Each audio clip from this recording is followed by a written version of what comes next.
grateful that you found time to be here with us today, despite the holidays. We remain committed to the cause that we're fighting for. And so I want to thank you all for being here. Ellie, do you want to start, or I'll turn it over to you? No, Ari, you get it going. All right. Okay. Good. Like I said, I really want to thank everyone for being here. The theme that we have today is building the future, the truth, resilience, and the mandate of the people. Building the future, the truth, resilience, and the mandate of the people. After about 26 weeks, 26 Saturdays of commitment and sacrifice from hundreds of people, maybe thousands of us, we have come to the last Saturday of the year 2025.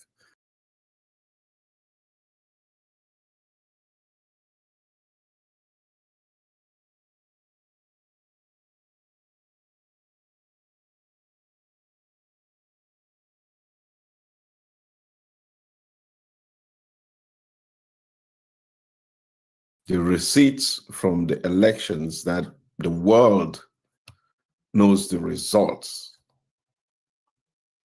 Every one of us knows who won the election. Mr. Paul Biya knows who won the election. The people around him, the Ferdinand Gongos, the Atangangis, the Ayolos, everybody in government knows they lost the election. Every divisional officer, every senior divisional officer, every director of Elekan, they all know the truth. And because we know the truth, we cannot stand for an alternative than the truth. And so as we build the future, it has to be on the truth. I also said the Cameroonian people are left with the scars of taking their destiny into their own hands. The scars we can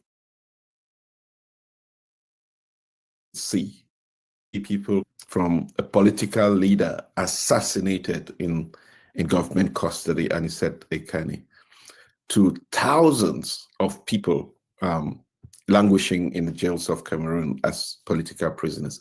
We have the scars, but we must be resilient.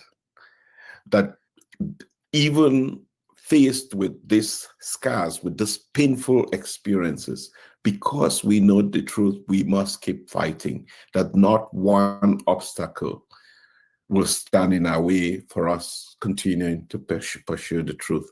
And that truth, obviously, must culminate, that resilience must culminate in what is the mandate of the people, that there was an election, that there was a president elected, and that is the mandate that the people gave to the newly elected president. Mr. Biya and his team keep hanging on, obviously,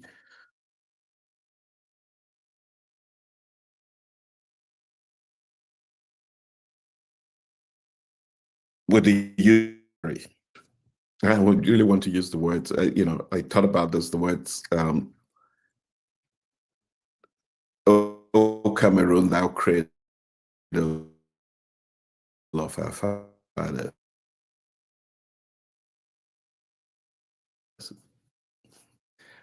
That we were given an opportunity to belong to this country because people came before us.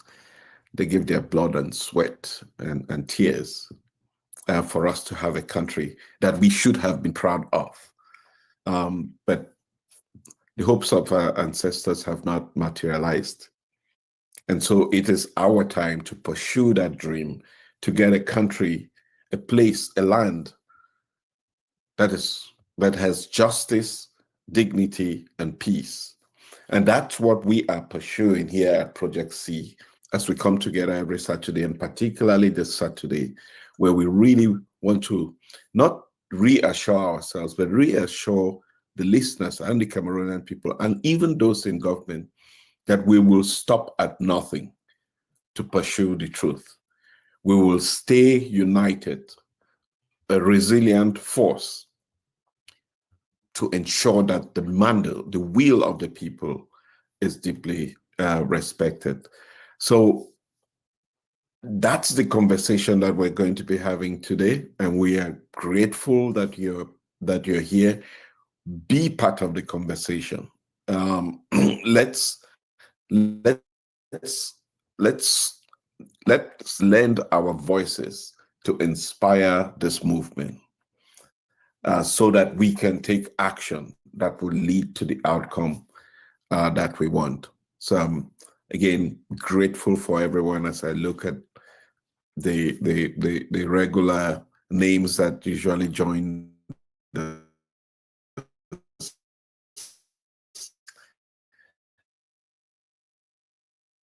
also dreaming on some other platforms. And so let me use the opportunity to speak to the Cameroonian people and to thank you for being part of this movement, and to say that you must not let up. You must stay focused. There would be times when we'll fall, but it's not in falling that matters. It's how we rise up as a people and how we continue to pursue the goal that we all have, the one in which there is peaceful transformation, peaceful transfer of power in Cameroon, as you elected to do on October 12th.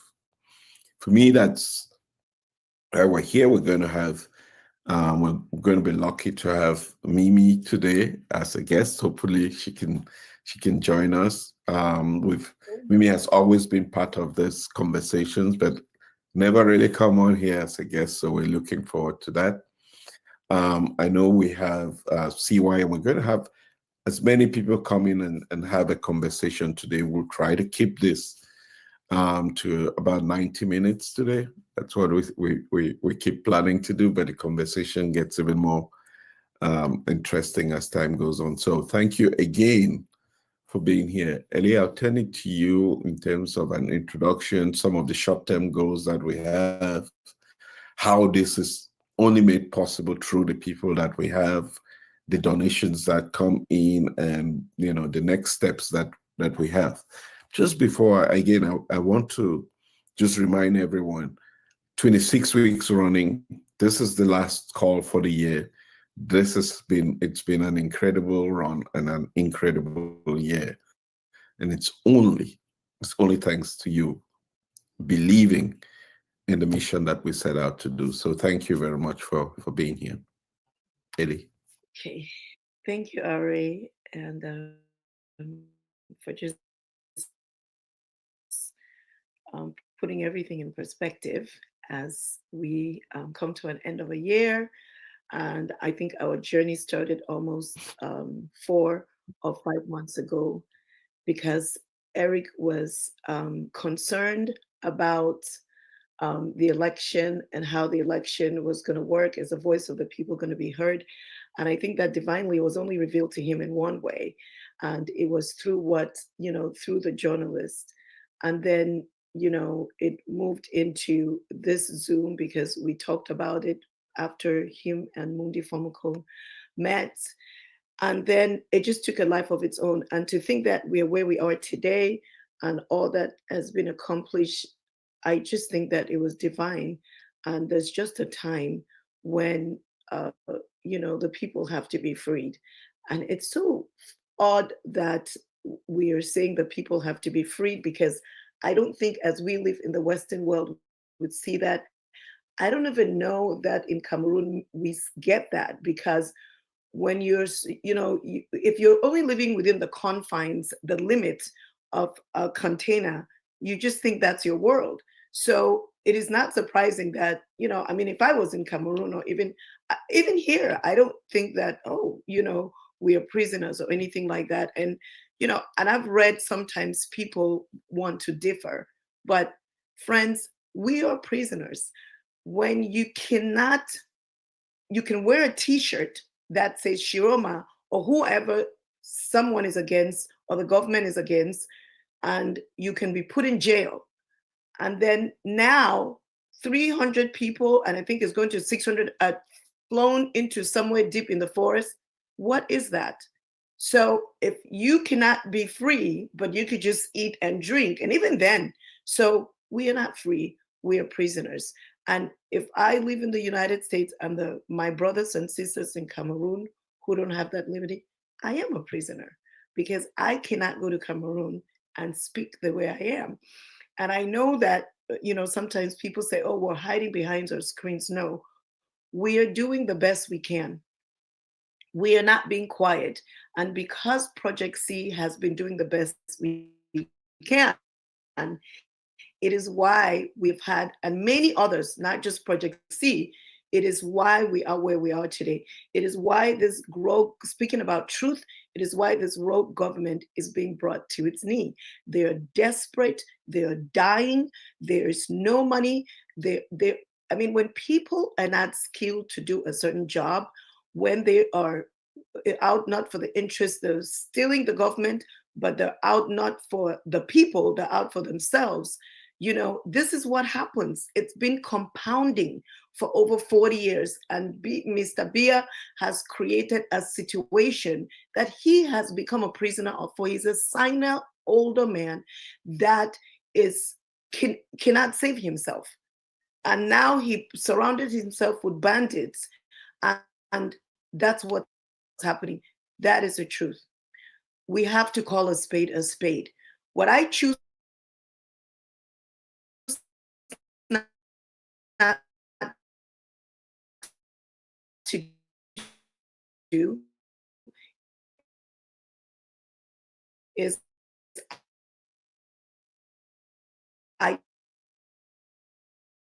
no, we have to call a spade a spade. There are people who are actually being, the people who are actually right now, like our sons and daughters who had flown into the forest. I just want us to know that, we are, if we just go about life normally, then there's something wrong with us as a people, which is why we are where we are.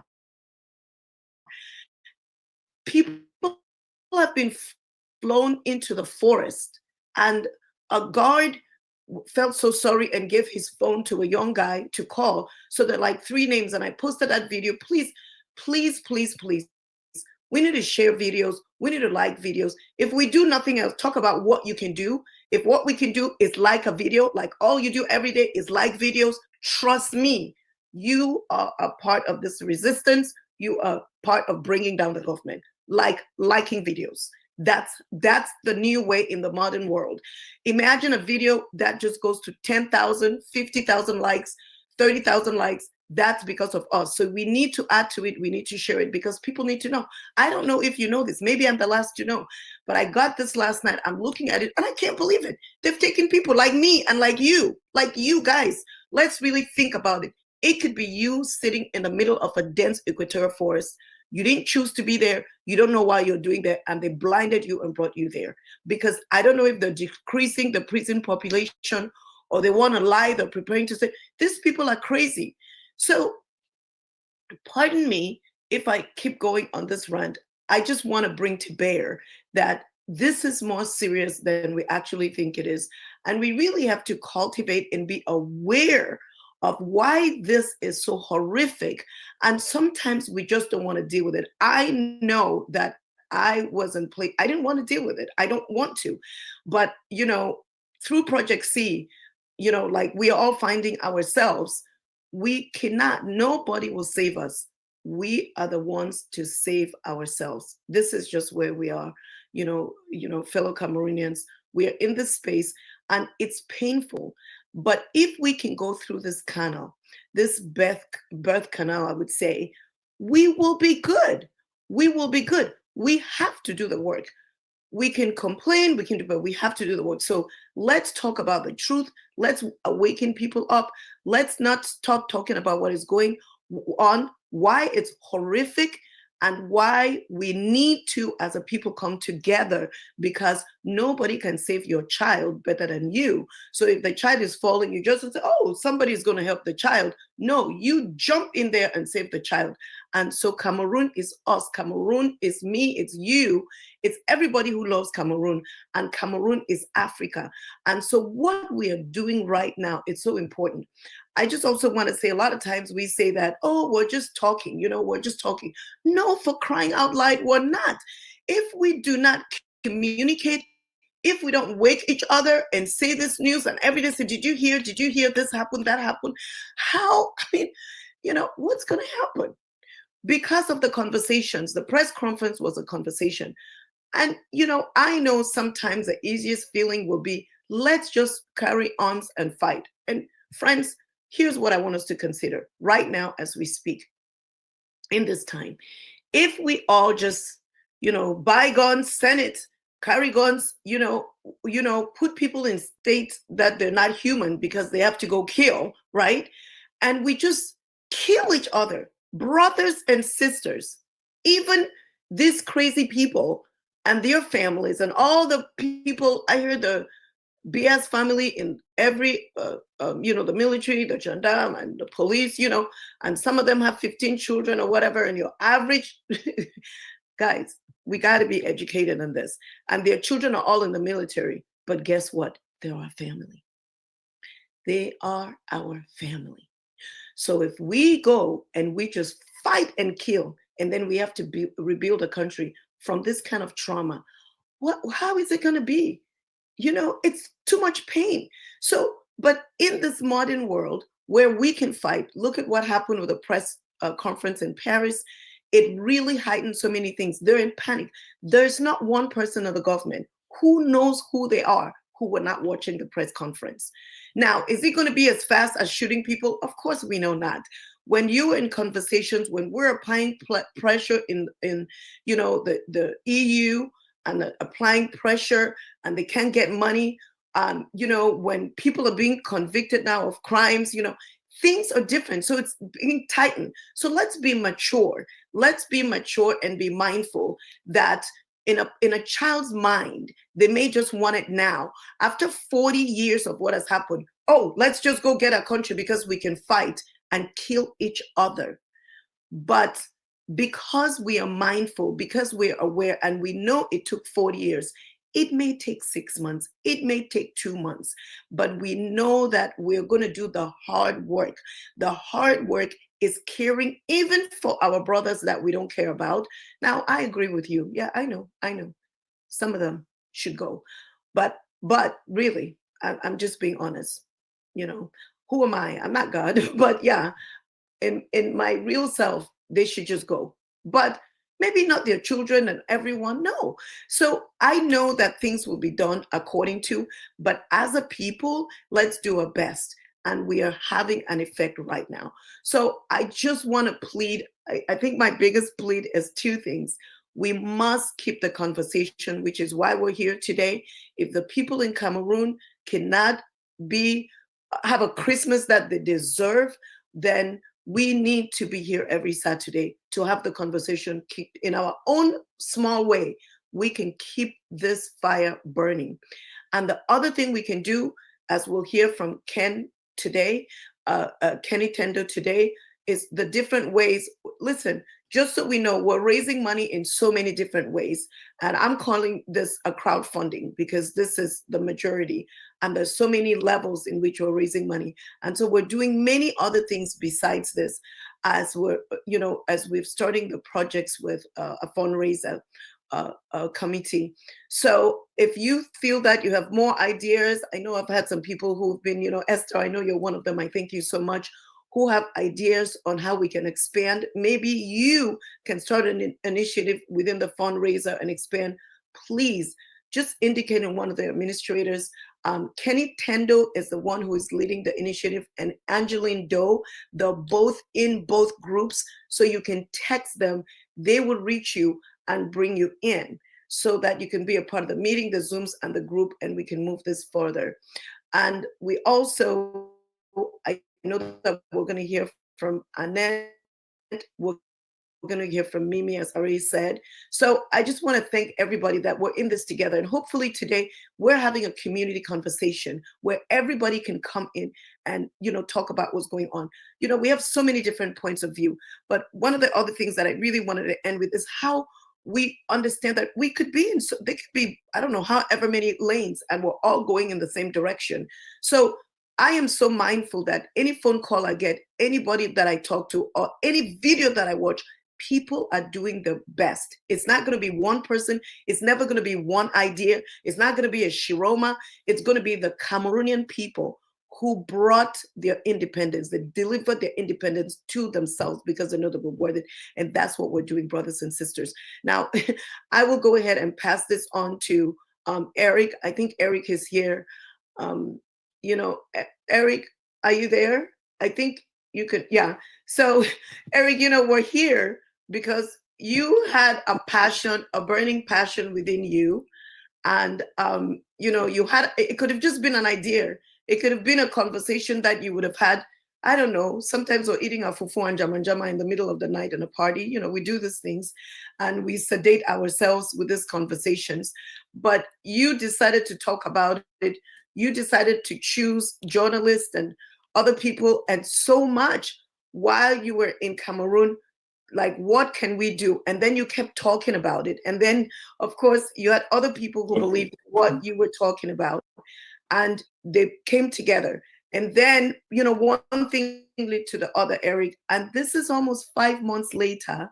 And you've been to YOLO. You were there when Shiroma was almost killed. It was not what we were looking for. We thought he was going to be sworn in.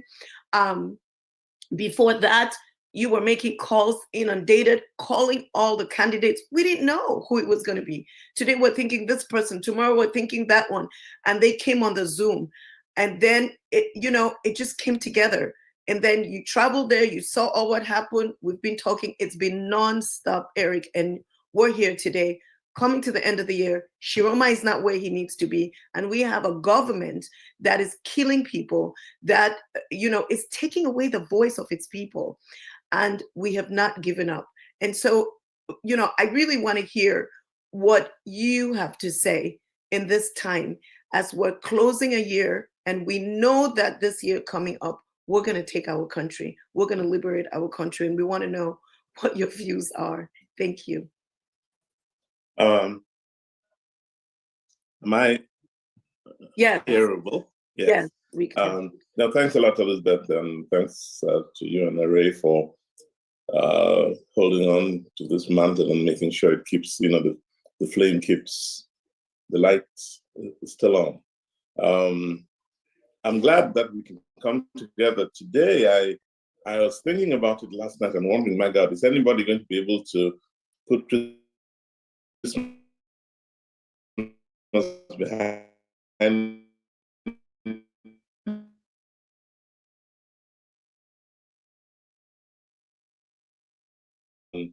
I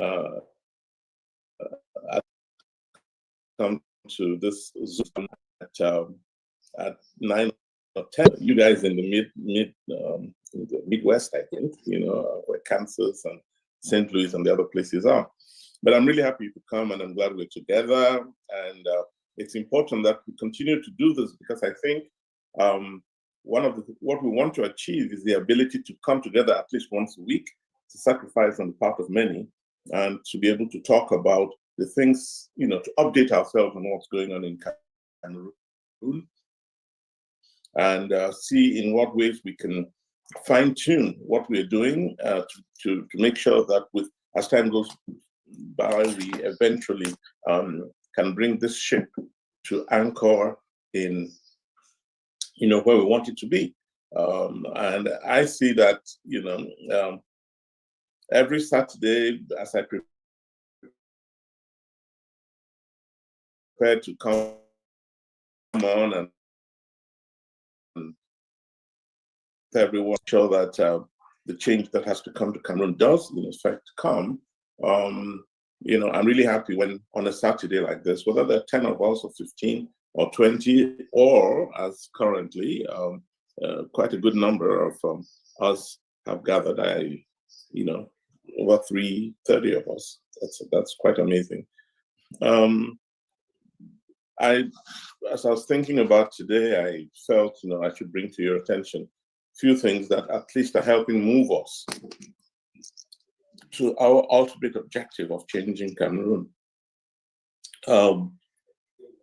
I think it's a whole lot of little things that are coming together, that will come together, and makes me, every time I look around and see what is happening or not happening in Cameroon, and I kind of feel encouraged or not about where this thing is going. And I can tell you without a shadow of a doubt that I think we're in a good place.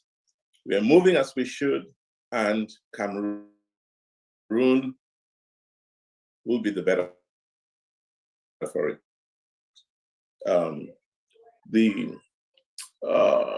I think the most important, I kind of try to see what happened this week that is helping us move along, towards towards that ultimate objective. And I see, for example, the complaint that has been taken to institutions in Europe, especially, but also in other parts of the world that have universal competence. For example, the Human Rights Court, the African Human Rights Court in Banjul. It's not because Mr. Chiroma is there, but because that's where the African Court of Human Rights is. And the fact that a complaint has been lodged there, as in the European Court, as in the European Parliament, as in other institutions with international, with universal competences to try cases that are of their competence. One of those that have been brought to these institutions is the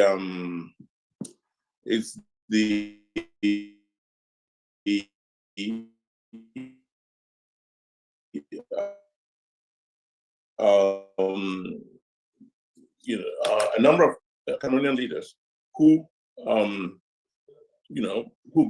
being accused of torture and assassination. This matter is in court as we speak this week. And on the bench of the accused are folks like Mr. Ngongo, who's I think he's the Secretary General in the presidency of Cameroon right now. There is Mr. Tayong, the Minister of Territorial Administration, and the others include the head of the gendarmerie, Galant Setoga, and there are others. There's Mr. Mbangangele, who's head of the police, and I suppose he's one of them. And there are a few others, Baboke, who's the deputy director of civil cabinet. Anyway, all of these top guys of the current that are around Mr. Paul Biya, they're being taken to court with evidence, a ton of evidence of the roles they've played in the assassination of some Cameroonians, for electoral reasons, in the arrest, imprisonment, and maltreatment, torture of those same Cameroonians. So it's making its way through the courts. You'll hear a lot more about it when we get into the new year. Obviously, because the systems tend to slow down a bit when at the end of the year, with all the festivities of the end of the year. So keep an eye on that, and it is that will make you and makes me kind of encouraged, and certainly leaves me on a positive trajectory about where all of this is going. A lot is going to happen as we get into the new year. 2026, in my view, will be the year of when we get to the turning point, where we get to that ultimate place where the change that we want in Cameroon will begin to come about. There's that. There is also the call for an independent commission the lawyers have called for an independent commission to investigate the death of Anise Canning. And beyond that, we will be heading into this the funeral, which will be organized, which we hope all of us around the world, everybody who's concerned about things in Cameroon should be involved, be interested, and try to put out the information about how this political leader was killed. We know he's he'll be a hero in Cameroon. He'll be recognized as such, but it's important that we also use his upcoming funeral to help the world to know what exactly is happening in Cameroon and why the current system cannot be let to stand. They've got blood on their hands. They've got, the fact that they rigged an election and are still trying to make the results count. We must put that at the center of global attention as we go forward. And I think the funeral of Anise Ekani is a good opportunity to get global attention on the country and what it is we're trying to fix. In relation to this, the fact that 300 young prisoners who were arrested as part of the post-electoral violence, 300 of them just disappeared from the prisons. We're told a couple of days ago, they were taken out of the prisons and nobody, neither their families nor those with whom they were arrested, they were incarcerated, nobody knows where they are. And there's great suspicion that a mass grave exists somewhere, not far from Douala. I have no clue about this, for real. I have no evidence about this, but the reports are out there, and nobody's coming forward. Not the government, not the prison, those who manage the prisons. Nobody's coming up to say where these young people are. So we wake up one morning and we're being told that 300 to help decongest the prisons, 300 of them were taken out early in the morning a few days ago. And where are they? Until there's clarity on this, the suspicion is that they may have been executed. And I say that with a lot of pain, but because I hope it's not the case.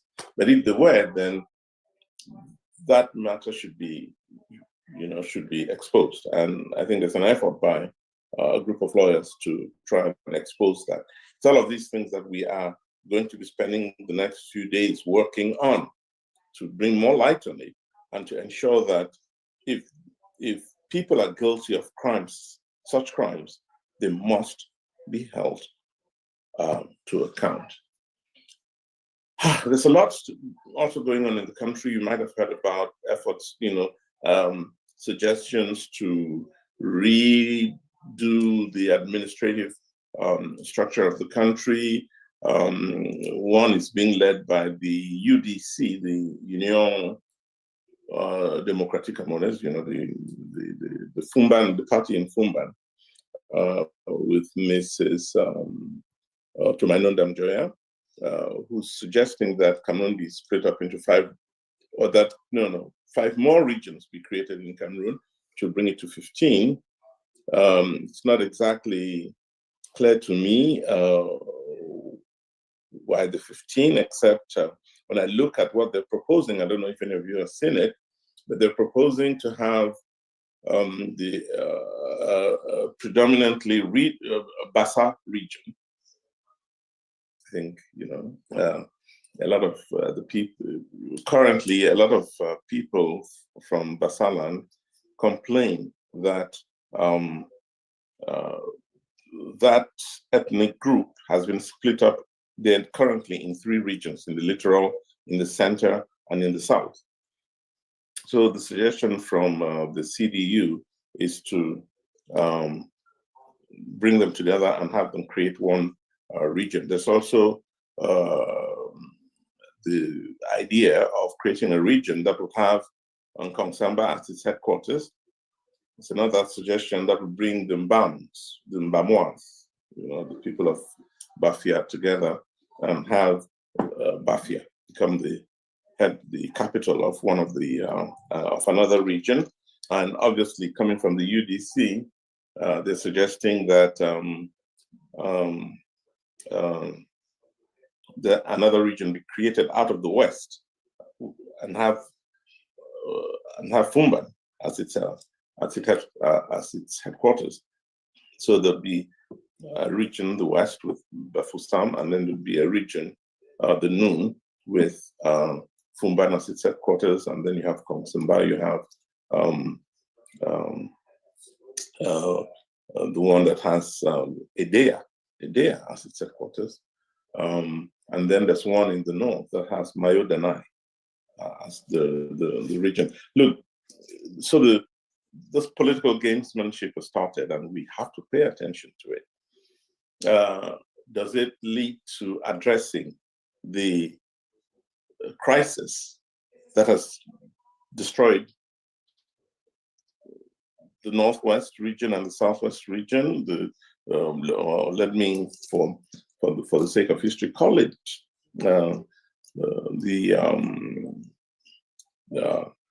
Cameroon, what used to be West Cameroon, Southern Cameroons. Again, this has to force us to go back into history and revisit not only that fact, but the fact of the crisis and how we resolve it. So this discussion has started, and the reason I bring it up here is so that all of us, must stay involved and participate in it before it escapes us. There are a lot of problems to be resolved in the country. This is one of them. And if the discussion has started, it's hard to say who has started it, but it has started, and we need to stay involved. I guess let me, not continue to hold the microphone for this long. I've got a few other things I want to point to before the end of this session, but let me allow Ari and Elizabeth to bring in others, and then we'll talk later.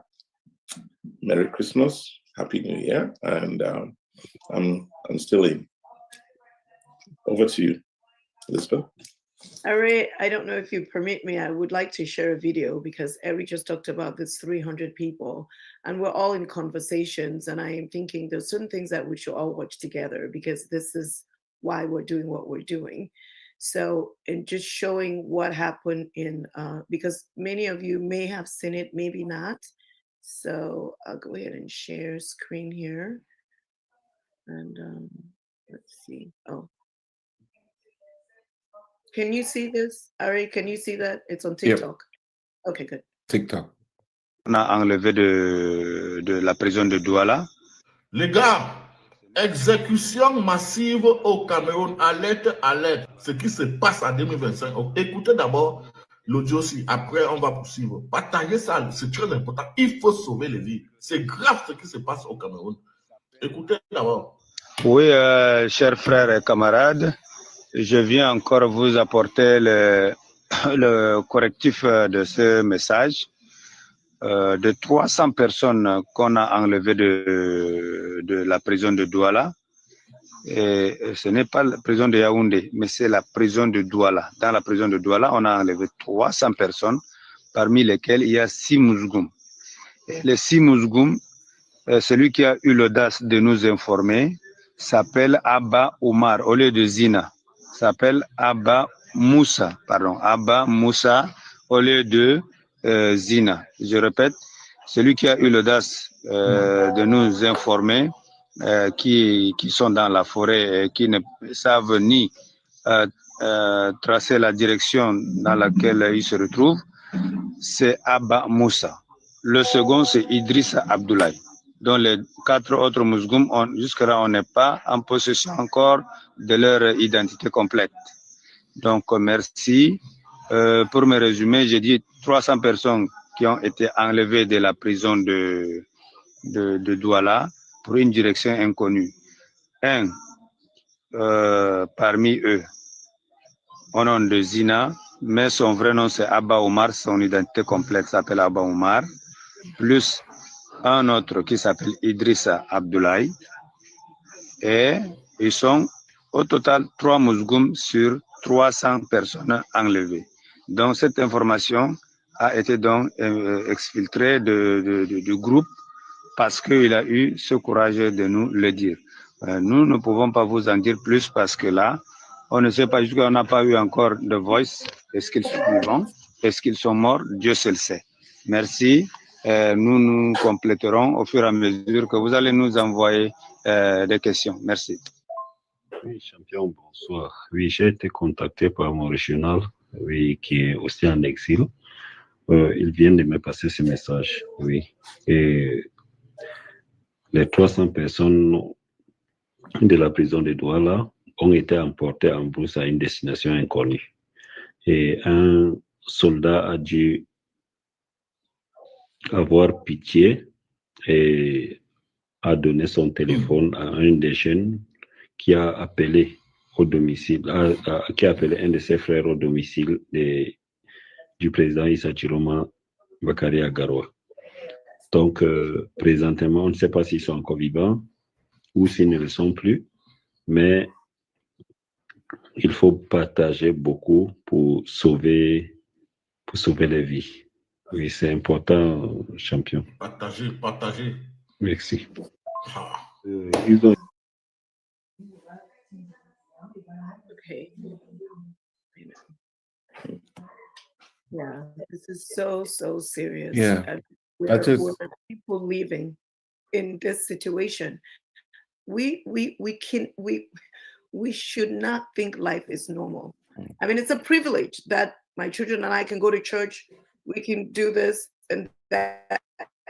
It's a total privilege.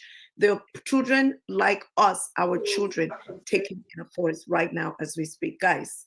You know, yeah. So yeah, that is very, very, very, very disturbing. And I just want to start by saying we're living in very different times where technology is allowing us to be able to capture contemporaneously some of these developments. While there may be allegations, experience has proven that such allegations typically turn out to be founded. Experience, even more recent experience, has demonstrated that this government has very little value for life. That 50 people are dead in post-electoral violence, and a government hasn't had the responsibility or even humility to acknowledge those deaths, and that we know of a political leader that the government essentially choked to death and is set in prison. So this government has the propensity to commit such violent atrocities against human life. So whether an allegation or not, it is something that must be taken really very seriously. And I must also say, because the government sometimes eavesdrops on all of these conversations, we know it must also be a reminder for anyone that is indirectly, even remotely participating in such acts, because one day you will be judged, whether alive or dead. The justice will be rendered for the Cameroonian people. And as we can see that lawyers are already working on this, rest assured that you may lie in the comfort of your homes today, but I definitely promise you it wouldn't last too long before the arms of justice come knocking on your door. So if you are remotely related to this, whether you're a gendarmerie officer, a police officer, penitentiary officer, and you're remotely participating in the execution of unlawful orders from your hierarchy, bear in mind that you are assuming individual responsibility for this illegal act, and obviously you will become a target of justice when the time comes. So we will be looking at getting as much information about this particular case and sharing and ensuring that we mobilize resources to support those who are in detention, as we've been doing for weeks now. But this is the story of our country, that many years ago, I can't shake this off, that Project Cameroon as a project unaccomplished, that Project Cameroon was designed to be this beacon that the rest of Africa and maybe the world will look onto.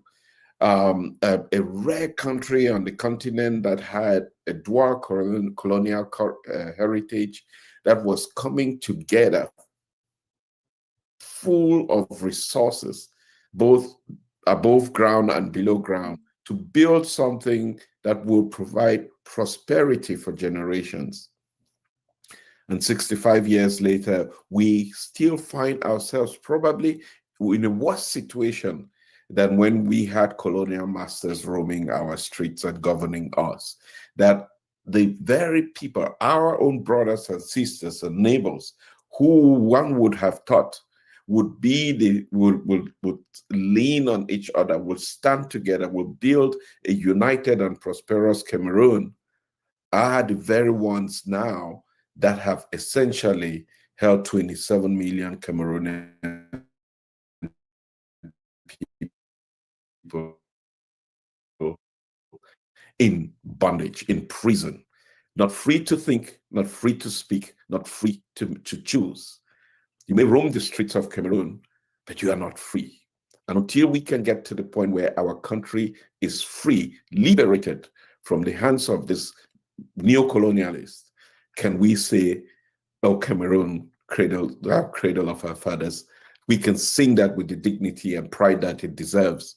But for now, we cannot. When we hear stories, when we see stories, when we learn of stories in which the dignity of our brothers and sisters are crushed, and with the allegations of 300 people disappearing, in this day and age, in 2025, when the world has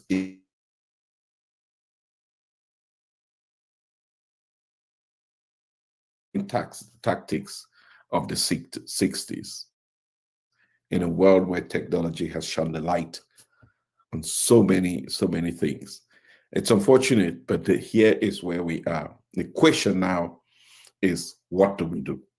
I continuously say, with very limited resources, we demonstrated to the world that President Biya lost the elections. We mobilized people on the ground to participate actively in the elections. It is easy to defeat this regime that is hanging on by just a bare thread. I see the light at the end of the tunnel. I know the day is coming when, I shared an article at the beginning of the week, and created this powerful imagery of the people walking to a 2D, of the people restoring the rightful president in a 2D. And maybe that imagery was far-fetched to happen on 11 February.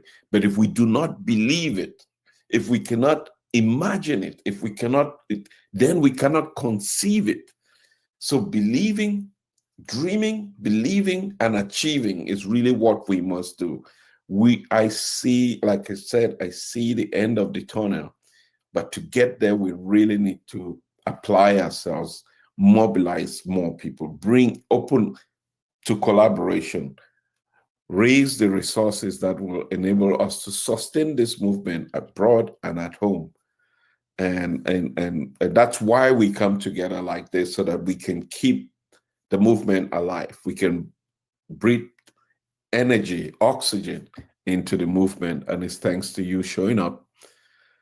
It's thanks to you participating. It's thanks to your contributions that we sustain the movement. And I just want to take a moment to, again, thank everyone who is collaborating, but turn it over to Elise so that we can mobilize those resources that will give us, people always say they want action, but action is not only words. We need the resources to be able to go into action. And I know Eli has a team that has been working to ensure that we keep that going. I'll go ahead and put Ken Tendo and Angeline Doe, who is currently, I don't know if she can't come on, maybe we'll hear from her, and Kenny, we can, you know, just to move Kenny, this is essential. Thank you, Eli. Thank you, Ari. And thank you, Eric. Thanks everybody who has made the sacrifice to be on this call today. Just by the fact that you're participating, either just listening, speaks to the fact that we are all stakeholders in this deal, right?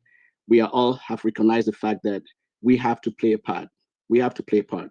When you heard Ari talk about 300 people, just think about it.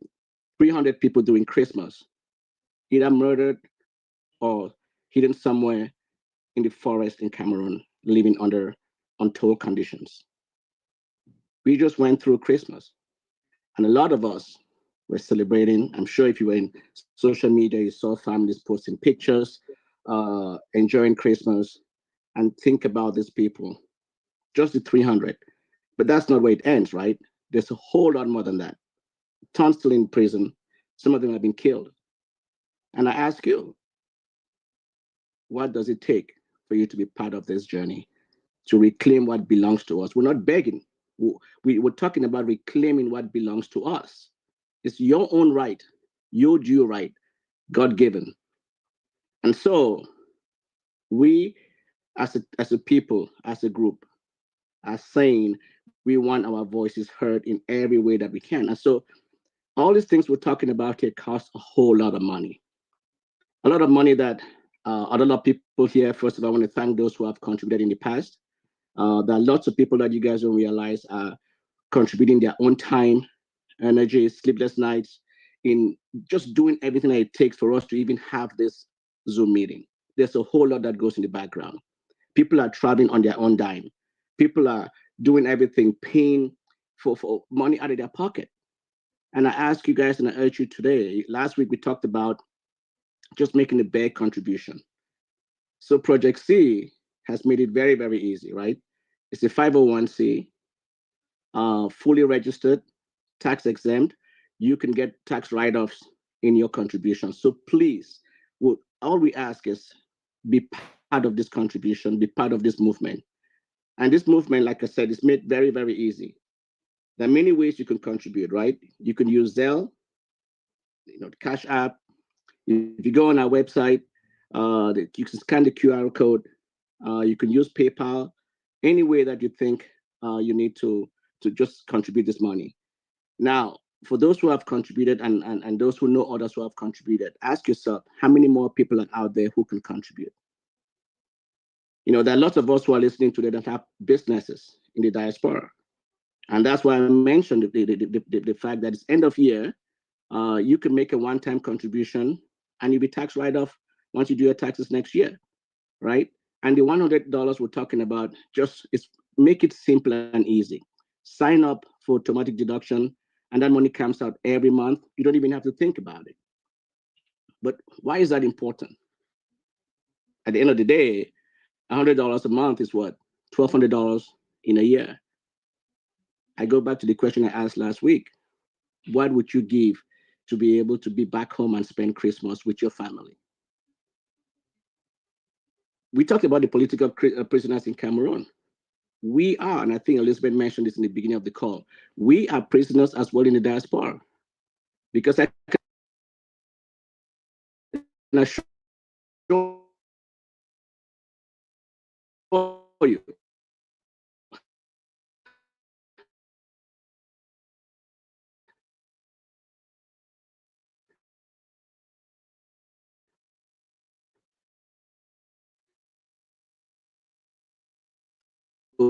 and with their own family. So how can I own financial contributions to reclaim what belongs to you? You know, this money is being asked to be used for so many different things, right? There's a legal defense funds that we're talking about. There's the cost of technology. There's the cost of investigative reporting, right? All these people who are holding us hostage, their families are living in comfort in other parts of the world.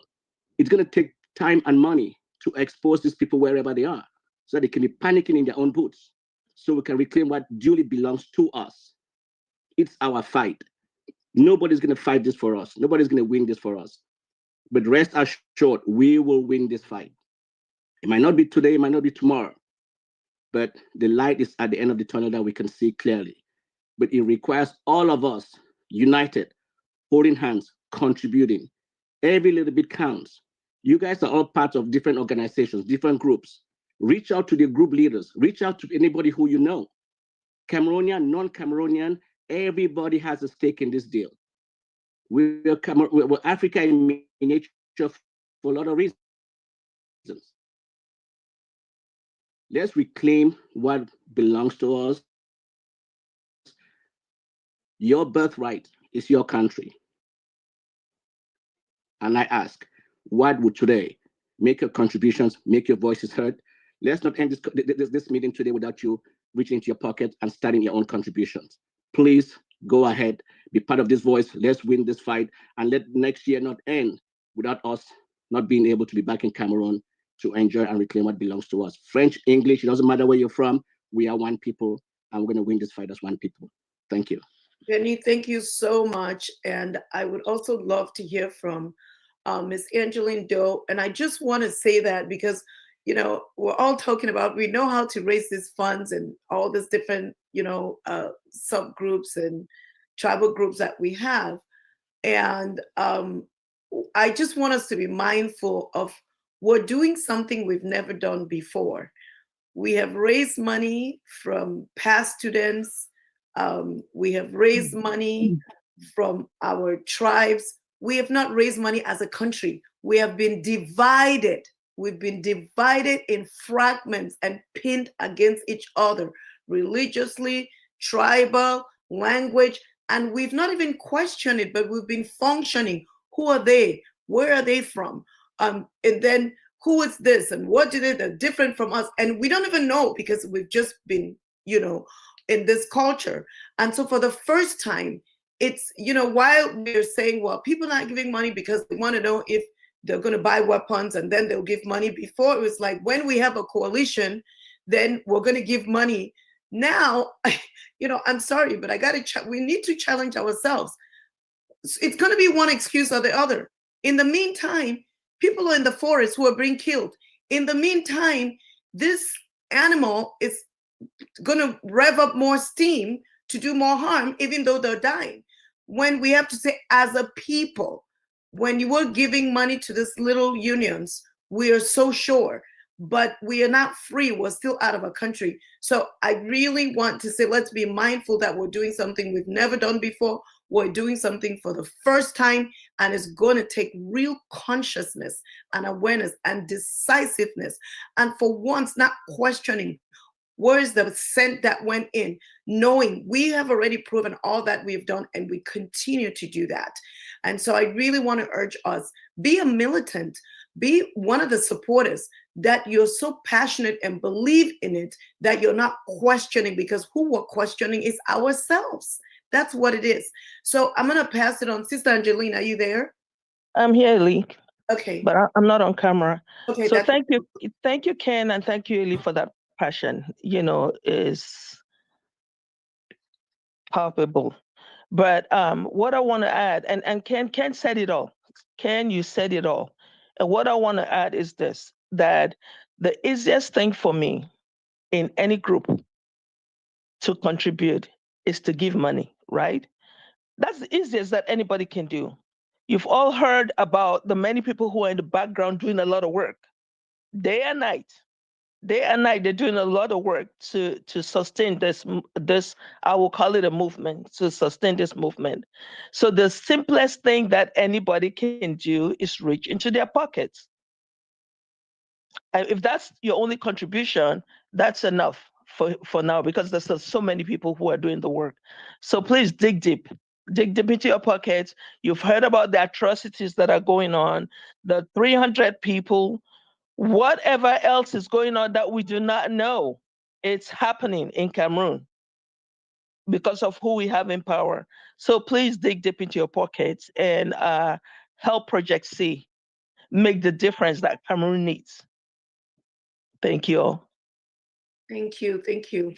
And I just want to say that your help is not, we're not, I've heard people say, what are they doing? Let's answer the questions, please. And if they're doing, if we're going to buy guns, I'm going to give money. I am sure that if we had to ask every single person, everybody would have an idea, rightfully so. But here's the deal. For the press conference to take place, we needed to put money for that to go. We were able to, and we still have to pay in more. The truck drivers, the Villemore, everything that you see, sometimes the videos that are created that are coming through, feeding the kids who were at Shiroma's house. I mean, we can start naming things, we were there. So it's not one thing. We have to, because it cannot be just one thing. I really need for us to have a real conversation, because it's almost like we're hiding. We're not. There's so much to do, and we're every Cameroonian everywhere. So what else? Maybe you have a platform. Maybe you have your own platform. Please let us know. We are collaborating. Hopefully Mimi would be able to join us here. We're partnering and we're building a team with other bloggers, because listen, it doesn't take us working separately. It takes us working together. So the conversation is that we have collaborated with Mimi and we've been able to support some of the things they do. And now we've tightened a collaboration. Not that Project C is taking over Mimi Mefo, of course not. And we don't want that. We want her to shine in her light and glory of what they do. And not that she is taking us, but if we collaborate together, and maybe through the funds we can support, then things spread out, the pressure. If the pressure wasn't on, her family would not be threatened the way they are. We would not, some of us know that we can't go into Cameroon. There are many things that would not be happening. They would not be panicking. They would not be responding to some of the things, maybe contrary to the way they're supposed to. So because of this, it's not one thing, we're bringing down in so many different ways. So let's be a little bit more, I just want to say, aware, conscious, sophisticated as a people. We have not fought this battle in the way we're fighting it. So sometimes we're maturing as a people into how to do this. So, I'm really calling into our consciences and our higher selves to really come out. And sometimes we got to be at the cliff. We got to take a jump. We just have to go for it. This is our time. We cannot sit here and have wise debates. It's not the time. It's a time to support each other. And so having said that, I know we're having a robust conversation today.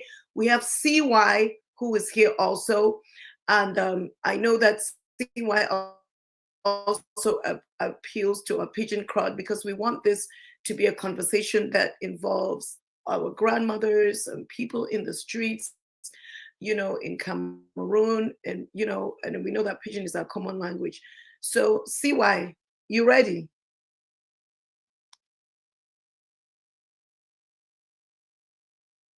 Okay, let me ask to unmute. Okay.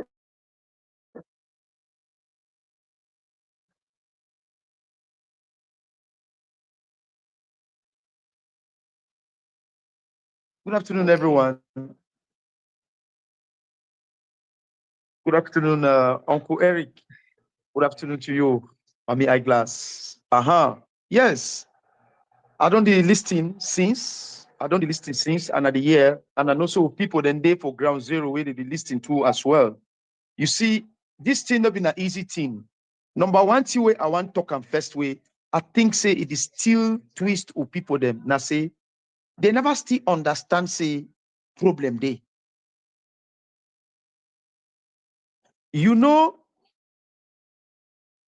when you know say you get problem, we know the way you feel go pick look for solution. Because now man way it get problem, now he define solution. If sick they do you, and then you never go at the, you know me say you never go for physician, for doctor, make it check the kind of sick where it did do you. We know the way you go to find cure, because you know if you drink Panadol, where you get a problem for your foot. You know if you drink Panadol for problem where na hand or na some different corner for your skin. So people they need for understand say problem they and want change.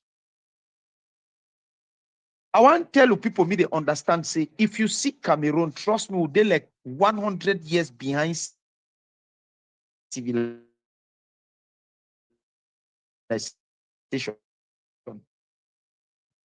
It's not normal, except their condition and they live with it as normalcy.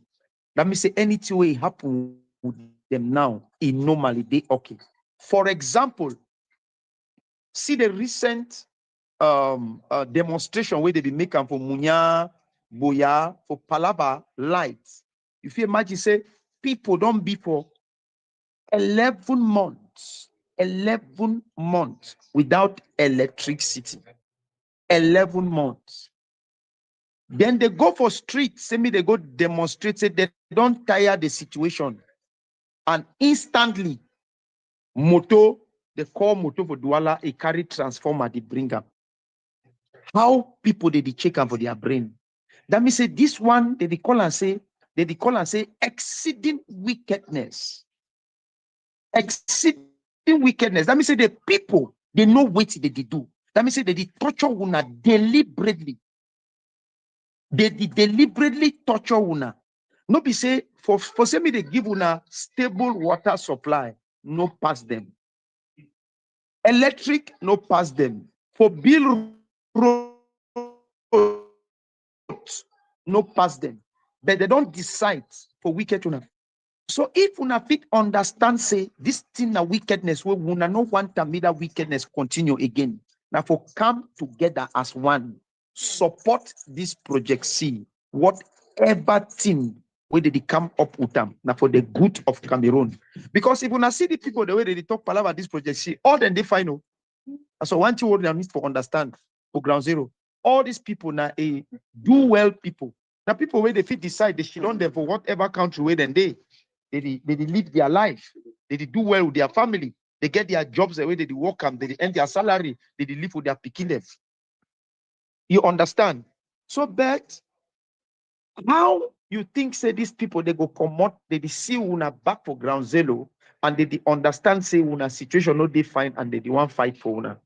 Me some man no go think say they fight, because I used to hear this story where they talk say, oh, una dey for one country, why una no come for here for come fight? No, it's not possible.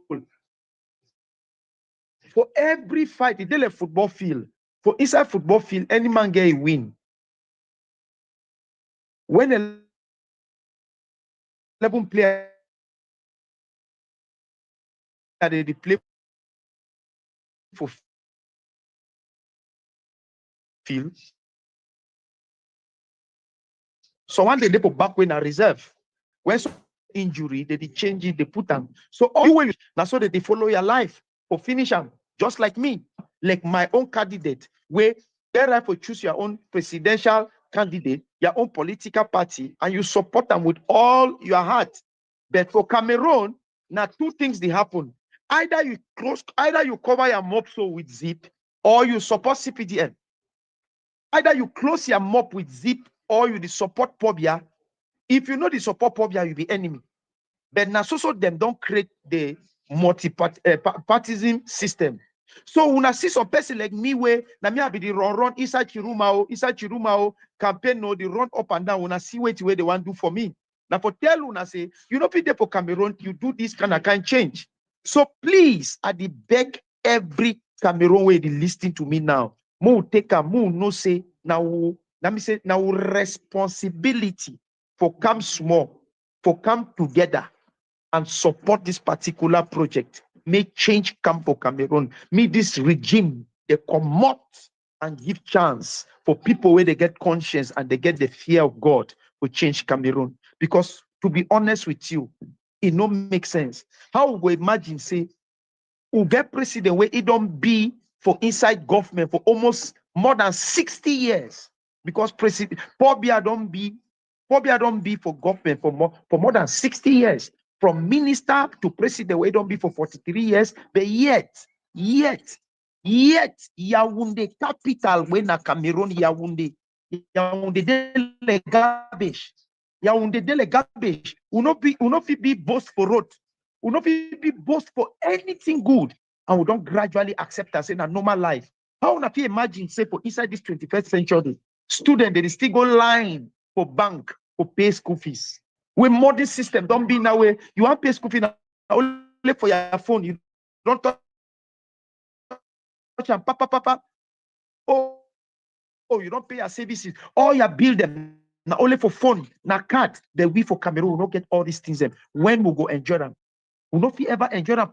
It already shows it with this regime. We no fit ever enjoy all these good things and good road, good all these basics. Because now as I talk for una for Cameroon, they don't make we for luxury. Electricity, now luxury, good water, now luxury. Medical, can we say good hospital for Cameroon? Now luxury. If you see some small good hospital, they consider them like one Hilton hotel for Cameroon. How do we live like that? So it is time for everybody where they hear my voice now for come up and say, no, we want a better life for Cameroon. And the only way we can get this life now for come together and make sure say this regime where they now, they come out, give chance for another people to come, take control and move this country forward. So Project C, now the best way they call any person, say be part of it, support it, whether not financially or not any way, whatever thing. And then please, I want back another very short thing again. More try for leave this thing for Palava, small group. You know, say Pobia here in regime, they bring some their unique system where it don't work for them. That divide and rule policy, where they form small group. As you see, I say this group there for your way, they make as you see, I say this group there for your way, they want to make more sense. Aujourd'hui, je suis au stade de Pum des Garois. Yeah, L'un des plus grands stades des Garois, où on I'm faisait sur sorry. la course des chevaux, That où il y avait l'un okay, des plus I grands don't- championnats. Yeah, Et le stade I'm getting a qui point. avait été réquisitionné pour être un stade d'entraînement pour les chantiers de la CAN Hello? 2021 pour la CAN 2021. I'm sorry. Aujourd'hui, ouais, comment Okay, I'm sorry. I got confused. Yeah, That was yeah. me trying to put So things. I'm so sorry. please,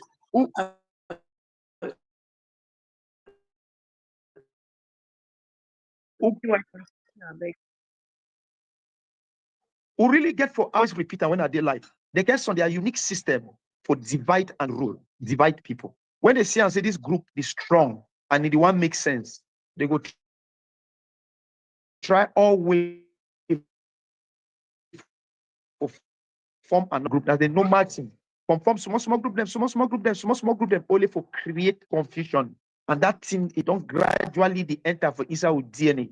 We get for really fight against that and avoid them. Well, we don't talk say we didn't for one for this place, more try to be transparent and we carry the thing to the level where every mommy, every papa, all those the way they don't cry tears. One the way they spend money for some picking them for school, at least they can get a better future and get a good land again where we steady. Thank Thank you, you very much. CY.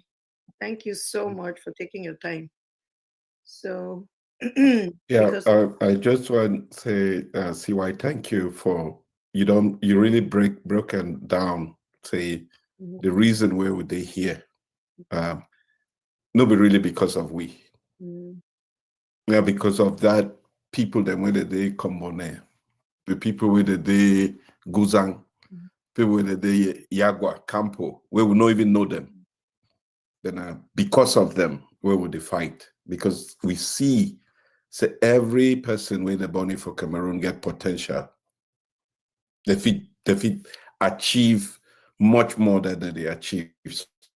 So it's because of those people that we do this. And I really appreciate the fact that CY joined us to communicate this effectively to the Cameroonian people everywhere. That we have to remove ourselves from the equation and put our country ahead of us. And that's the only way that we're going to sustain this movement that we have started. Yeah. So yeah, and he's living it. He had to leave his family, his wife and his 4 children. I mean, this is so real. We're talking about people in the forest. We're talking about he has to run for his life, and he cannot sleep till his family joins him, because you don't know what they're going to do. I mean, anything is possible. We're going to have Toriman and Patrick join the conversation. We're going to bring in Herman. Herman, I just say you want to, we're going to bring in the conversation right now.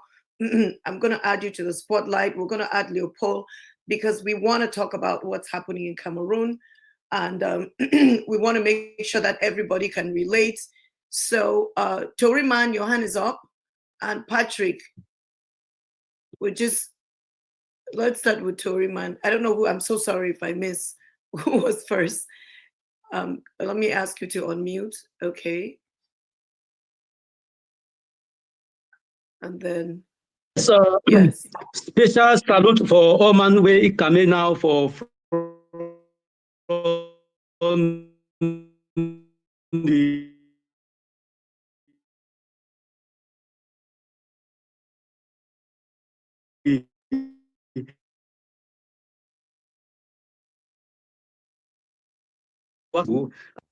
equally, we will be back home. Now we see all things where the past. Now we know all things the past. Even though sometimes before you might be discover something, who already out, the already hear or the already receive. So I want to just start now analyze now, give updates which is transpired for the past week for Cameroon, especially for Buea year. This issue of strike action we contribute to come out the block routes. Like CY earlier talk, got away see I be talk, I be follow it to keenly. Equally, electricity, no be nothing way if you get them, you be glad. Nothing way, na normal thing way all man get forget them. So for the past 1 week, Buea in particular, Buea be a standstill as they talk of a grammar, Buea be standstill. And equally, the various part of they be strike, they become more block roads. We get Mutengene. We think it will come up block road on the 9th of December for Palava Light 2, say they never get light for close to 9 months. And equally, if it bad to the last, they will give the light. Where the one have a talk say, it means say all these things, so they actually they are available. But now, it they say the current government, they understand now for the hard way, as they talk at me, they understand the hard way. Because if population become more strike from Mutengene, they know if get lights. Now, for the on the 24th, Christmas Eve, Sandpit, they borrowed Mutengene that theory, Mutengene that formula for Como block routes. And they become up block the whole Buea. They block their own road, Buea, but they stand still. Now, Malingo 2 for Moliko, they hear the thing so they say no, it will not come up block 2, so it means it will remain in darkness. Moliko them, when a Malingo street for Moliko, they come out to the block routes. And my 18 Bumaka, Chief Street Bumaka, Sese Munya, they become out block road, and Munya the only was na say Munya on a national road number 8. Now while that government or job government intervene for the issue, because we are on just na secondary route, but from Kumba Moyoka Boya route, Munya become out block and they put table them, put plank them, put even stone the route. Now, while government make intervene for the Palava. So, as we talk for now, me are they back home, are they for Cameroon, Malingo, they on that Malingo, where they enter for Ndepi Street for UB. They already get the light, they get lights. Lower Bunuma, when I Wokoko and Pokoko, they get lights. And Munya, they see install their transformer them as well as my 18. Why today number 27 day for this December, Tar Street Malingo, then they will still the road. They come up block road, say a new they can lie them, or they never see get the light. So they be block road as we talk. And then have office so they come out, go back have a day, we go see the update how it is for inside Buea now. So now the latest happening that way, it don't happen for inside Buea for Southwest here concerning strike action, concerning like Palava, where it happens. So we really think say, or it's not a teach way back home, say it is so all these things so it they are available. but now got me 1 year in the hard way. I really think that the Project C is very timely, and we need to support it so that the change actually come as it is. Wow. Toriman, thank you so much for take time for giving update on everything ready to go on. Someone asked Toriman, if I can ask, okay. make you come back every week and give you update now Update. on what Yes, they we happen need on you. the ground in Cameroon. All right. Okay, clear. Anyway, so I get with the gather every Saturday. I give the rundown which don't pass transpire all week. I forgot about the electricity, the fire incident for OIC where they call on Grace Support Market. For OIC side, the fire to come out. Tango say boys of quarter. This way they condemn boys of quarter. So any man he get own function for the ground for the life. So fire the cash for inside OIC market for Beya, Great Support Market, and our boys will be struggle for see how they feel lost the fire. Firefighting brigade them, come and brew them. They come out right from Mutengene because the Lord is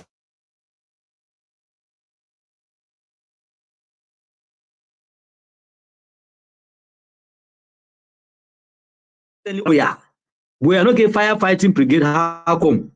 Before the firefighting brigade come, boys already struggle, lost the fire. Tango say boy, they be there like the fire have cross burn the whole market for Great Support side. But at the end of the day, now one shop be burned into ashes, and then 5 other one they destroyed as boy they struggle for lost the fire. I mean, no crisscross for the others shop them. So now so another input that will happen within this week. So for Cameroon, for Boyaye in particular, we are there. Should I just explain, put this thing in perspective for our listeners? Part of the effort is to demonstrate that the regime that's in Yaoundé is not in control. They're having a hard time running this country. And the more our objective is to not only demonstrate that they cannot run the country, but also to show that there's a better way. There can be a better way. And we are going to continue to put the pressure through all these micro activities. You're hearing about electricity there, you're hearing about demonstrations out there, you're hearing about road closures and so on. It's all adding up. And we're going to go, we're going to take the pace faster come January. And our hope is that it will become significantly clear to the rest of the world that there's no government in Cameroon. A government needs to be put in place, and hopefully we'll be able to get to the objective of the change that it should see all these many activities happening here, there, and everywhere in the country. I just wanted to bring that perspective. So important to put it in perspective. Yeah. Toriman, thank you so much. Then we have Patrick, and then we're going to have a conversation on our French brothers. I really want us to be all engaging. Patrick, thank you for being here, and we'll pin you up because you can be on camera. Thank you. Can you hear me? Yes. All right. Salute to everybody that is on this Project C. I have been attending this Zoom call for the past maybe 2 months, and this is the first time I'm going to say something, because last week I wanted to talk, but I didn't get a chance to really express myself because I heard the emotional plea from every Cameroonian. Actually, I'm from Momo. I don't want to give my area. I know my name has been called so much in my territory because of my activism within the Amazonian revolution. But I want to say this is the moment for Cameroonians. This is really the moment. Every Cameroonian in the diaspora and at home is willing, is eager to see that we effect change. And whatever we've been talking here, and I hope those who are working in the background with the Chiroma team are doing everything to make sure they use every avenue through diplomatic means to make change. And if it doesn't happen, we have to go the hard way. These people in Yaoundé, they have demonstrated to the world that they do not see any need for any change in Cameroon. One of our brothers just talked about whatever they are trying to do to create more divisions or provinces or whatever they are trying to do. This is just their plan, their 50-year plan. Because if you know, the whole country is already divided with no amenities to even sustain the divisions. They are trying to make sure they create more DOs, more governors, so that these people are there just to protect the CPDM. But the moment is now for every Cameroonian to get up from where they are. Some people might always look at it like, oh, if few people can fight for us, yes, these few people can fight. But if we do not come together and fight as one person, these guys in Yaoundé will keep dividing us and they will keep staying there. On the financial part, I know financing is revolution like this.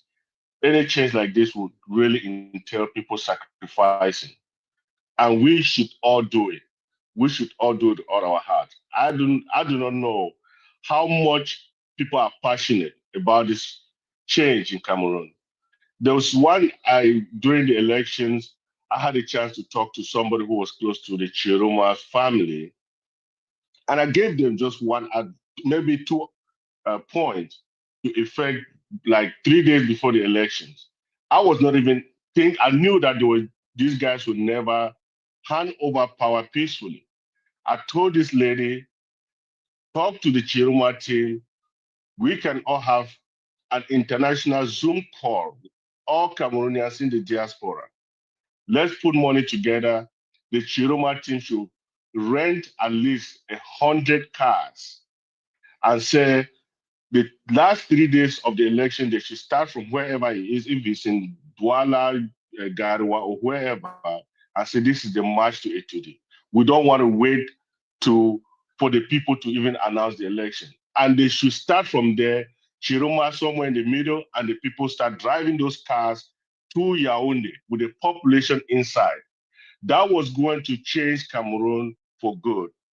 But she gave me the points why Chiroma will not be able to do that. And I said, okay, that's just my advice. But we know these people in Yaoundé do not have any plan. One of their most difficult things that they've gone through is that they don't have any planning of any transition in that country. That is why when Chiroma won, to them, it was like some kind of a shock. Even though they know they've been stealing the election, but this one was too clear. I'm sure some of them thought about transition, but they don't even know where to begin. They have never done any transition. They don't have any plans. They don't even have a committee that will sit down and say, okay, who is going to take care of this? What is going to change here? How things are going to go?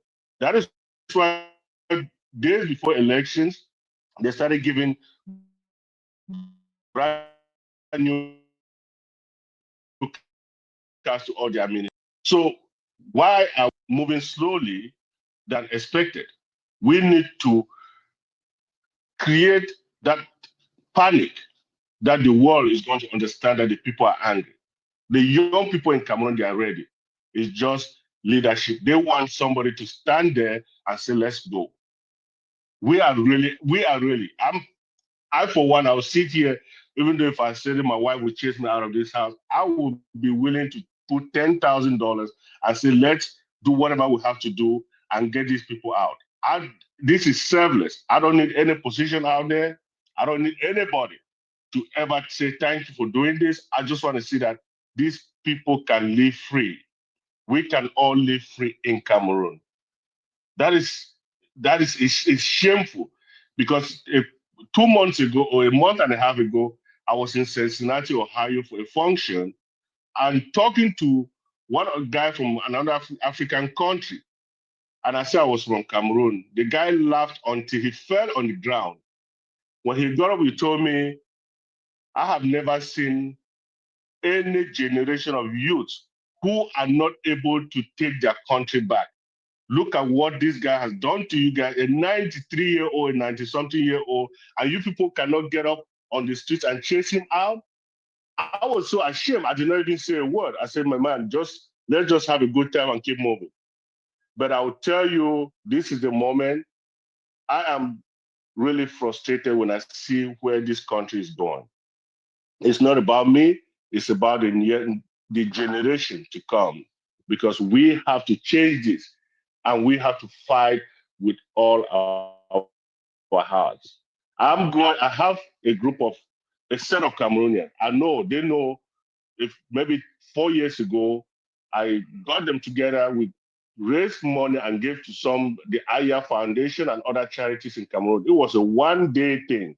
We came up with about $11,000. And I have plans to meet with them again, because I want to see that even if we have to fight with every iota of weapon that we have, we should do it. And I'm going to get with these guys. I will do something. And I know Project C is going to hear this coming up in the next few weeks. I know we are meeting maybe next month or so, but I will start talking to them, get them ready so that we can chip in something for this project, because Cameroon has to change. Thank you so much. Thank you so much, Patrick, for choosing today to speak. We need your voice. We need, Project C is not some isolated. Get on camera before you go, because we want to definitely on camera before you go. We're going to let you go in a minute. Thank you so much. But I really want to ask you for your partnership. Again, there's so many people in the background and a few of us who have come on here, but we need more. So it is you or Project C, and actively so. And if we don't have that, we are not going to be able to make the change that we need. So we could not be any more grateful. I think, this is the example we need. It is a conversation of the people, for the people, by the people. That's how we're going to take over. So I thank you so much. Oh, you're muted. You're muted. Actually, one thing I told somebody in La Republique when the truck drivers started blocking the road. I have a car somewhere parked there. I told somebody, go and get that my car and start the project in Douala. I don't need that car. Put it on the road and let people start putting cars. Let's block the city. He was so scared to do that. I wish I had a magic way to get the keys and just pull that car to the road, so that that country will be changed if people can be determined to see that change can be effective. Thank you. Thank you, Patrick. And I hope that our fundraising team is connecting with you, because more than fundraising is also the commitment. And hopefully we continue this conversation long after this call today. Yes. Bring your passion, bring your dime, bring everything that you can. In a nutshell, what you're saying is it's us, right? There is no Superman that's going to come from anywhere else that will make change in Cameroon. It's us, and we have been. And the new fight has lasted about 30 years. We have been in bondage for so long as a country that, yes, that's why the people from other African countries would look at us and laugh at us. We had multipartism when the Rwandans were going through a genocide. Look at them today. Look at where they are today. We have countries that have come from far behind to overtake Cameroon. This is not just about the politics of the country. This is about the livelihood of our people. The tiny country of Benin is building one of Africa's biggest medical complex, and medical tourism is becoming a huge opportunity. That we had Sode Kutong for many, many, many years. And the country now that is known for exporting textile is the tiny little country called Benin. And we have Sode Kutong mortgaged its future, delivering nothing for the people. So there is so much for us to, even if you do not want to live in Cameroon and plan to have nothing to do with Cameroon, but for the human beings that live in Cameroon, for the children that are born in Cameroon. I mean, we would do things when there is an earthquake for people in countries that we do not know. I mean, Cameroon is permanently in the earthquake crisis. It's a man-made disaster that is ongoing for 43 years.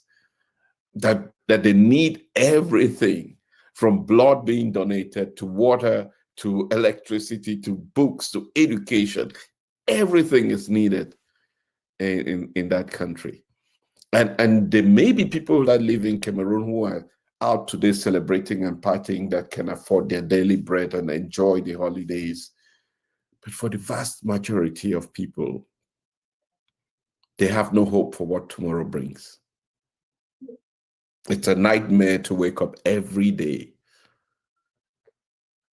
and think about the dignity of a father being able to provide for his children. And that is what this struggle it comes down to. It's people may see this as a political fight. This is not a political fight. This is a fight for the dignity of people, human beings that deserve more than what they're getting, trapped in a country called Cameroon that we must liberate. So thank you, Patrick, for stepping up, right? You say you've been here for coming for 2 months. Blessed be the day that you stepped up today to be part of this conversation, for it may be what transforms our country. So everyone has a little piece that they bring to this struggle. I guess today is the revelation of your own part that you play in determining what Cameroon's future will be. Thank you. Thank you. And we're going to now switch, and we're going to have a French conversation. I'm bringing on three people that you would already know. Herman, who is, of course, a part of Project C. And then we also have Mr. Leopold Zesu here. And then we also have Mr. Christian Tavesing. And sorry. Somebody help me. I'll do C'est chrétien, effectivement. Merci beaucoup, Elisabeth. Oh, ça fait plaisir de voir le grand frère chrétien Tabessing là. Hein? Ça fait plaisir de voir. Merci beaucoup d'être là, chrétien, ce soir encore. Je sais qu'il est l'après-midi déjà au Cameroun. Merci bien.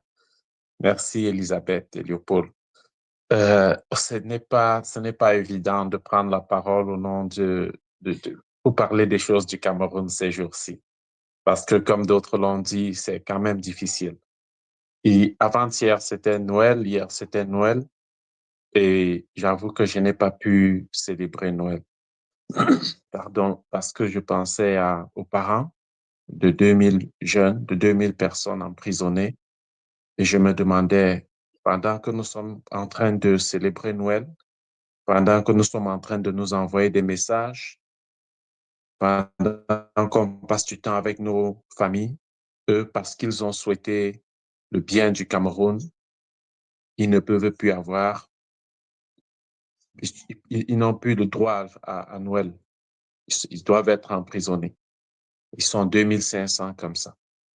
Plusieurs dans des prisons éloignées, loin de leurs parents, loin de leur famille. Et ça, on ne parle que de ceux qui ont encore la chance d'être en vie.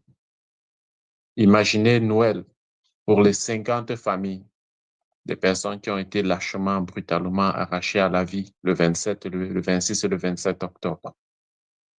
Parce qu'elles ont estimé que ce n'était pas bien que des élections soient organisées connaissant déjà le vainqueur. Parce qu'elles ont estimé que le droit que Dieu leur a donné à parler, le droit que la Constitution leur a donné à parler, pourrait être exercé.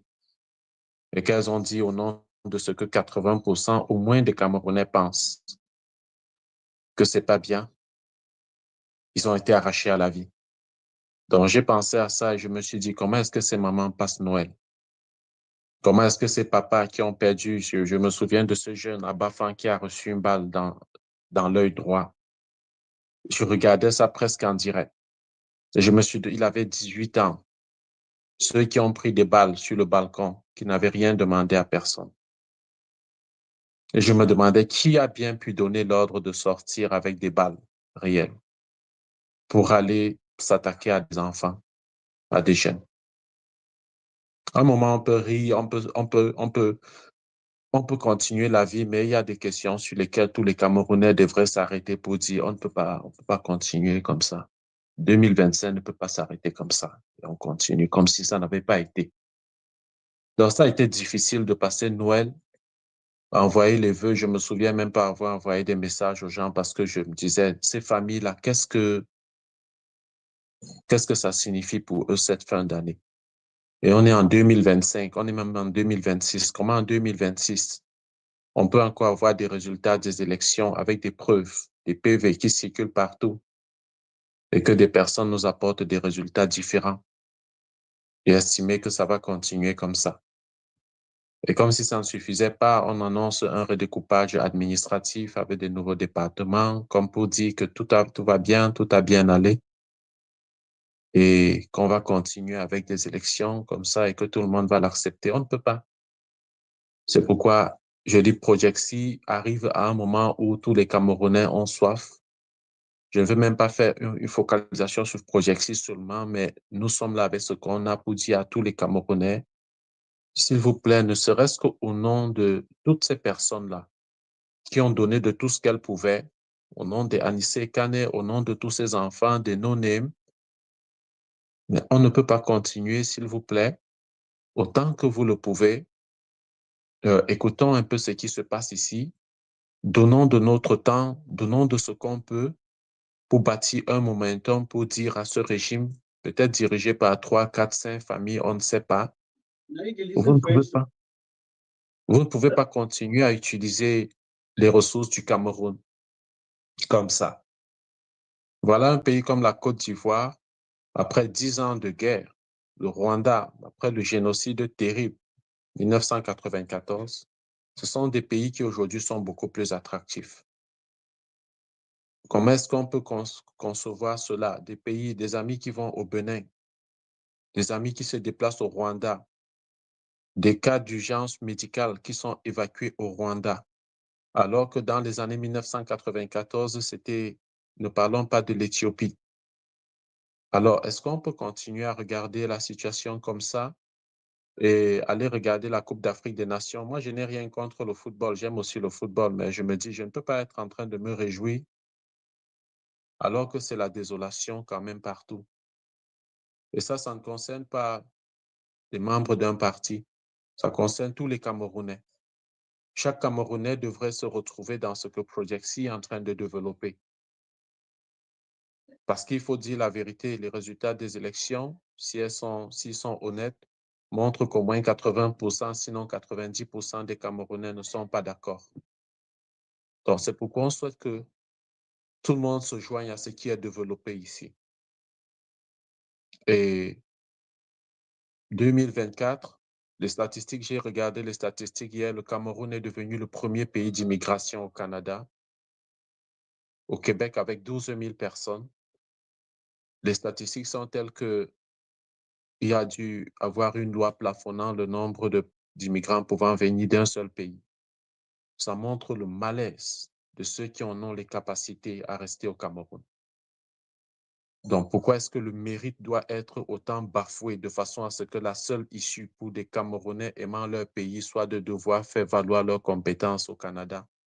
Si on ne prend que l'exemple du Canada, et on parle là de l'élite, un brain drain de très grande envergure, on parle là de la force intellectuelle. Parce qu'au niveau des tests de langue encore, le Cameroun arrive meilleur devant tous les autres pays. Jusqu'ici, la France était devant, mais le Cameroun a même battu la France. Vous imaginez ça? Ça veut dire combien les Camerounais sont déterminés à ne pas continuer dans la situation où ils vivent individuellement. Donc, nous pouvons, au niveau de la diaspora, continuer à lever une très grande force idéologique.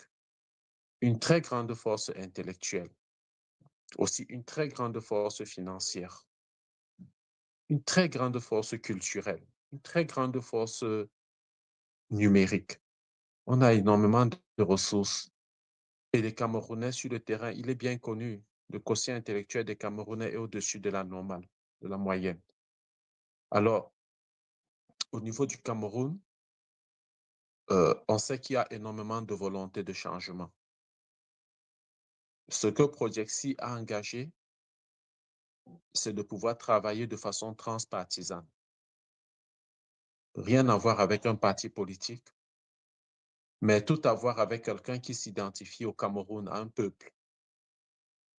Et on attend, voilà, un régime qui a volé, qui a usurpé l'élection, qui a volé, il faut le dire comme ça, mais qui montre tous les signes qu'il n'arrive pas à gérer ce qu'il a volé. On annonce des gouvernements sur Facebook, on annonce des gouvernements sur gouvernements, mais qu'il ne peut pas faire.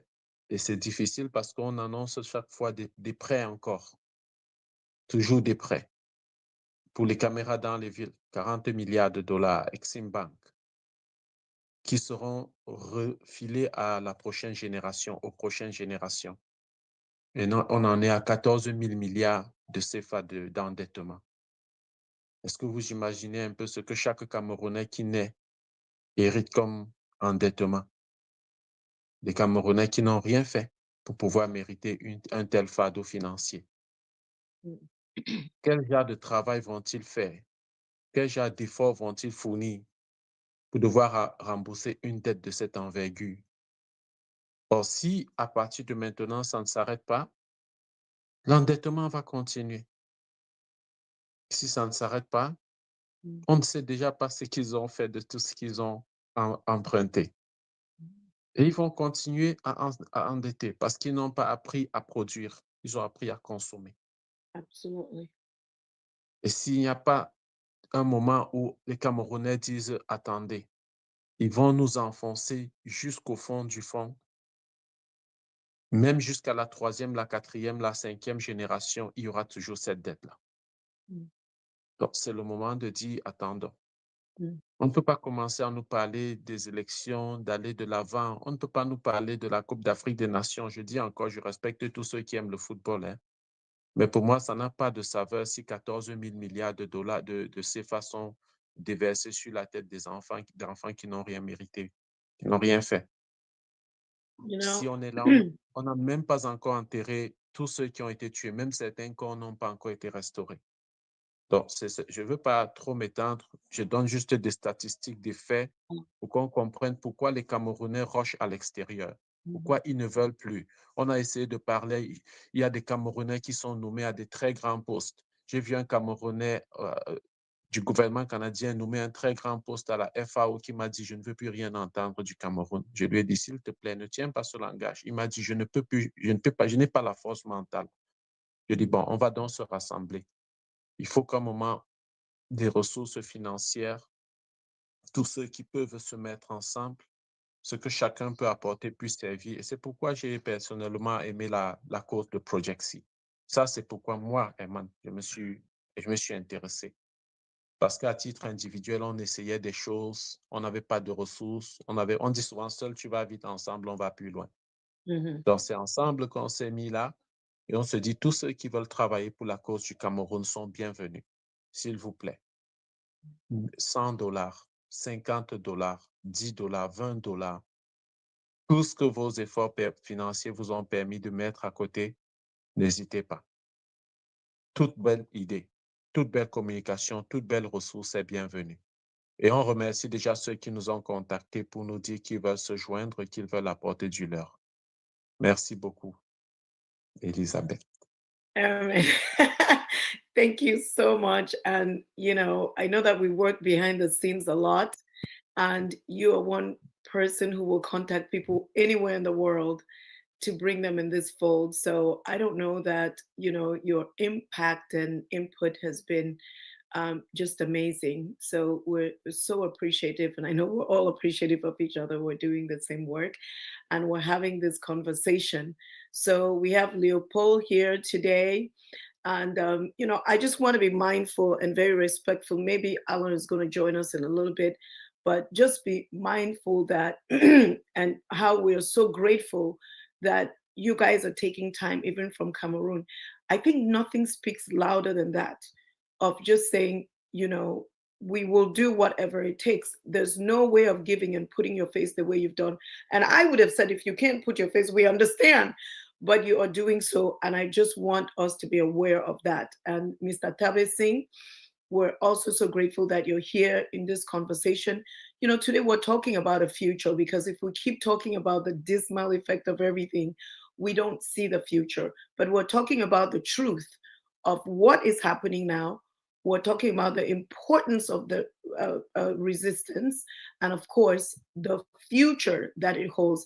And there's no better people to hear from. There are no better people to hear from, but from you, Mr. Tabe Singh, who's been so involved, Leopold and Chignon, and of course, having this conversation here with Herman. So we're so grateful. I'm going to get out of the mix and that we can have the conversation together. Thank you. Leopold, maybe I ask you guys to unmute. Yes. All right. Thank you, Elizabeth. Hello to everyone. Allow me to add a bit flavor of French to what Herman just had. Yeah. Je suis à Yaoundé, comme vous le savez, et l'heure n'est plus à faire les constats. Nous les vivons tous.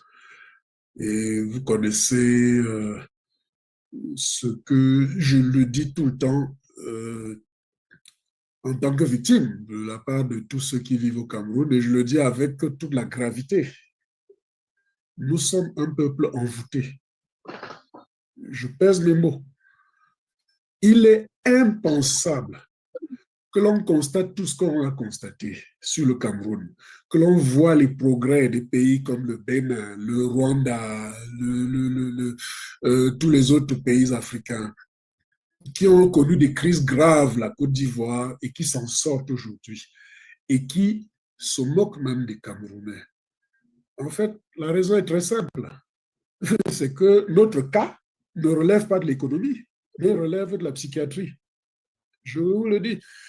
C'est-à-dire que si nous ne prenons pas la pleine mesure de cela, on sera toujours en train de se dire, mais ce n'est pas possible. Le Camerounais, on a un quotient intellectuel au-dessus de la normale, comme disait Herman. Mais nous sommes brillants à titre individuel, mais nous avons démontré au reste de l'Afrique qu'il nous est difficile de nous mettre ensemble pour travailler. Et en cela, Project C est en train de démontrer vraiment le contraire.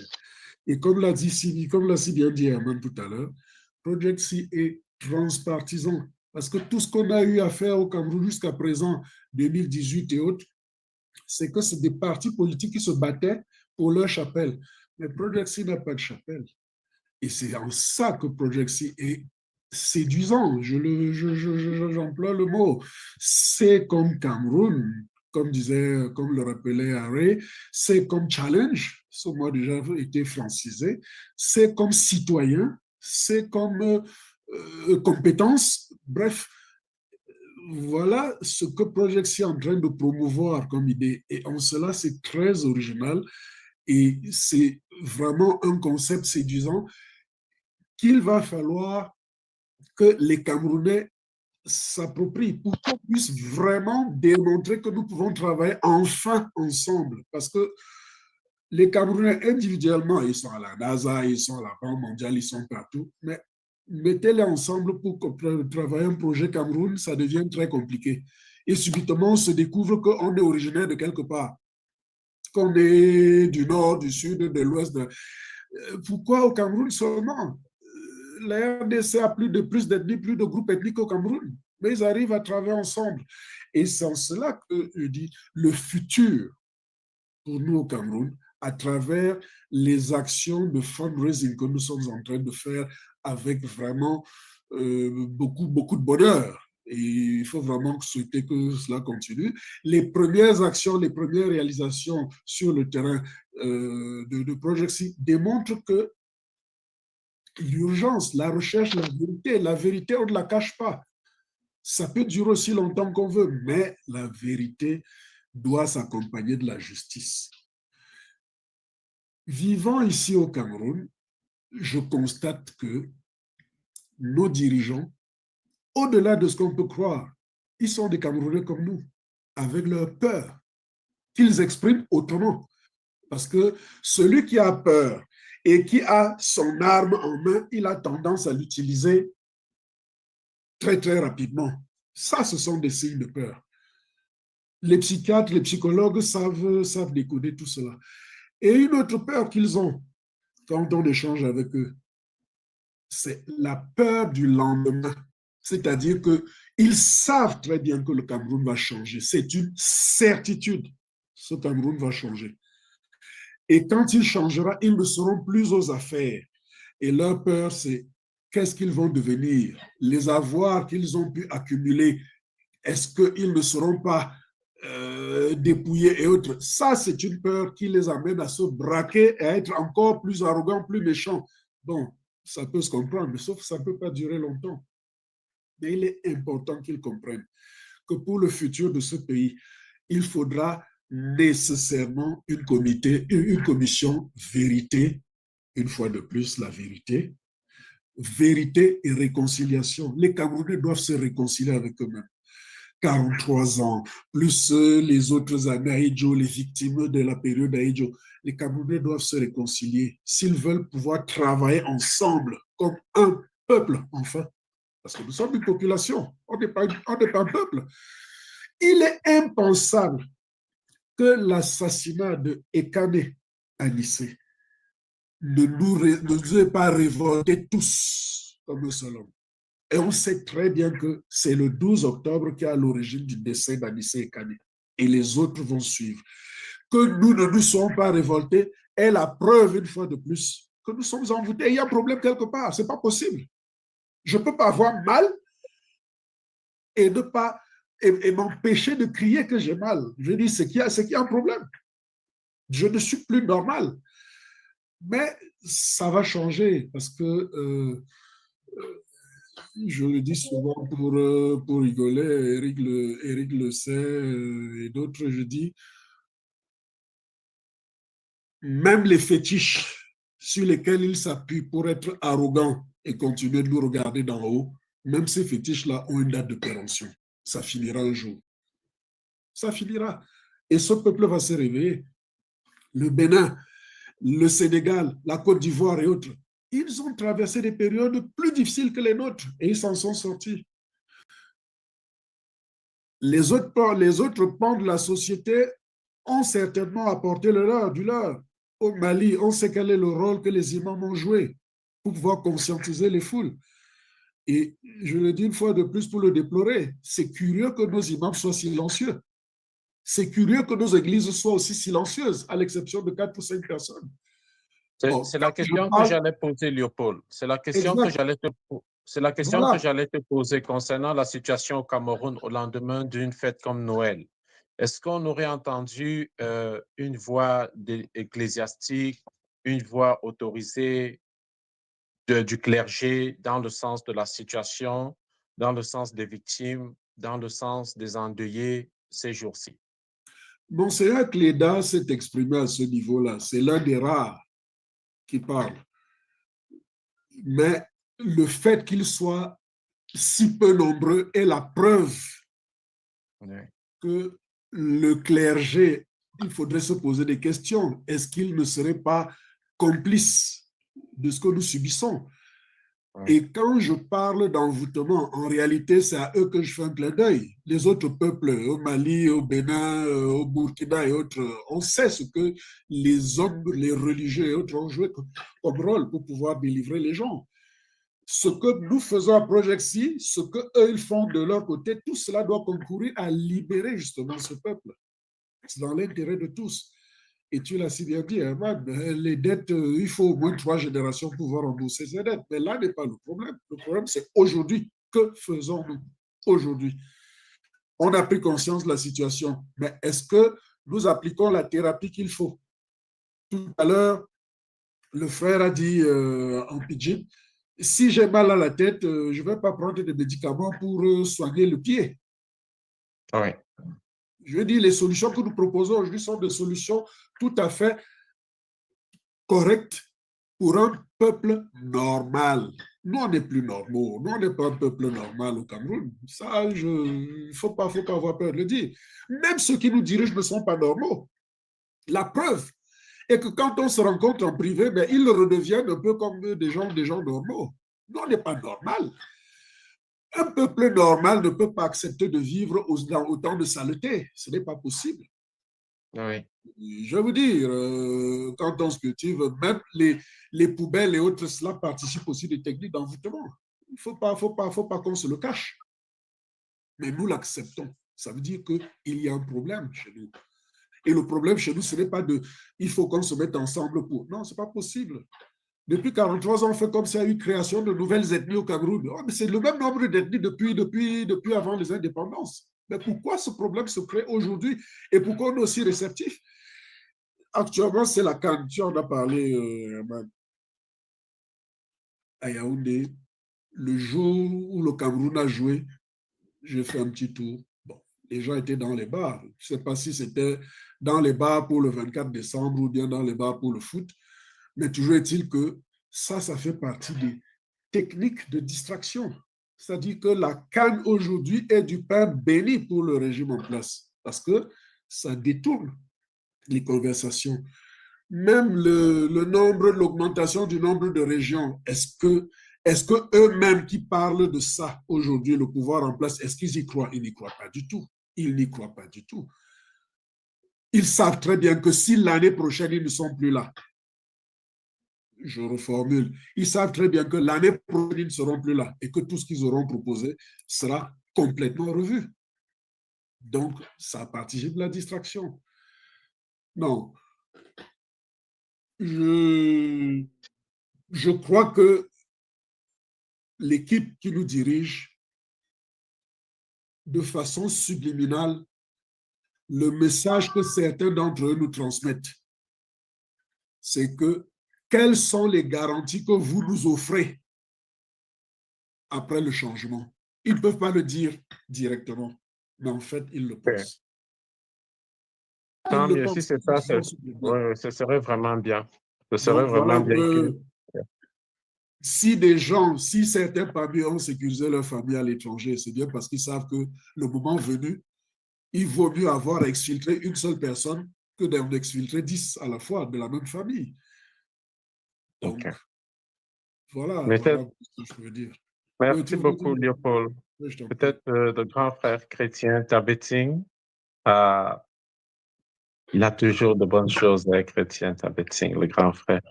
Mais il est chrétien. Il est chrétien. Bonsoir. Bonsoir tout le monde. Bonsoir. Bonsoir. Ouais, c'est tout un plaisir de vous revoir. De temps en temps, les perturbations du réseau font que je ne reste pas assez souvent pour les autres réunions, mais malheureusement aujourd'hui, ça va mieux. Alors, pour être plus précis, je suis à Yaoundé avec Léopold, effectivement. Donc, on est sur Yaoundé. On vit un peu les événements sur le terrain. Alors, je ne vais pas revenir sur ce que elle m'a dit, vient de dire, en confirmant un peu ce que disait Herman.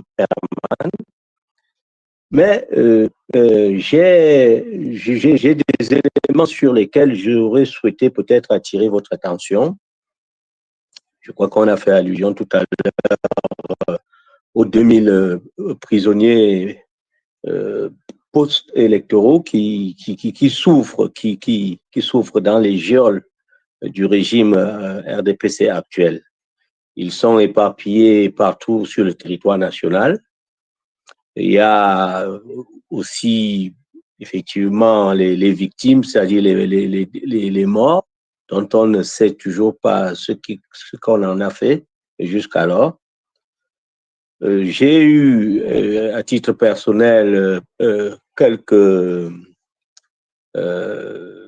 j'ai eu des alertes depuis la prison centrale de Yaoundé par des personnes très bien placées qui ont attiré mon attention sur les difficultés que traversent toutes ces personnes, tous ces jeunes qui ont été arrêtés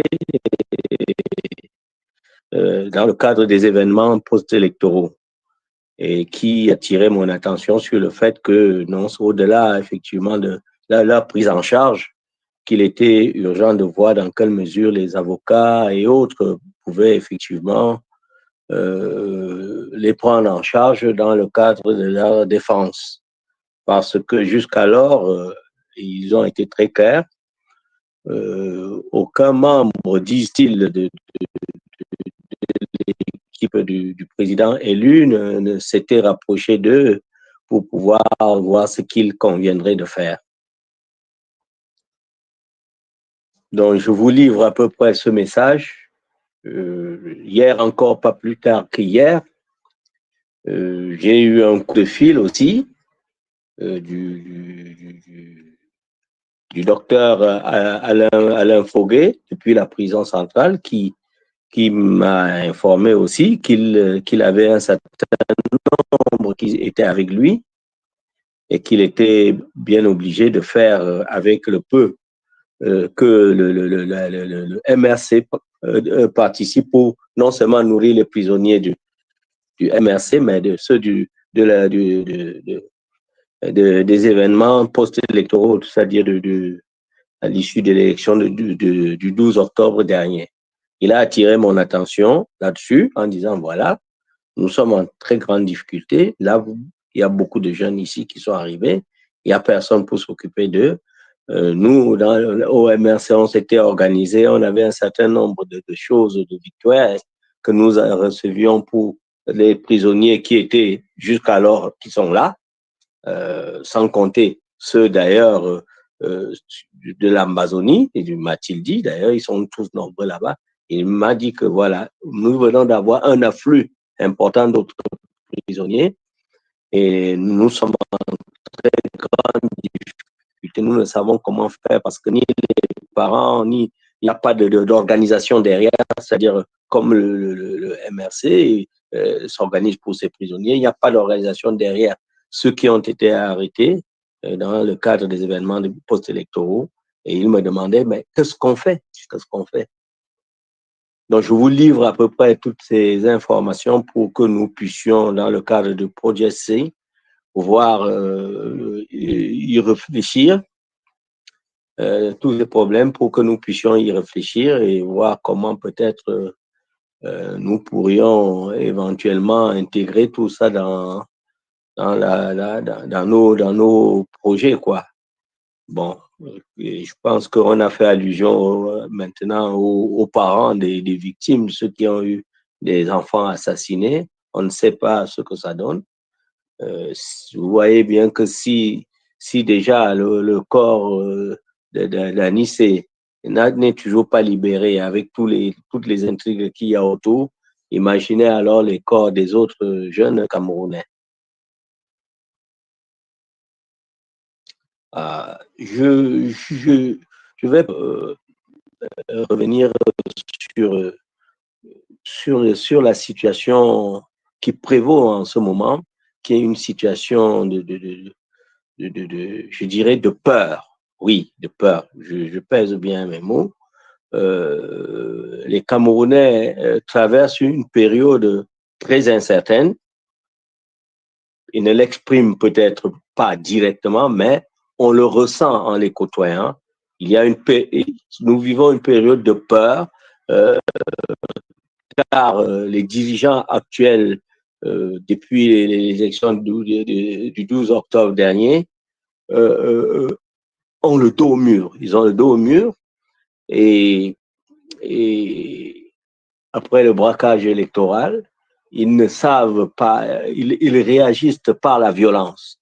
Et comme le disait Aman Mana dans une interview, après cette période de pogrom, j'utilise le terme utilisé par Aman Mana, il disait que, dans une interview, que c'est quelque chose de très, très insidieux qui se passe au Cameroun et que très peu de gens le perçoivent.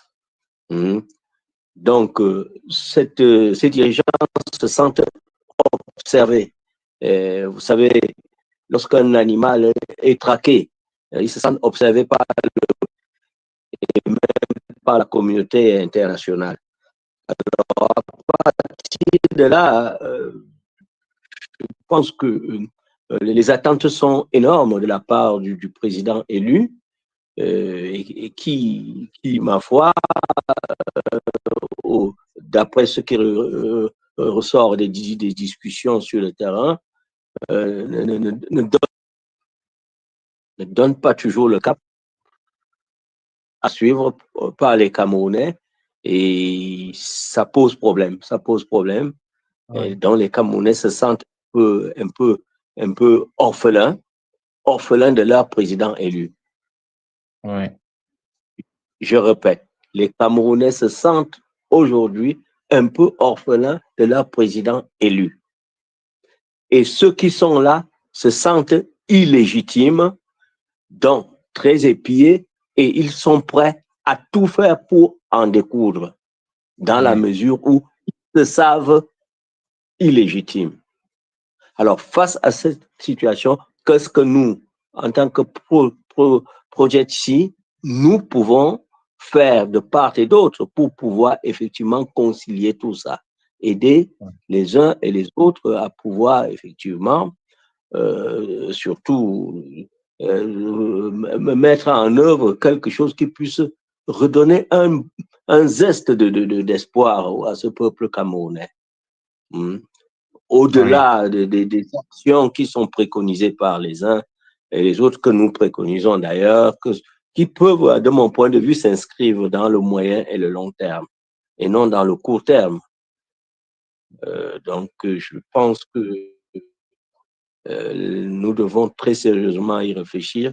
Je ne sais pas si Eric est parti, mais il est très important que Eric puisse passer ce message au président élu et que nous puissions comprendre et surtout que le peuple camerounais, qu'il puisse donner des signes assez forts au peuple camerounais.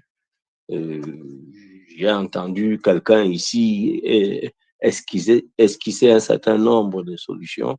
À un moment donné, il faut savoir comment est-ce qu'on s'y prend. Soit on en découle clairement, soit parce qu'on ne peut pas laisser le peuple dans la situation dans laquelle il est aujourd'hui. Dans la situation dans laquelle il est aujourd'hui. C'est vous ne pouvez pas savoir, c'est très difficile. C'est très difficile parce que les Camerounais ne savent plus à quel sein se vouer. Oh mon Dieu. Eric est là, il t'a écouté, Chrétien. Oui, voilà. Effectivement, je vais revenir sur ça avant la fin.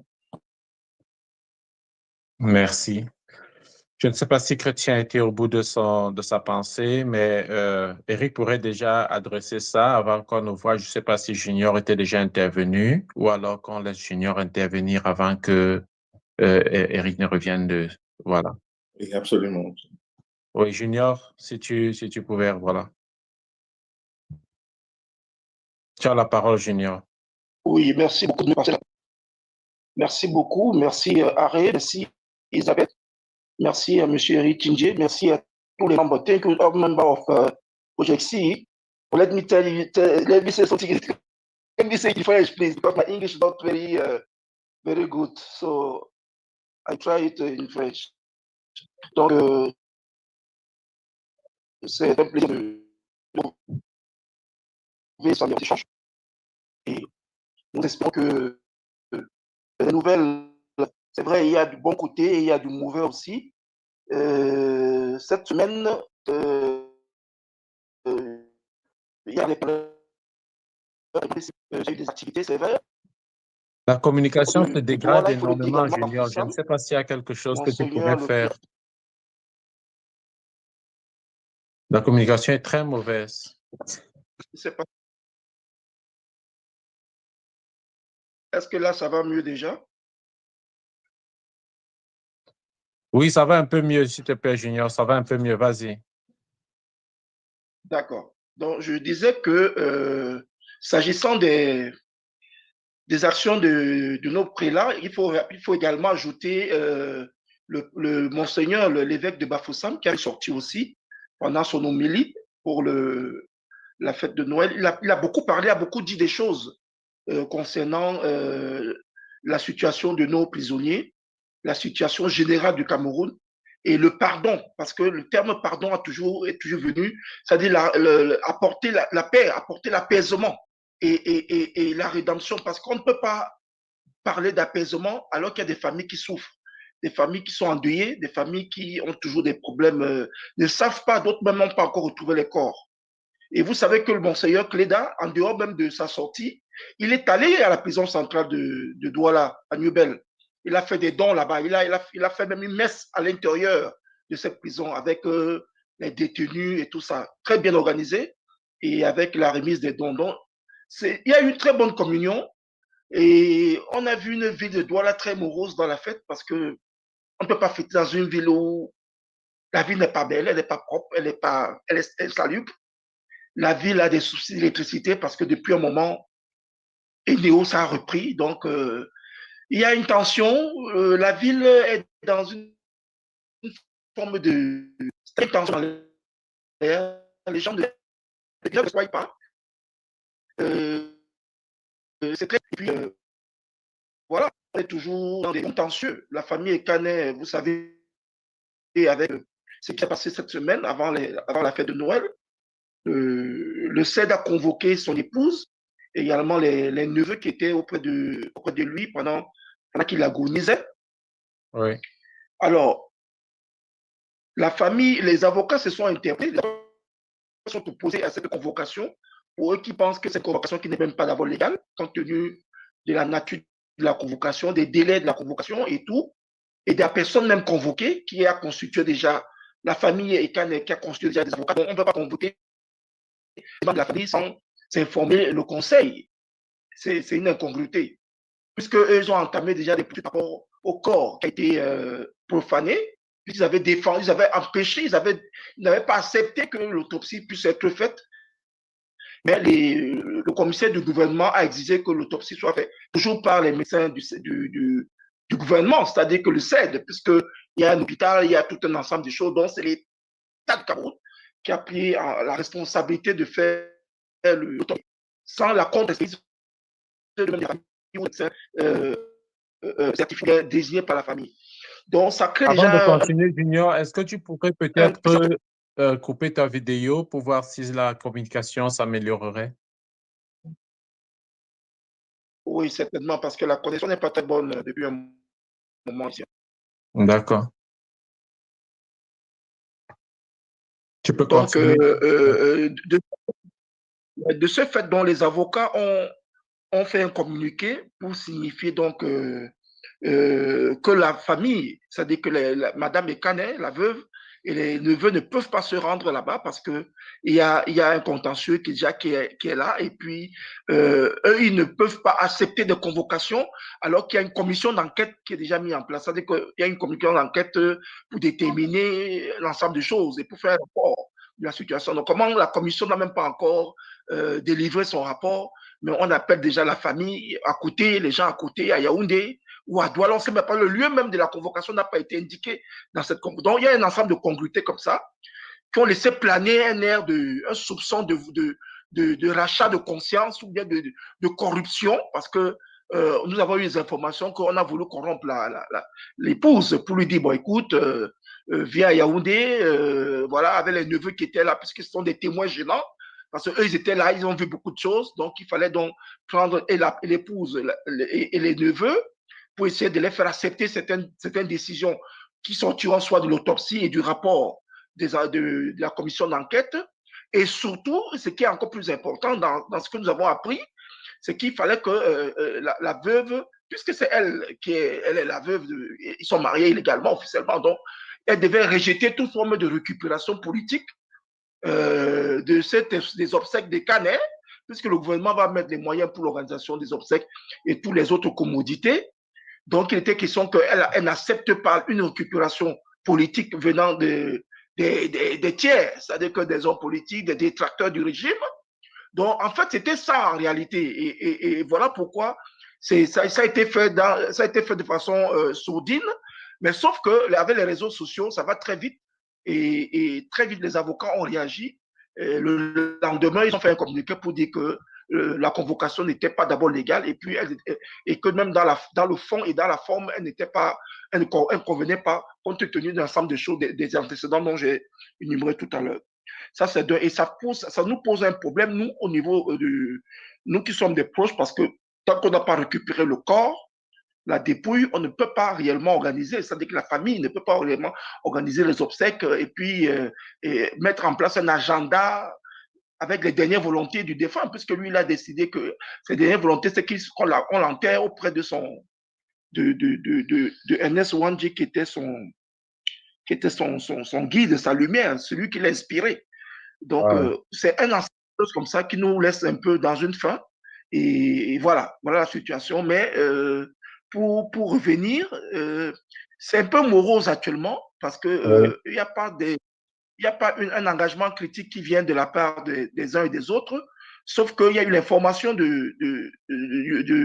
à l'international où nous avons appris qu'au niveau de l'Europe, il y a eu des sanctions, mais on n'a pas eu des éléments factuels pour corroborer ça, pour affirmer, pour faire peser ça dans les médias. Et ça tombait aussi à une période festive où les gens étaient dans la fête, il y avait aussi tout ça. Donc, l'information des sanctions qui pèsent sur les membres du gouvernement, c'est une information qui est arrivée, mais elle n'est pas arrivée par des voies, par des canaux que nous connaissons.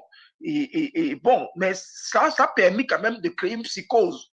Et ça laisse penser qu'avec l'action des avocats de la semaine dernière à Paris, peut-être c'est déjà les prémices de quelque chose qu'on attendait, mais on n'a pas eu une sortie ou un élément factuel sur lequel nous autres qui sommes dans les médias ici, on pouvait s'appuyer de façon concrète pour mettre le débat dans la place publique et envenimer, c'est-à-dire enfler cette polémique autour de l'arrestation des personnalités du gouvernement qui sont citées et peut-être même le gel de leurs avoirs à l'étranger. Donc, c'est un nombre de mesures comme ça. Donc, on n'a pas eu ces informations-là et ça nous a laissé un peu dans une situation où on ne savait pas quoi dire.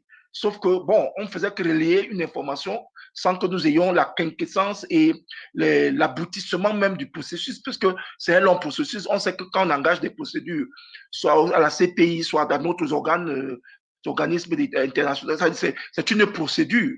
Bon, maintenant, l'information là est arrivée ici, mais je peux vous dire que ça, dans les réseaux sociaux, dans les milieux où nous sommes, moi-même je suis au cœur du monde, je suis dans un syndicat de journalistes et tout, ça a créé une panique et ça a suscité beaucoup d'indignation parce qu'on a compris qu'en réalité, donc, ces gens sont aussi fragiles qu'on le pensait, parce que c'est bien d'être très fort au Cameroun, c'est bien de sortir les chars de guerre, de sortir l'artillerie, de tirer à bout portant. Mais lorsqu'on rappelle maintenant, parce que moi j'ai fait une sortie en début de semaine pour rappeler que le Cameroun a ratifié plusieurs accords. Et la Déclaration universelle des droits de l'homme, c'est quelque chose c'est un dogme que tous les États qui ont ratifié respectent. Donc, on est sûr que dans tout état de cause, avec les évidences de ce qui est comme élément factuel et que les avocats ont présenté même autour de la conférence, nous pensons que il y a des choses à craindre, que ces gens-là ont des choses à craindre et qui doivent déjà, c'est-à-dire que la peur doit changer de camp en réalité. C'est ça. Il faut faire comprendre. Bon, en principe, et que nos prisonniers, espérons que le président dans son débat galien, il place la popularité. Ok, Junior. Du coup, on joue avec sans être suffisamment parce que encore pour la libération. On t'écoute plus du tout, Junior. Voilà. Ok, merci. Quoi qu'il en soit, bon, on a bien saisi, Junior, un des points saillants qu'on a gardé venant de chrétiens, c'est l'intervention du professeur Alain Fouguet concernant les prisonniers, leur situation précaire, la situation de surpopulation carcérale et le besoin de prise en charge. Avec Junior, c'est encore un dernier clou que Anissé Kane met même dans le cercueil du tribalisme, en tout cas un grand coup qu'il porte lorsqu'il demande à être enterré auprès de NS Wandier. Ça signifie que Anissé Kane voudrait être enterré à Bafoussam éventuellement. On devrait arrêter pour cette section-ci, mais je vois le docteur Tita. Docteur Tita a la main levée. On va accorder cette intervention-là. Docteur Tita, en quelques minutes, s'il te plaît. S'il vous plaît. Yeah. Good afternoon, wherever we are. My name is effectively Ivo Dida, and I'm a Cameroonian here from the Northwest region. Currently a physician, specifically gastroenterologist in the United States. I'm doing this introduction because I have been part of, I joined Project C because I really thought enough was enough. And I have relatively not been very active in terms of talking or going out there, even though I do my work, a lot of work in the background. But I'm beginning to get very worried about where things are going. And I want to certainly contribute and act to see how we can move Project C forward based on the objectives that we set out for ourselves. I want to thank everyone, those that conceived this forum, and they've been leading and sacrificing everything they can to see where we can go. However, I am, as I earlier mentioned, I'm beginning to worry that this forum may be losing momentum.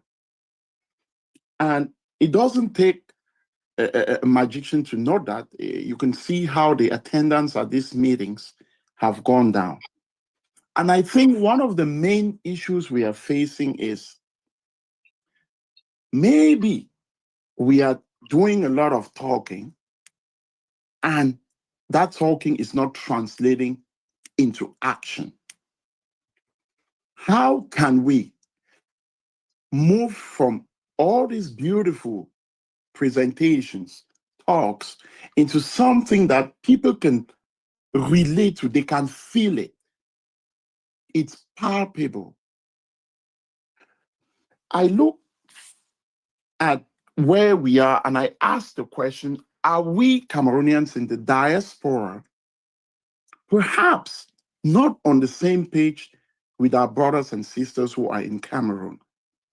Some of the things that I cannot fathom as a physician who treats patients, when I imagine what happened to Ekane and Cameroonians sat in their homes, I wonder how hypnotized we have become. If a government can deny oxygen to somebody and that does not enrage our people, I don't know what else it will take. People went out and voted. Your vote is stolen. We all say, je veux voir mes enfants grandir. I can speak French because I studied in the Faculty of Medicine in Yaoundé. Je veux voir mes enfants grandir. Grandir dans quel pays? Un pays où il y a les déchets, il y a les saletés, c'est ça qu'on appelle pays. Mais la question c'est, what has happened to us? Have we been brainwashed? Are we just so drowning in poverty that even the loaves of bread and sardine are enough, and we come on 1 day, 2 days, and we are lost? I mean, somebody's going to say, what have you done? I'm sitting here, I guarantee you, let me see a structure that needs money. I'm happy to step in there and put in finances. I mean, trust me, this is not new. And I don't want to list the number of people in Cameroon who are in hiding that I support as we speak financially. We just want to see an actionable and comprehensive plan. It has gotten to a point where I myself talking, I don't have the answers. But the mindset of Cameroonians, we talk about other countries have changed. They went through even less significant or worse situations than us and ended up changing. They changed because the people's mindset was different. The idea of even creating more regions is only to further divide Cameroonians. We are not acting as if we are one people. This division, this government has used it. They have killed this nation. And I don't know how we get to change it, but my brothers and sisters, we have been talking. Since the elections passed, we can tell we are losing momentum because we are not seeing palpable change or action. I am begging whether we have to create a think tank group to sit down and come up with something. Metro at least says it every day. It's the people who voted that have to bring the change. It is not the president-elect. And if those people are in this same mindset where we are today, you know what? We will all wash our hands and let nature decide how the future of this country comes. But that is not an option. So we must act. Thank you all. Thank you so much. Thank you, Dr. Dita. Thank you. Before giving the floor to Ellie, please, Eric il y avait une question de Chrétien, avait une préoccupation à laquelle il espérait une réponse. Oui. Je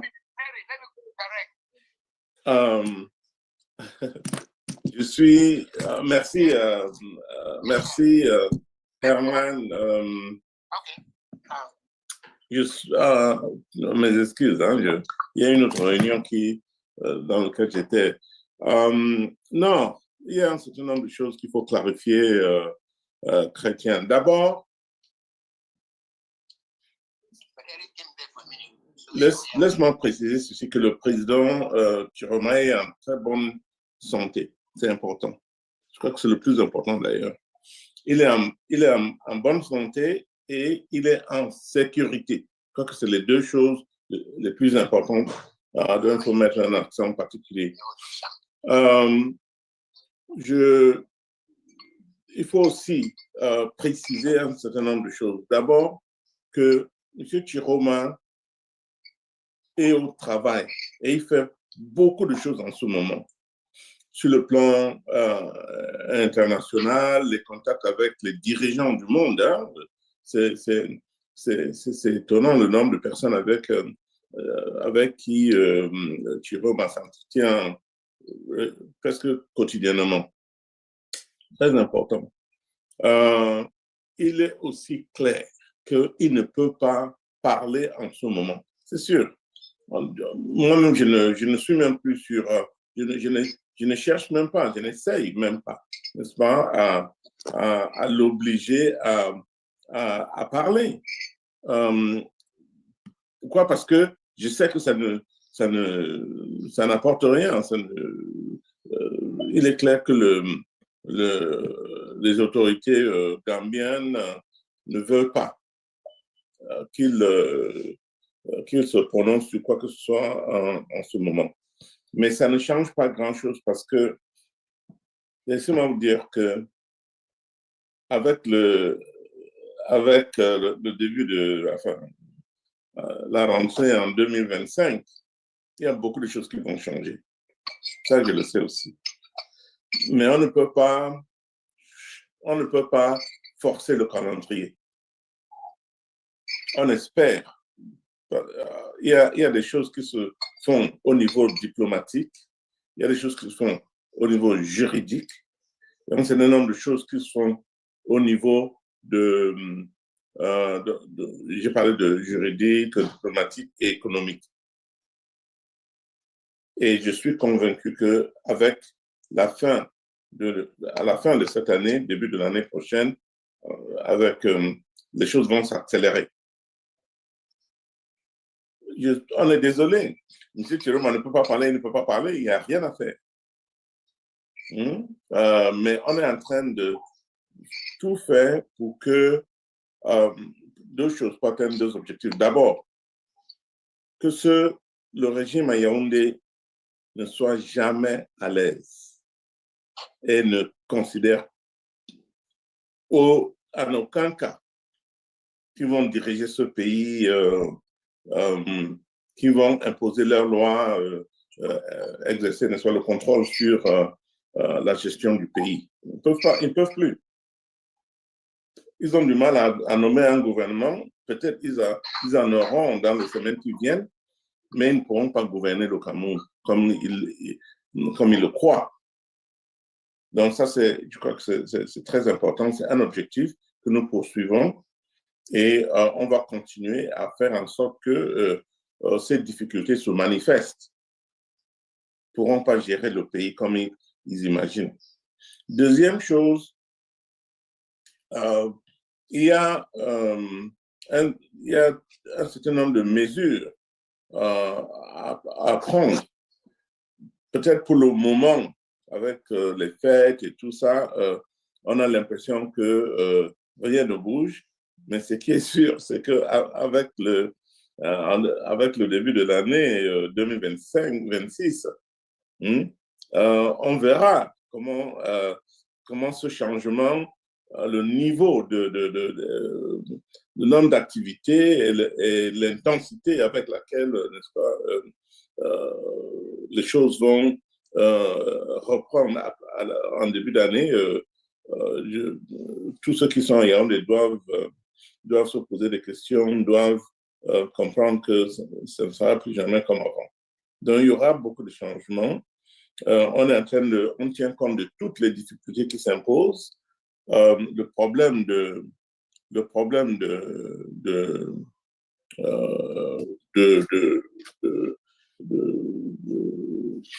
enfin, la prise de parole, c'est ce que je voulais dire, la prise de parole de M. Chiroma, qui commence à nous embêter tous.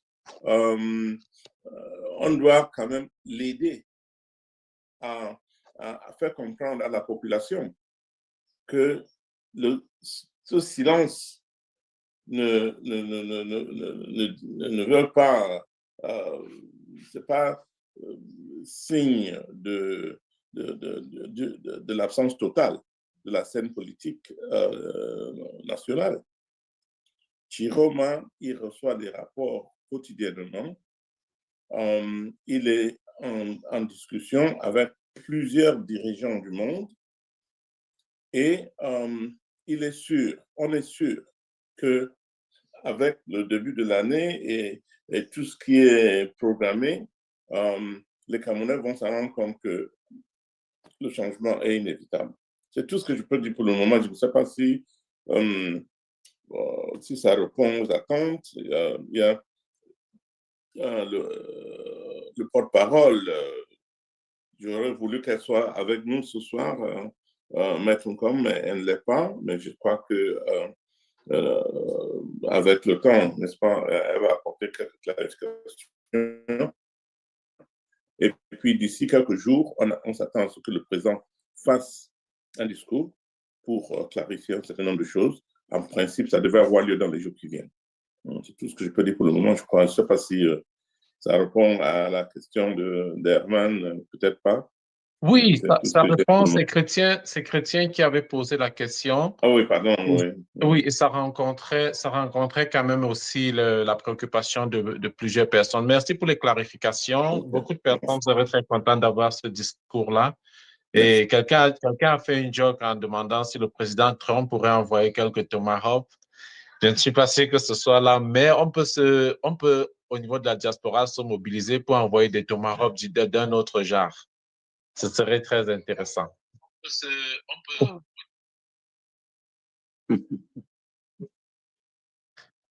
Je ne sais pas si Chrétien voulait dire quelque chose d'autre apparemment.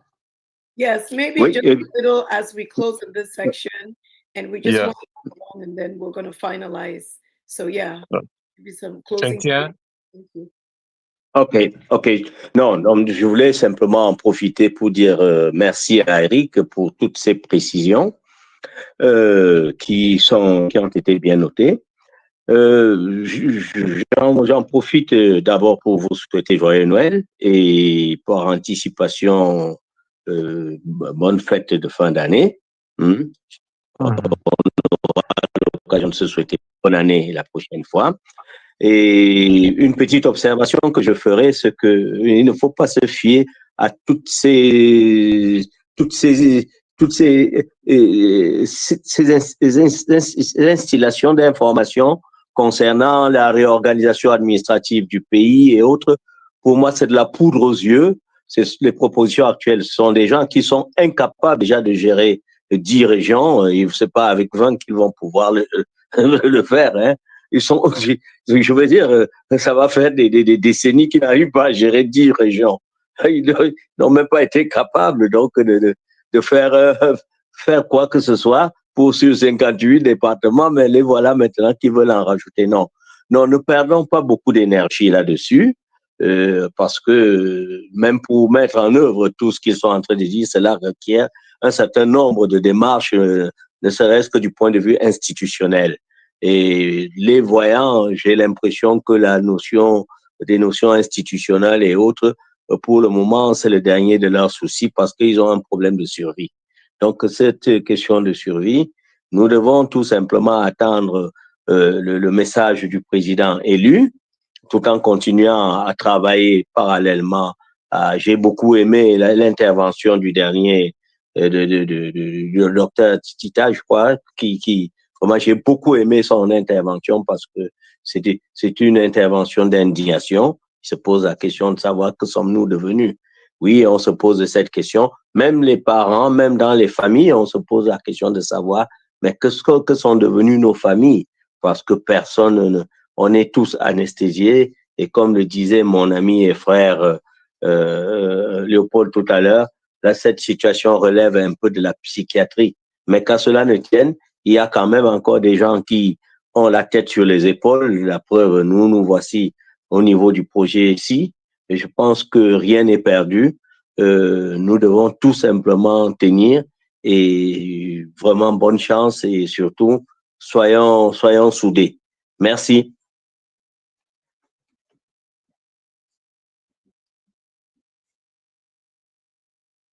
Merci beaucoup, Chrétien. Je repasse la parole à Elisabeth. Voilà. Ouais. Leopold, I don't know if Leopold had something. Monsieur Nesu, just to. Oh, no, Ellie, I just wanted to say that deep in my heart, I'm convinced that by next year and later, some students will have to study the strategies of Project C. To, it will be a good topic for lecturers, strategies that we are carrying to bring people together from different origins and so on. So it's a very important and very interesting experience we're carrying. I'm convinced. That's the only thing I wanted to add, that we're on a good track. Thank you very much. Thank you. And Junior, I know his reception wasn't good. I don't know if he has anything to say, but I'm just going to say thank you. And we're going to go in and bring in Kenneth Tendo, just so he can really talk about contributions, and I will share some things. I know some ideas are coming in that we want to share. And then Dr. Dita, who spoke, oh, we see Natalie. Yeah, okay. Maybe we can have her speak and then we're going to bring Ken as we switch on. Okay, great. So let's go ahead now. And is it Mr. Tatalia? Okay. Yeah. Yeah, very good. Okay, are you ready? Thank you for being on. And then we'll just be making the switch as he speaks. Yes, we can hear you. Thank you so much. We're going to go ahead and pin you on screen. Bonsoir à tout le monde. Je crois que j'ai joué un Project C. Je ne sais pas si j'ai vraiment joué. Bon, j'ai joué la page WhatsApp, ça fait près de 2 mois. Je n'ai jamais eu la parole ici. Je n'aime pas faire beaucoup de lumière sur moi, mais je suis quelqu'un qui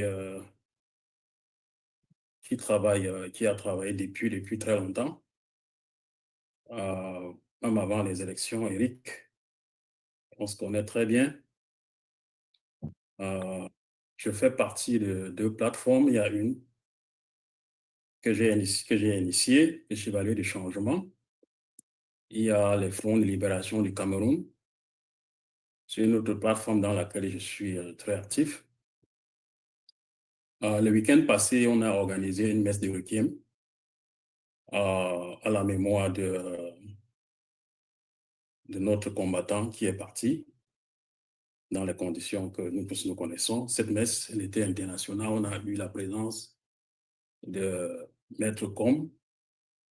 On a eu la présence de beaucoup d'activistes à travers le Cameroun, partout en Europe. Et j'ai voulu prendre la parole juste pour quelques minutes ici, juste pour rebondir sur la dernière intervention d'Éric. Ceci peut-être n'est pas la meilleure place pour moi de venir, mais j'ai vu il y a 43 Camerounais qui sont connectés. J'aurais dû utiliser d'autres médiums, mais j'ai voulu quand même faire sortir ce qui est dans mon cœur en ce moment. Parce que vous voyez, parmi les leaders de la diaspora, et parmi les Camerounais, il y a 2 camps. Il y a un camp de ceux qui ont travaillé sévèrement pendant toute la campagne, qui ont cru à Chiroma dès les premiers jours, et il y a ceux qui ont joint le combat après. Parmi les Camerounais, il y a des Camerounais qui ont cru et qui ont tout fait. Ils sont allés voter, ils ont voté Chiroma, ils lui ont donné ce mandat que tout le monde recherchait. Et il y a ceux qui ont rejoint après et qui... Maintenant, pourquoi des personnes ont cru à Chiroma? Pourquoi certains Camerounais ont tout donné pour voter Chiroma? C'est parce qu'on avait un espoir. On avait regardé ce qui s'est passé en 2018. On avait vu que Chiroma était un nordiste. On a pensé, je ne veux pas, ce n'est pas une carte tribale, on a pensé que le vote serait plus défendu si c'était peut-être nos frères du Nord. Et on a donné ce mandat clair.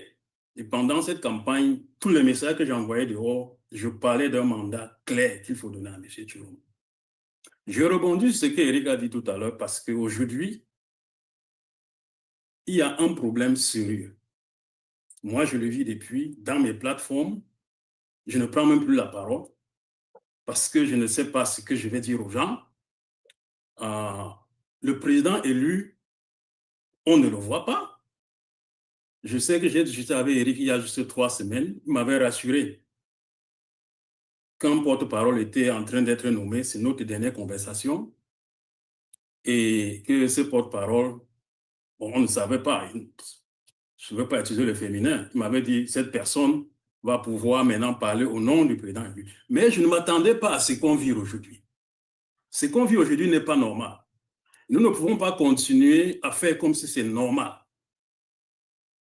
Nous sommes en train de dire, quelqu'un, le docteur qui apparaît tout à l'heure, a dit que les Camerounais, ça ne vaut pas la peine de se battre pour eux. On peut tenir tous ces discours, on peut accuser les Camerounais. Mais vous-même, si vous êtes un Camerounais qui a cru à tout ce que j'ai dit au départ, et qu'aujourd'hui, Anissé est mort, on n'a pas vu le président élu. On a eu un communiqué de lui, mais on ne l'a jamais vu. Mais M. Kamto a fait une vidéo. Je ne pense pas, personnellement, je ne pense pas que le pays d'accueil du président élu l'empêche de donner une opinion personnelle sur la mort de M. Anissé Ekané.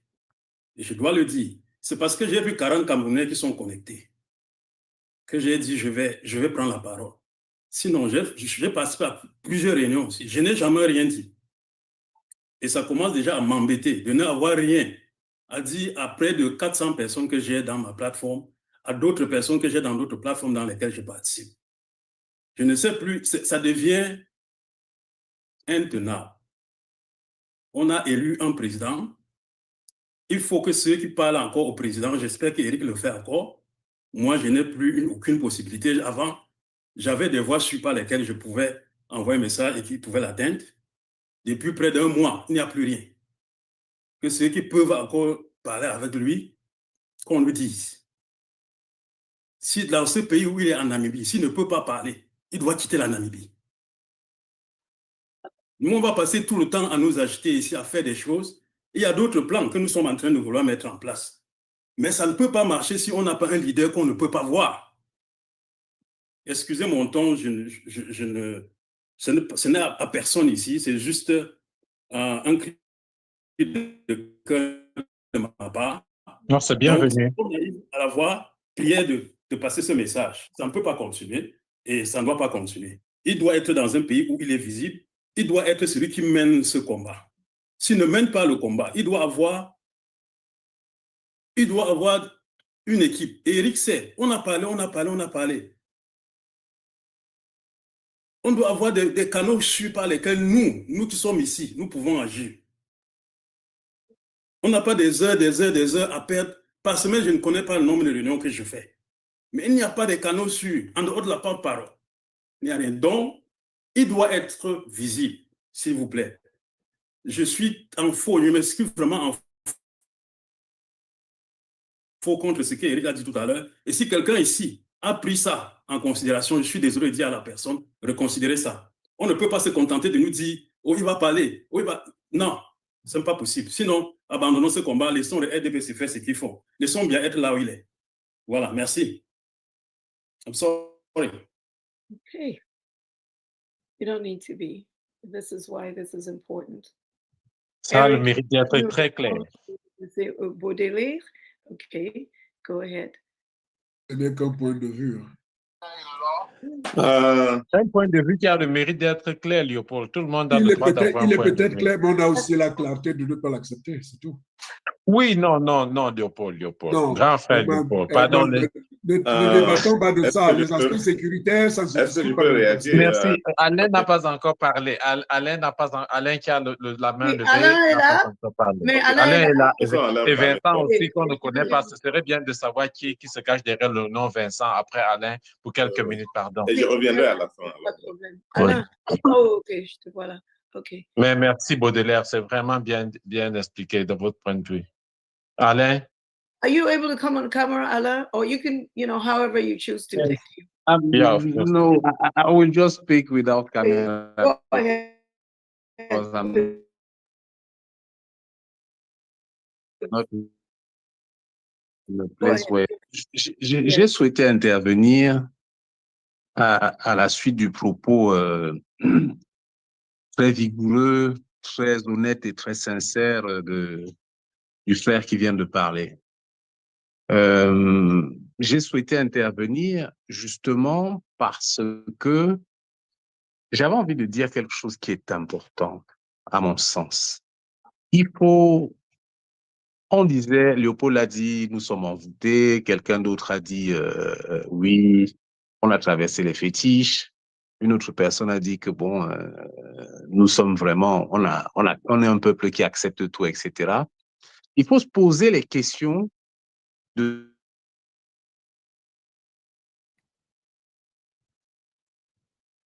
Allô Alain, on t'écoute plus.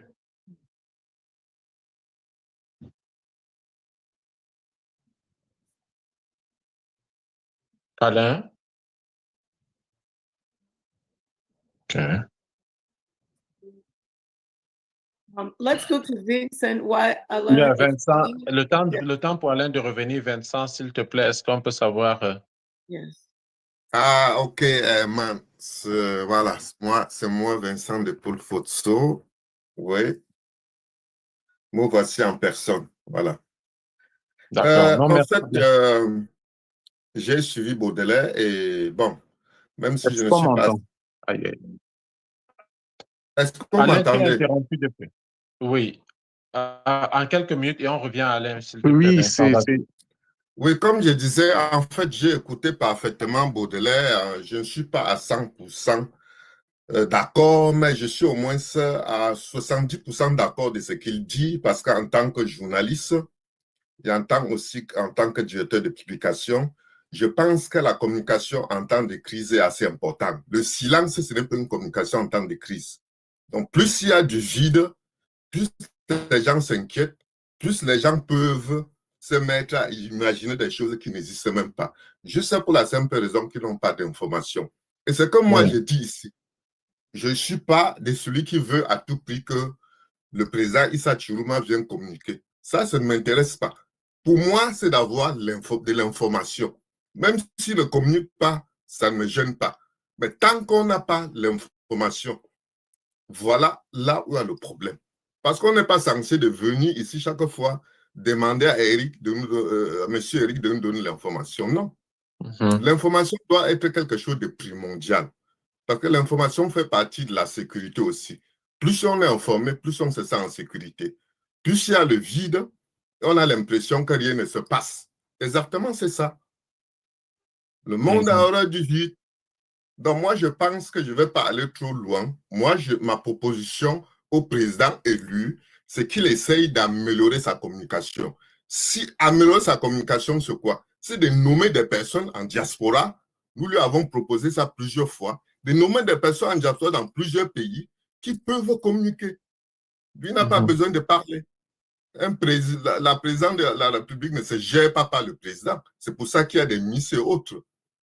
Il ne peut pas focaliser le combat seulement sur lui. Tel qu'il est silencieux, rien ne se passe. Non. Il doit déléguer le pouvoir et c'est ce qu'on ne voit pas. Depuis là, les choses sont concentrées sur lui. S'il est bloqué en Gambie, on reste, on attend. Non, ce n'est pas comme ça. Le Cameroun ne lui appartient pas. Je suis désolé. Oui, je m'arrête là. Merci beaucoup, Vincent. Très, très belle proposition. Vraiment très belle qui rejoint, qui complète peut-être celle de Baudelaire. C'est vraiment interactif et c'est bien. Alain, si tu nous écoutes, vraiment très merci beaucoup, Vincent. On pourrait revenir pour toi. Est-ce que Alain nous écoute encore? Je suis là, j'écoute. Oui, vas-y, J'ai bien Alain, écouté on t'a J'ai perdu bien tout à l'heure. écouté Baudelaire et Vincent. Justement, ça tombe très bien parce que je vais réagir sur les deux, en espérant que mes télécommunications ne me trahissent pas encore une fois. Donc, ce que je disais, c'est que vraiment, l'une des causes de l'inefficacité des progressistes, c'est, et là aussi, il faut le dire brutalement et directement, c'est leur faiblesse organisationnelle, leurs égos et leur manque de discipline. Il y a quelque chose qu'Éric a dit dans son propos qui était très important. Il a dit, le président Chirouma est en lieu sûr, il est en santé, il travaille. Il fait plein d'actions à l'international sur un point de vue juridique, sur un point de vue lobbying, sur un point de vue diplomatique. Et il est hébergé par un pays qui l'astreint à une certaine réserve. Et Eric a été clair sur le fait que dans très peu de temps, il y aura des annonces qui seront faites. L'autre chose que j'ai envie de rappeler, c'est que il a nommé le président Chirouma, il a nommé Maître Aliscom comme étant sa porte-parole. C'est-à-dire que s'il avait quelque chose à dire, ou s'il y avait quelque chose à dire, elle l'aurait dit. Ça veut donc dire, vraiment en disant la rationalité toute simple, c'est qu'il est en train de travailler, il fait des choses, et il n'y a rien de substantiel sur laquelle il peut communiquer pour l'instant, en sachant que toute l'information qu'on doit avoir, elle est connue. On sait où il est, on a des reports, ne serait-ce qu'à travers cette plateforme, semaine après semaine, sur le peu de choses qu'on peut et qu'on doit savoir. Parce qu'encore une fois, il faut être conscient de la délicatesse de sa situation et avoir un peu d'indulgence par rapport à la discrétion, la réserve, la densité que doivent avoir ces communications. Et surtout qu'en plus, on est en train de parler, au début du propos, Arrêt disait, on envisage éventuellement qu'ils reviennent au Cameroun au 11 février. Donc, ce sont des choses qui nécessitent du tact, de la réserve, de la délicatesse. Donc, je pense que soyons confiants, ayons la foi dans ce qu'on fait, ayons la foi dans ceux à qui on a donné le mandat de porter notre volonté et faisons confiance à ces leaders, apportons-leur du soutien, faisons des propositions. Et je pense que ça va aller. Je crois qu'il faut se faire confiance mutuellement. Il faut être force de proposition. C'est très bien ce que Vincent a fait tout à l'heure en disant qu'on peut avoir des porte-paroles dans plusieurs pays, mais je pense que si on a un porte-parole qui est au Cameroun et qui peut parler et de façon audible avec les moyens télécoms qu'on a aujourd'hui, c'est accessible par tout le monde. Mais vraiment, moi, je souhaitais dire que, encore une fois, le président Chiroma a un porte-parole. Par ailleurs, nous avons la chance d'avoir Eric qui le côtoie à fréquence régulière, qui nous apporte quelques informations. Eh bien, soyons confiants, restons en ordre de bataille, parce que j'ai remarqué que la chose qui fait souvent que les progressistes échouent, c'est cette propension à laisser place à de l'indiscipline, à peut-être de l'impatience. Je sais que c'est difficile pour tout le monde d'accepter ce qui se passe, mais on a attendu 40 ans, voire même 100 ans pour être en 2025, avec des échecs répétés, les plus récents étant inefficacité répétée, les plus récents étant en 2018 et 1992. On est à quelques mois, on a 2 mois et demi, 3 de la dernière présidentielle. Bon, c'est pas quelques jours, quelques semaines qui vont nous tuer. Je souhaitais vraiment dire ici que ayons de la réserve, de la retenue, de la patience. Faisons-nous confiance et puis je pense que on va voir, comme Eric le disait, dans les prochains jours, dans les prochaines semaines, comment les choses vont évoluer. Merci. D'accord. Merci beaucoup. J'ai l'impression Eric voulait ajouter quelque chose à la suite de Baudelaire. Il a dit qu'il voulait lui répondre. Je ne sais plus si je me trompais, Eric. Non, merci. Évidemment, je voulais le faire pour abonder dans le même sens Alain et Léopold. Et je vous en remercie parce que cette bataille, c'est pas la mienne, c'est pour nous tous. Je crois que je comprends parfaitement cette exigence de la part de tout le monde de pouvoir informer le public, donner les informations. Je comprends, n'est-ce pas, cette volonté d'avoir, d'être, n'est-ce pas, en mesure d'expliquer, de comprendre ce qui se passe à travers le pays et surtout sur le plan politique. Tout à fait normal. Et je comprends les frustrations des uns et des autres, mais écoutez, nous sommes le pays, le Cameroun est en train de traverser une période historique assez compliquée, peut-être, je ne sais pas si c'est le mot juste. Et je ne suis pas sûr que c'est dans l'émotion qu'on va résoudre le problème. Je crois que c'est question de stratégie. C'est ce qu'on doit se poser comme question. Quelle stratégie? Est-ce que cette stratégie est en train de marcher? Et si elle ne marche pas, qu'est-ce qu'il faut pour soit pour modifier, remplacer, changer, n'est-ce pas, la stratégie? Je crois que c'est le plus important. On ne va pas gérer ce pays dans l'émotion. J'espère que ce que je dis là n'a pas... les gens ne vont pas m'entendre ça. Il faut une stratégie. Et c'est la question qu'on doit se poser régulièrement.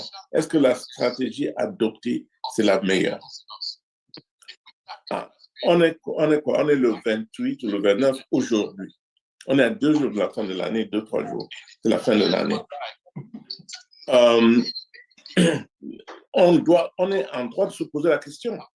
Est-ce que ce que nous avons adopté jusqu'ici depuis le 12 octobre, est-ce que ça marche? Ça nous amène vers le changement voulu. Et si la réponse est non, changeons-le. Ce que je sais, c'est qu'il y a beaucoup de choses qui se passent sur le plan économique, sur le plan financier, diplomatique, juridique. Il y a des actions. On ne va pas ces actions-là ne se passent pas dans un vide. C'est des choses, il y a des actes. Si jamais il y aura changement au Cameroun, il y a des actes à poser. Il y a des actes, comme je dis, juridiques, par exemple. On doit pouvoir amener la Cour internationale dans le jeu. Pour le faire, il y a une procédure à suivre. On est en train de travailler là-dessus. Il y a même en ce qui concerne la stratégie, il y a des choses qu'il ne faut même pas exposer. Oui, il faut informer les gens, je suis d'accord. Mais informer les gens pour tout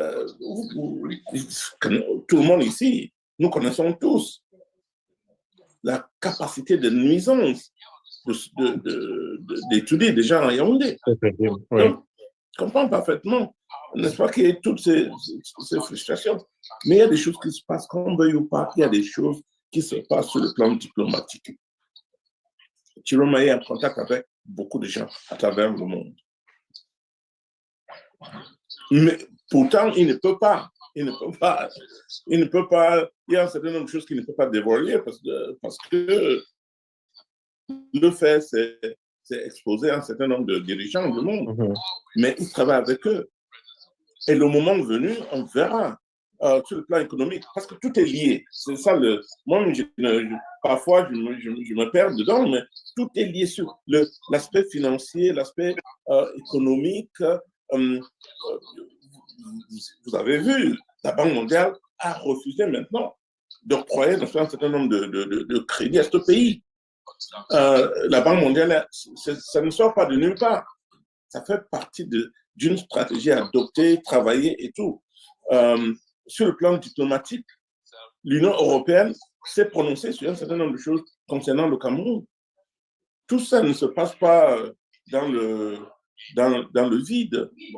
Il y a la question enfin, que les gens autour du président se posaient, c'est où est la diaspora? Qu'est-ce que chacun de nous peut dire qu'il a fait ou qu'elle a fait pour changer les choses au Cameroun? Ce n'est pas le fait de se plaindre que ça va changer quoi que ce soit. Il y a des gens qui posent des actes. Ceux qui sont ici, je suis sûr que c'est parce qu'ils veulent voir ce changement. Et c'est déjà un acte qu'il faut reconnaître. Mais il y en a combien? Il y en a combien? On a dit d'écrire à nos sénateurs, ou ceux qui sont aux États-Unis, combien l'ont fait? Ce n'est pas la bataille de Chiroma seul. Donc, il ne suffit pas de rester et de se plaindre. Non, il faut poser des actes. Et nous pouvons tous le faire. Nous tous. Si les Camerounais lèvent leur voix là où ils sont, en France, en Allemagne, Bruxelles, machin, tout ça, aux États-Unis, s'ils levaient les voix, ça va.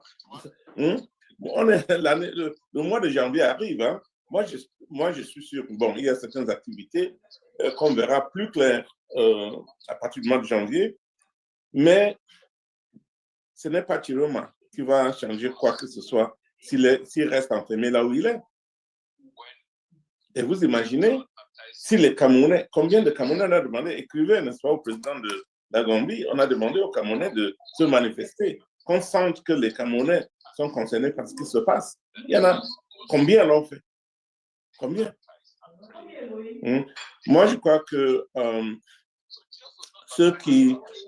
heureusement, il y a beaucoup qui y croient et qui travaillent. Et on verra, je suis convaincu, ce changement d'ici peu. Quelque chose va se passer dans les semaines qui viennent, je suis convaincu. Il y a, par exemple, un certain nombre de...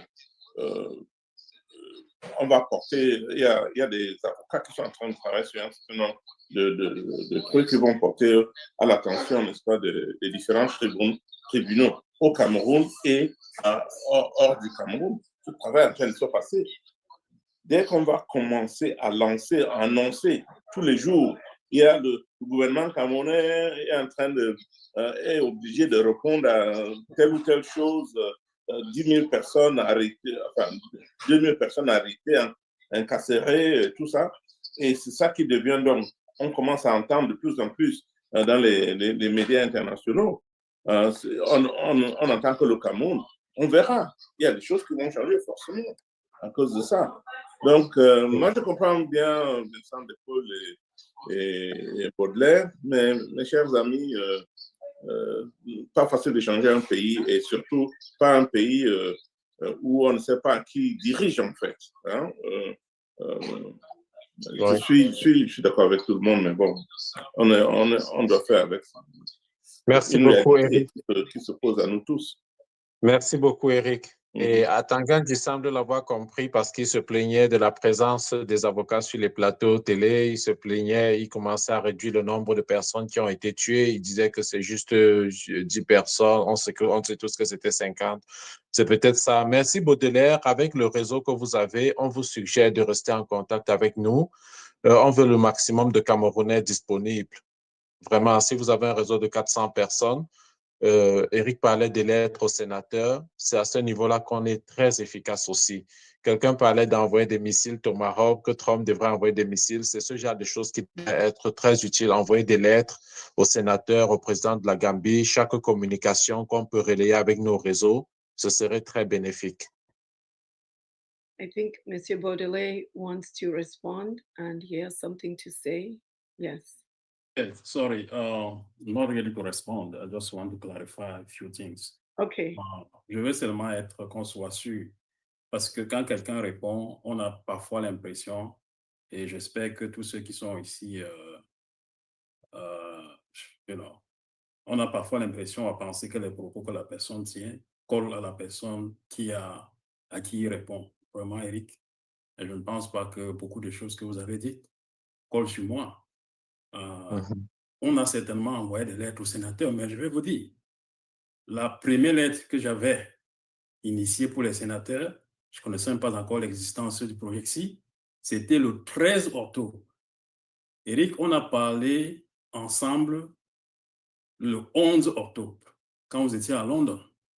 Je vous ai parlé de tout ce qu'on était en train de faire. Je me préparais à aller à l'ambassade ce jour-là pour préparer l'élection qui se passait le 12, ici aux États-Unis. La première lettre que j'ai faite pour les sénateurs, j'ai partagé et j'avais ajouté le nom de plusieurs sénateurs avec leur email. J'ai fait ça le 13. Beaucoup ont commencé à faire ces lettres, j'ai vu d'autres, après qu'on ait voué l'élection. Dans le groupe Le Front de Libération, on a écrit au président de Burkina Faso pour le remercier quand il était sorti parler. On a écrit. On a envoyé une lettre en Gambie. Donc, c'est pour dire qu'il y a beaucoup de choses. Je ne voudrais seulement que ce n'est pas l'émotion. Je ne fais pas de l'émotion. Vous m'avez rarement vu parler comme je parle en ce moment. Moi, j'ai très bien dit. J'ai dit, je n'arrive plus à prendre la parole parmi ceux qui m'ont fait confiance et qui continuent à me faire confiance parce que il n'y a rien qui empêchait le président de s'exprimer personnellement sur la mort d'Anissé. On ne l'a pas vu. Je continue à dire cela. Et personne ne peut m'empêcher cela. Je comprends tout ce qu'on va dire. Il a fait un communiqué. Mais nous reprochons aux Camerounais d'être amorphes. J'ai suivi, on parle des choses spirituelles. Il n'y a rien de ça. Comment nous avons capitalisé sur la mort d'Anissé? On ne l'a pas fait. On ne l'a pas fait. On n'a pas vraiment capitalisé. On n'a pas capitalisé.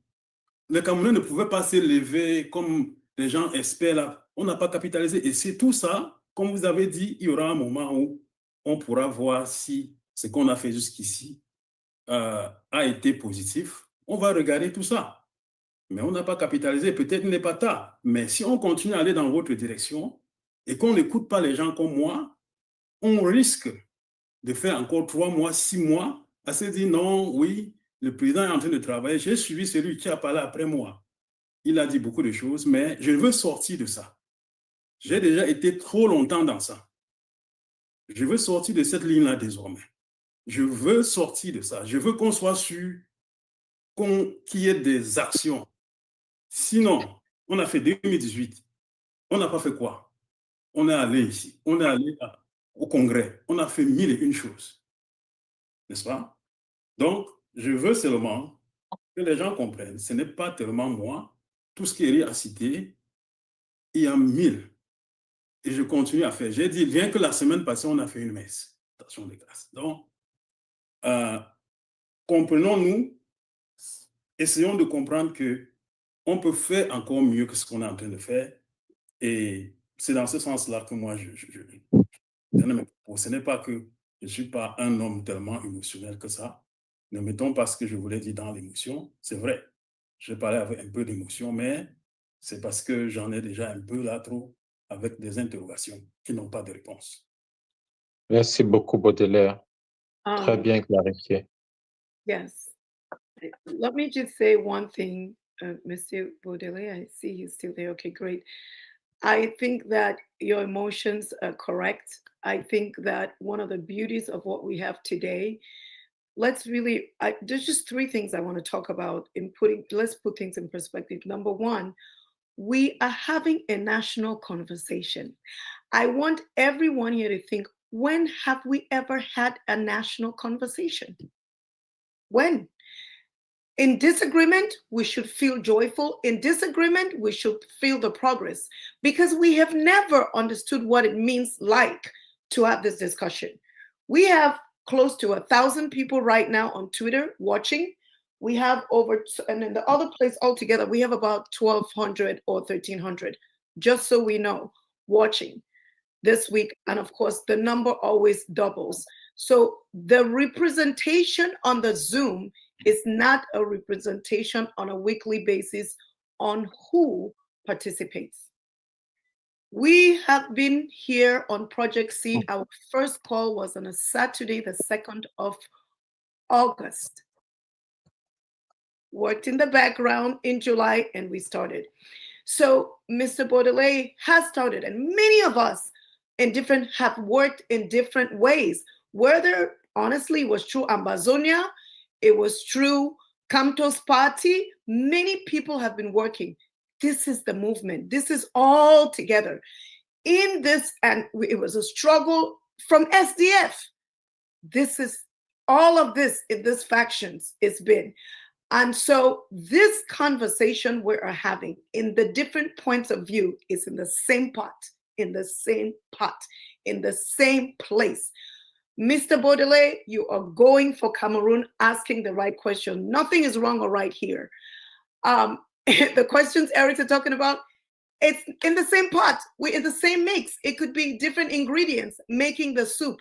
It's so important that we understand this first. Nobody here is out of place. We all are. We're looking for best solutions, and the solutions are going to come from different points of view. This is important. you know, my fellow Cameroonians, I say this, friends, because it is so easy, because we've been so divided. And I've been listening, I'm like, we are together. We're not apart. Let's be clear. Anything we say is together. Everybody has the right. And I keep doing thumbs up because when Dr. Dita spoke, you know, we've had so many amazing people. It's because we must speak. I am so grateful today that we've hung around so much, that some of us have been watching so much that we're itching to say something. This is where, I'm telling you, rubber meets start. This is where we need to start, right here. Right here. Nobody, you know, Mr. Baudelaire, I really do hope that we can collaborate. Your organization you're working on, fantastic. We need a bridge. We are realizing that we cannot just, your own thing, you know, the Bamileke people, the Metap, I'm not saying, you know, I'm giving an example here. The Francophones, the Anglophones, you know, the Catholics, this is just hogwash. I mean, I know I'm losing, it's crazy, it's rubbish. We have to find where we meet, hold hands, and walk together. The walk, Mr. Somebody came earlier and talked about the driving. He suggested 100 cars. Yes, it's in line. We've talked about people going, you know, this is it. It's holding hands in this way. Let's not think physically is cars lined up. No. Have we even started holding hands to drive a car? So let's hold hands. That's all I want to say. We're together. We're one. Everything anybody says here, we're together, we're one. Listen, without this conversation, nobody in silence picks up a gun and running around. So let's just pretend, for those of us who think gun is the answer. You don't. You're going to collaborate that army. You're going to strategize. Here goes the army. It's called the Modern Army. That has conversations on Zoom, Twitter, every place. It has letters going to senators, everything, press conference. Shiroma is talking to the diplomats in the background. It cannot be open. It cannot be everywhere. Let's believe that we are all doing the right thing, and then we continue, the conversation. I am sorry, but I had to say that. Non, And, merci. yes, thank Merci you. beaucoup, Elie. Merci. Non, je voulais surtout prier Baudelaire de ne pas nous lâcher, de joindre, de collaborer, parce que comme Elisabeth a dit, il y a des choses que beaucoup de personnes aimeraient, mais si Baudelaire peut nous faire cette faveur de rester vraiment avec nous, avec le réseau, parce que nous aussi, on a beaucoup d'amis qui s'impatientent et parfois on est dans la même situation que Baudelaire. Si Baudelaire, pardon, peut juste nous accorder d'être présent sur le forum pour qu'on puisse avoir une discussion plus approfondie plus tard, ce serait très apprécié. Right. C'est tout pour moi. Merci. Let me just add this, that you know, we've been working with Baudelaire, you know, and the others. Unfortunately, you know, time seems there's just so much going on, and people get discouraged easily and stop, and then come back. But what Elizabeth said is, I hope you got it, Baudelaire. I was hoping to see you in Washington when I was in the US, but unfortunately I had to leave again.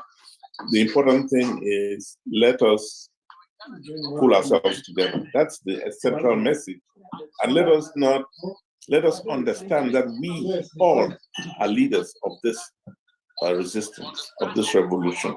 We all are. The leaders are here. And if, you know, I'm sure Cyprain, where he is, and he keeps worrying.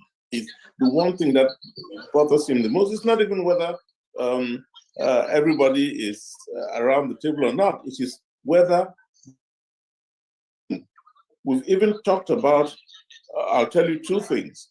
One is, you know, his question is: are the things we are doing adding up? Are the things we are doing adding up? He's very concerned about that. It's not so much about whether he speaks or not, but are the things adding up? Because if they add up and change comes, all Cameroonians will recognize it. And then we'll start analyzing, oh, you know, thank God, you know, this was done. These criminals were taken to court. Thank God, we are working, I mean, just to let you know, to ensure that people cannot travel easily if there's proof that they've stolen from the Cameroonian people, and we are gathering that proof. They cannot, so there'll be travel bans. Accounts will be frozen. We have the information about the accounts of so many people. We know where Cameroon's money is. That work is going on as we speak. That's what's important. Believe me, it's not so much what Mr. Chiroma will appear and be talking about. It's important that he does to energize the troops. So we understand that. And I'm sure there's somebody here in the group on this platform who will make sure he hears about all these sentiments today. Not me necessarily, but somebody, with us. So, the point I want to make is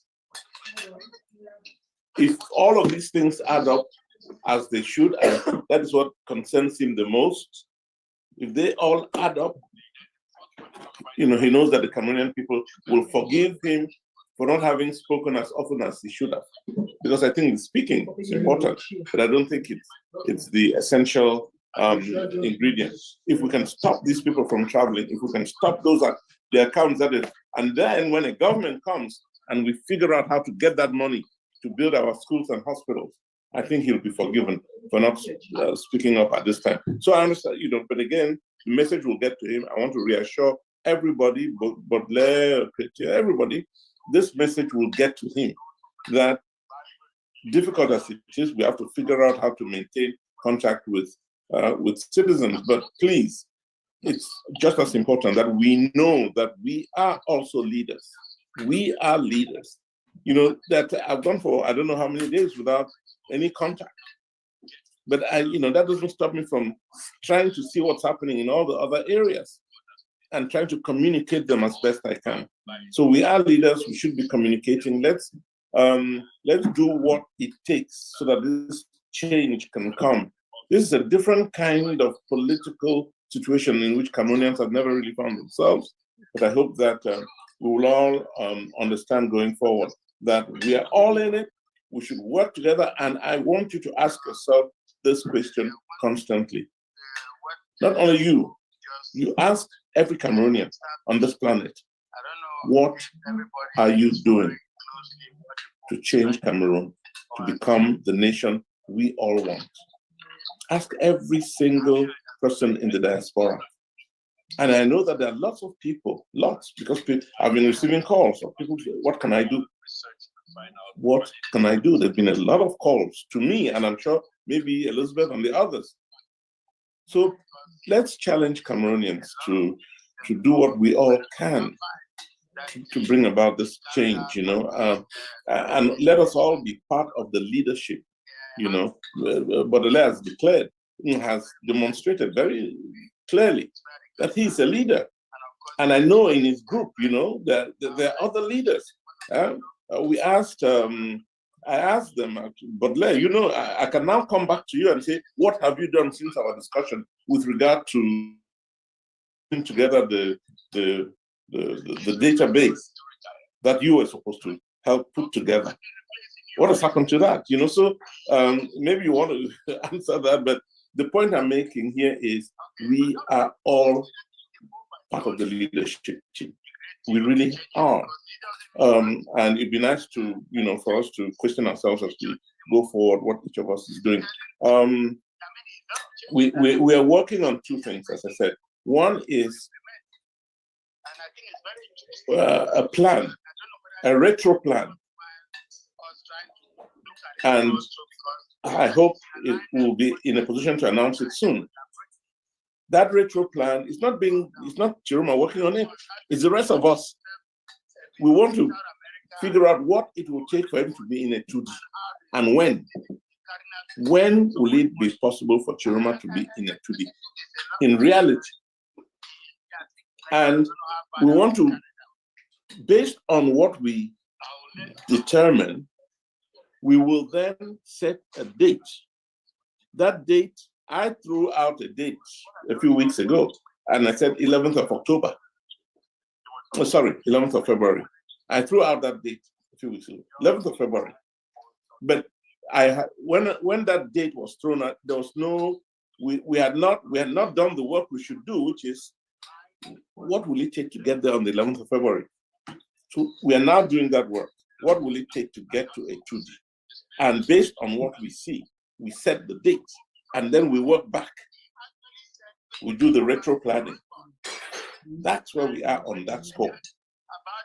The second thing I'm hoping we set out to work on, I'm still, is what we call a dashboard. A dashboard, so that we can know what everybody is doing. Un tableau de bord, pour savoir ce que chacun est en train de faire, chaque groupe de personnes. C'est important qu'on ait ça. Qu'on ait ce tableau de bord dans lequel nous identifions le travail des uns et des autres, des différents groupes. Il nous faut ça pour que nous soyons mieux coordonnés. Une responsabilité, Baudelaire, vous avez une responsabilité dans ce travail. Il faut qu'on voit qu'il y a quelque chose qui se fait à votre niveau comme à notre niveau, comme au niveau de tous les différents groupes qui s'intéressent à ce problème. Donc, I know we've been talking for too long, but I think it's a very delicate, c'est un tournant assez décisif et il faut clarifier un certain nombre de choses. That's what I was trying to do. Thanks. Thank you. Thank you, Eric. So we really have to start rounding up. And, I think right here today, I've been here since 9 a.m. Many of us have been here since 9 a.m. in the morning. It's 9 a.m. Central Time in Midwest. And it's 1 minute to 1 o'clock, probably. Yes, it's 10 minutes to 1, 10 minutes to the top of the hour. If this is not evidence that we love our country, I don't know what else. So every one of us who's been here and who's been on all the different platforms on social media listening, we are resisting, because if we don't have this to stay here, we're not staying here because we lack things to do. We're taking time from very important things because we can't move. We're stuck. Because what do we do for our people? Let's not underestimate ourselves. We're going to start closing because we've been here. I'm going to bring up Annette. And let me just say, please, just so we do this again, since August, when we started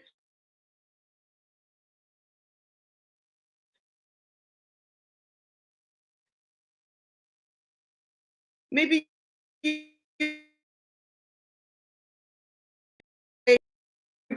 see Array and we think, no, we don't. There's so many people in the background. We're going to have group in Pidgin group. Because it's not one face. We were doing that because we need faces. I am so happy that it's beyond, like Dr. Bodele said, Mr. Bodele, I don't know if it's Dr. Dita, let's not, I don't want the light shining on me. I was when I came in, I thought, my goodness, my last name has never served me. I cannot do this. But let's just be clear. At a certain point, it hits. It's not about that. It is our country. You guys, I tell you all the time, for those of you who don't know, Mamfe is the thickest equatorial forest. I don't know the parents who send their children to school. They are made of a different kind. And I went to Okoyong, and I was in the village of Okoyong, and the children there look exactly like my two sons who were born in the US. And these children in that place who have lived there, I believe, from the concept of humanity, because either the Bantus migrating, however that history went, have been there, have been displaced, walking to Calabar, little girls of 13 years being pregnant. I used to run down to the village. I was so inquisitive. I ate the fufu and arrow. Was fufu not what do you call the fufu made of wata fufu? It's made with cocoyams. People, this is real. The difference between them and my children is location, period. They could be smarter, they could be geniuses. It's a fact. So I cannot consider myself enough of a human and a mother if those children don't have the decency that my children have. Because I'm in America, I didn't make myself to be here. I can't even take credit to be here. Who of you can take credit? was once one hand and lend the other to whatever. We must hold hand and lend hands. I will insist this. We can disagree, we'll hold hands. I see you, Mr. Baudelaire, in me. I see Chris in me. I see Vincent. I see Eric. We're mirrors of each other. We share the same DNA. For real. I don't care whether you're from the north or where, we share the same damn DNA. Excuse my French. I am sorry. I just want us to cut the bull, cut the crap, excuse me, and keep it where it needs to be. This country is in turmoil.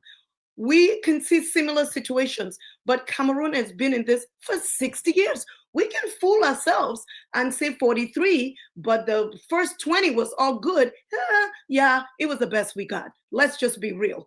But this foundation planted by the colonial masters, which we were taught their history, our brains taken, so that we can continue mining the gold that they will come and take. Then they mine us to take, and we are waking up as a people. There's not so much to blame. We didn't know. Before they came, anybody here tell me you knew what it takes? We didn't know. We were living in the haven. We were living in heaven. The real place of Adam and Eve is where we lived. We just lived. We had it all. And so now they're telling us this is this and this is that. So yes, the world has moved forward and we are now changing it. We're creating our own Cameroon. So please, everybody here, everybody watching, we're creating. Everybody's bringing their talents on. We will have Road Boys discussions to move forward. We need every face. Like today, we want to have different groups all the time so that we can, have this discussion. And this is why things are moving forward.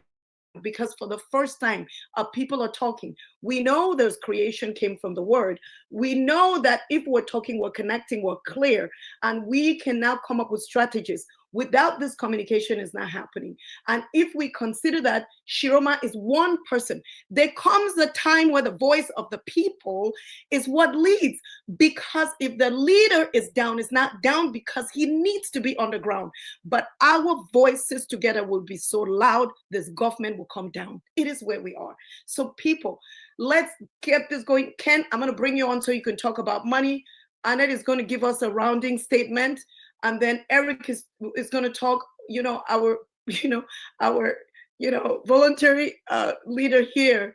Ray has an emergency, and but we're going to be able to close this right. So I'm going to put in Annette again, more voices.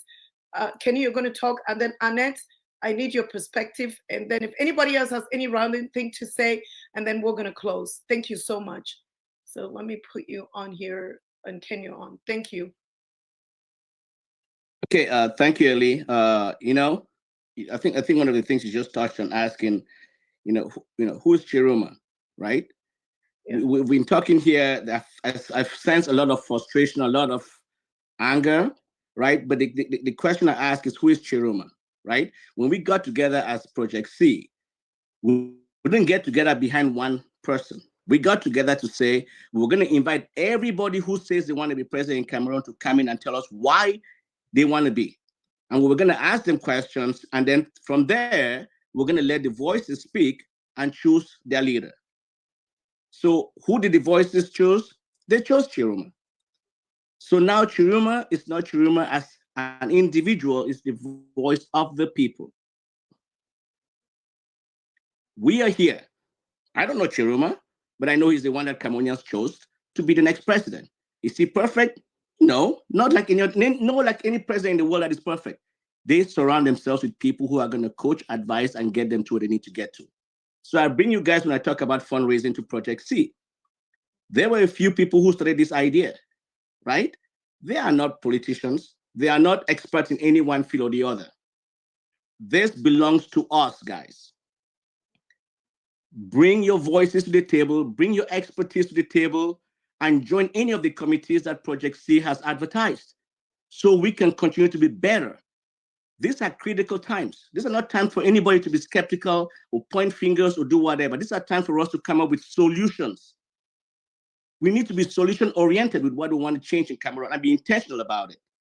And on top of that, speak with our money, because it takes money to get change to happen, right?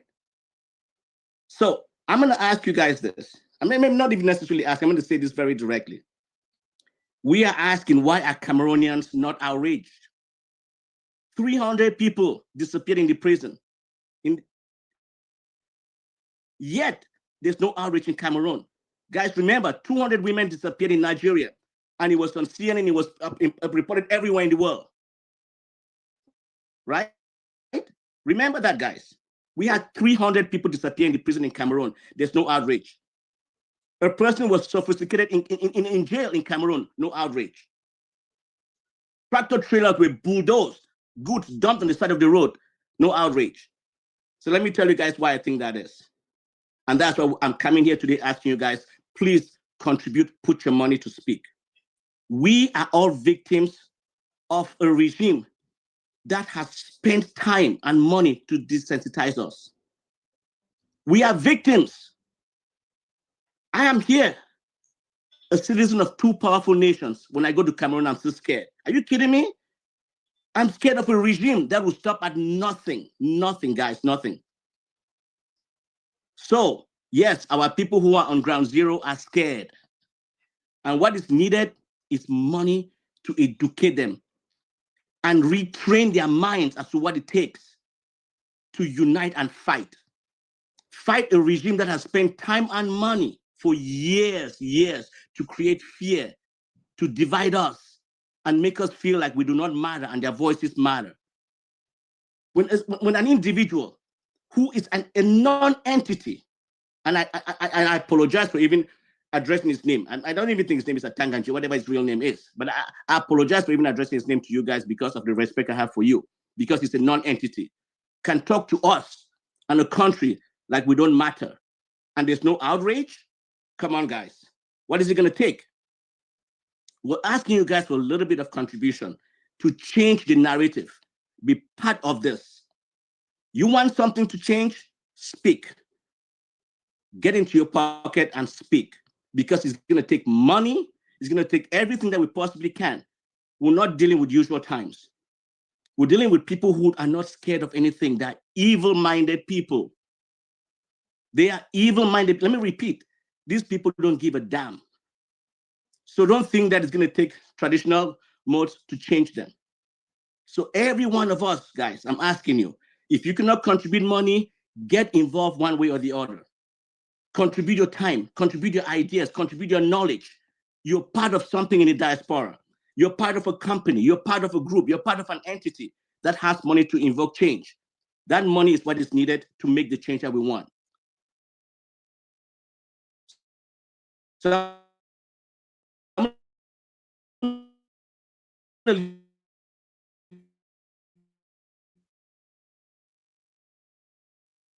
if you also challenge actionable thing.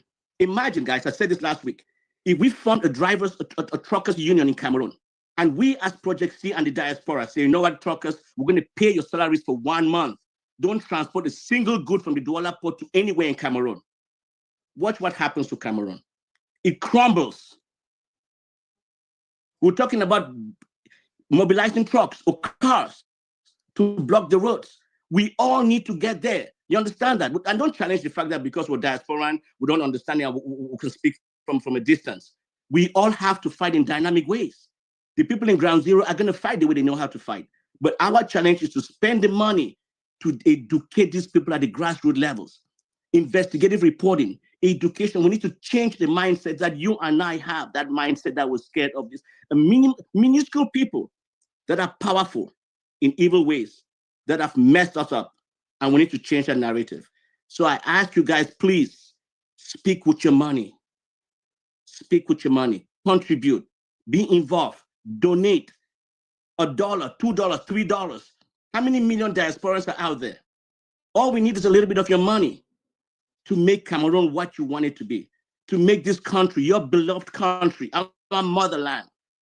Our national anthem says it, but it's never been realized. Let's realize it through our pockets, and let's spend the money. Let's make the Cameroon that we know it deserves to be. Thank you. Thank you, Ken. Thank you so much, Ken. Annette, so much has gone on today, Annette, and I know that you're up in somewhere in Norway. I want to say the North Pole, but you're so correct. Yeah, but you're so current with everything. And sometimes 2 a.m. in the morning, 3 a.m. I see you texting me, even at your own time. And just, you know, writing letters, you're in the fundraiser, you're in this new bloggers, you're in the think tank. So I just want to know, what is you're always so quiet in the background, but what is your perspective? What is your take on where we are? We've heard Dr. Dita talk about, I mean, he says, I don't have all the answers, which we are. We're just saying, what do we do? You know, we've heard so much today. I just want to know, what is your perspective?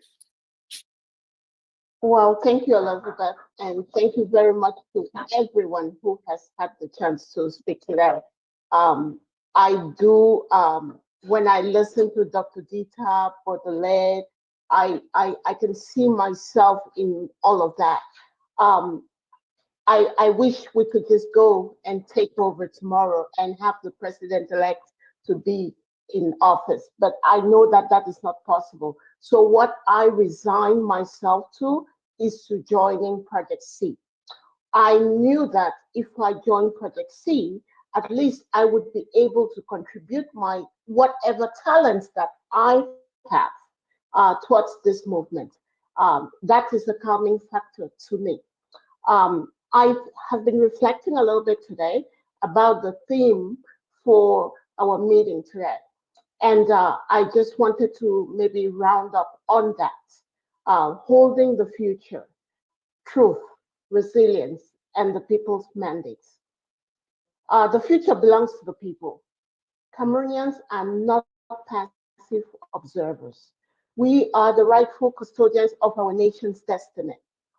We might not look like it, but we are that. Our future is not owned by a regime, a party, or a small elite. The future is in the hands of the ordinary people, our parents, the diaspora, and the youth. We must continue to remind each other of this. This reminding is education, and this is the education that we need. When people know their rights, they will act accordingly. So while it might be a little bit daunting, we need to keep reminding each other that we are the rightful custodians of our nation's destiny. Project C does that. We equip our people with the tools, the knowledge, and the courage that they need in order to reclaim that future. With enough education, that will happen. The next thing that was in the theme today was truth. Truth is the foundation of a nation. Truth is the first step towards healing and rebuilding. For Cameroon, truth means transparency, honesty, accountability, respect for the voice of the people. We must say that, Mr. Atanganji, respect of the voice of the people. Without truth, there is no trust. Without trust, there can be no nation. Project C stands as a platform where truth is not feared, it is demanded. The next thing we have talked about is, we have for our theme today is resilience, the strength of a people who refuse to break. Cameroonians have endured decades of hardship, injustice, and silencing, yet the people remain unbroken. Week after week, all of you come to this meeting ready, excited, and even when we're pushed back, even when the news doesn't sound so good in Cameroon, we continue. Even though sometimes we feel like we're just turning the wheels on the same spot, we come week after week, day after day. Small communities in Cameroon defy the oppressors and protest on the lack of electricity, the lack of clean water. It's amazing that the people of Mutengene did not step back and say, no, we are afraid of what's going to happen because we have to declare a manifestation. They sat on those roads, and guess what? Their messages were answered. So all we need to do is educate our people. The only thing they haven't done is they should all get out at the same time. I don't understand why they're getting out in small groups. We need to have the courage to keep standing, the determination to keep demanding for justice, the unity to keep pushing for change, the refusal to surrender, the dream for a better Cameroon, we must continue the people's mandate. Power returns to its true owners. That is very important. The future of Cameroon is in our hands, and we will not let it be stolen. We demand truth, not silence. We demand justice, not fear. A nation cannot move forward with lies. Cameroon rises when truth rises. We honor Cameroon by demanding the truth it deserves. Thank you, Ellie.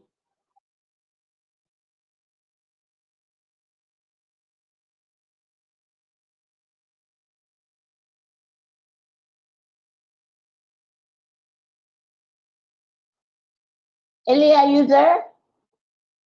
I am. I was speaking to myself. Sorry about that. Thank you, Annette. You know, so much. It's like you were speaking from our hearts. And we're going to close for sure. But Vivian, I see your hand up. I'm going to have you quickly say something before we round up, because I don't want anyone to leave today without hearing us putting our hearts together, listening to each other. So, Vivian, thank you. Go ahead. And then before we close, thank you. Thank you, everyone. I've been listening. I didn't want to talk initially, but Ken has provoked so many thoughts in me.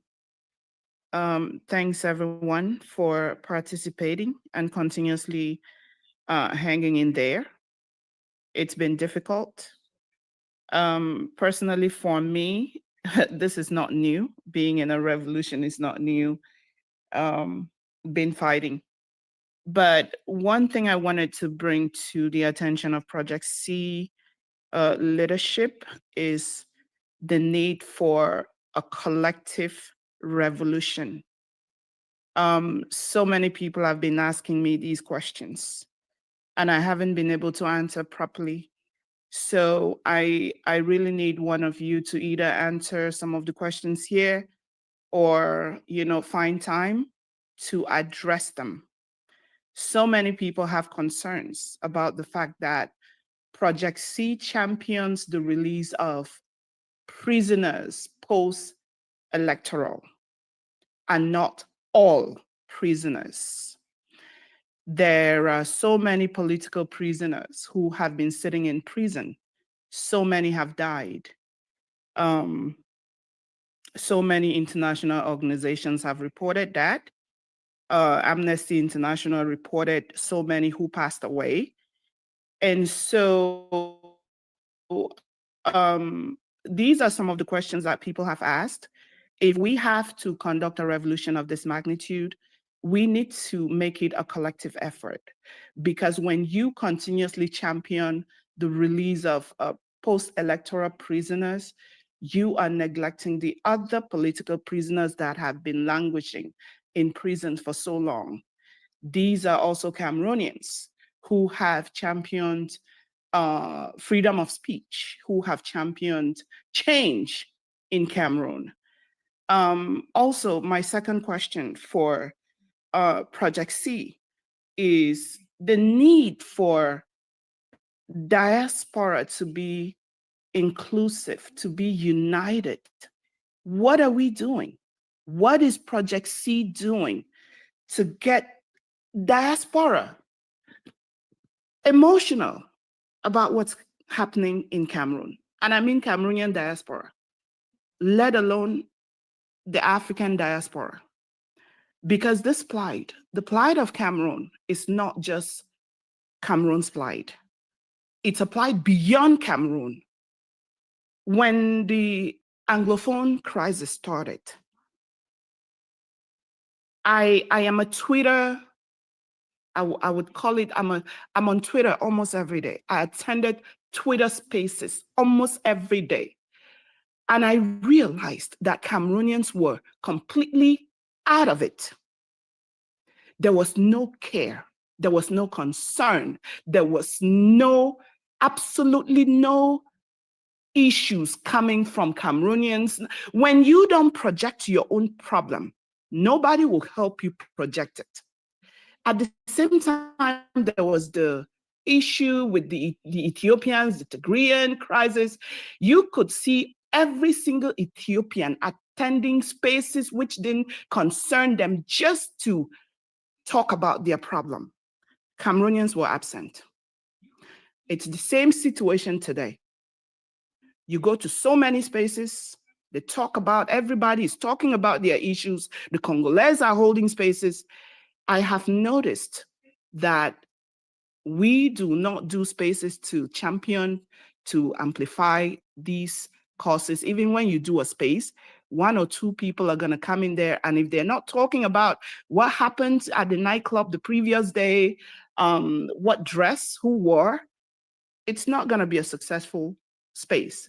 2 or 3 people are going to hang in there and get, disappointed and leave. What I'm saying is Project C needs to find a way to get Cameroonian diaspora involved. We need to find a way. I am in so many Cameroonian forums.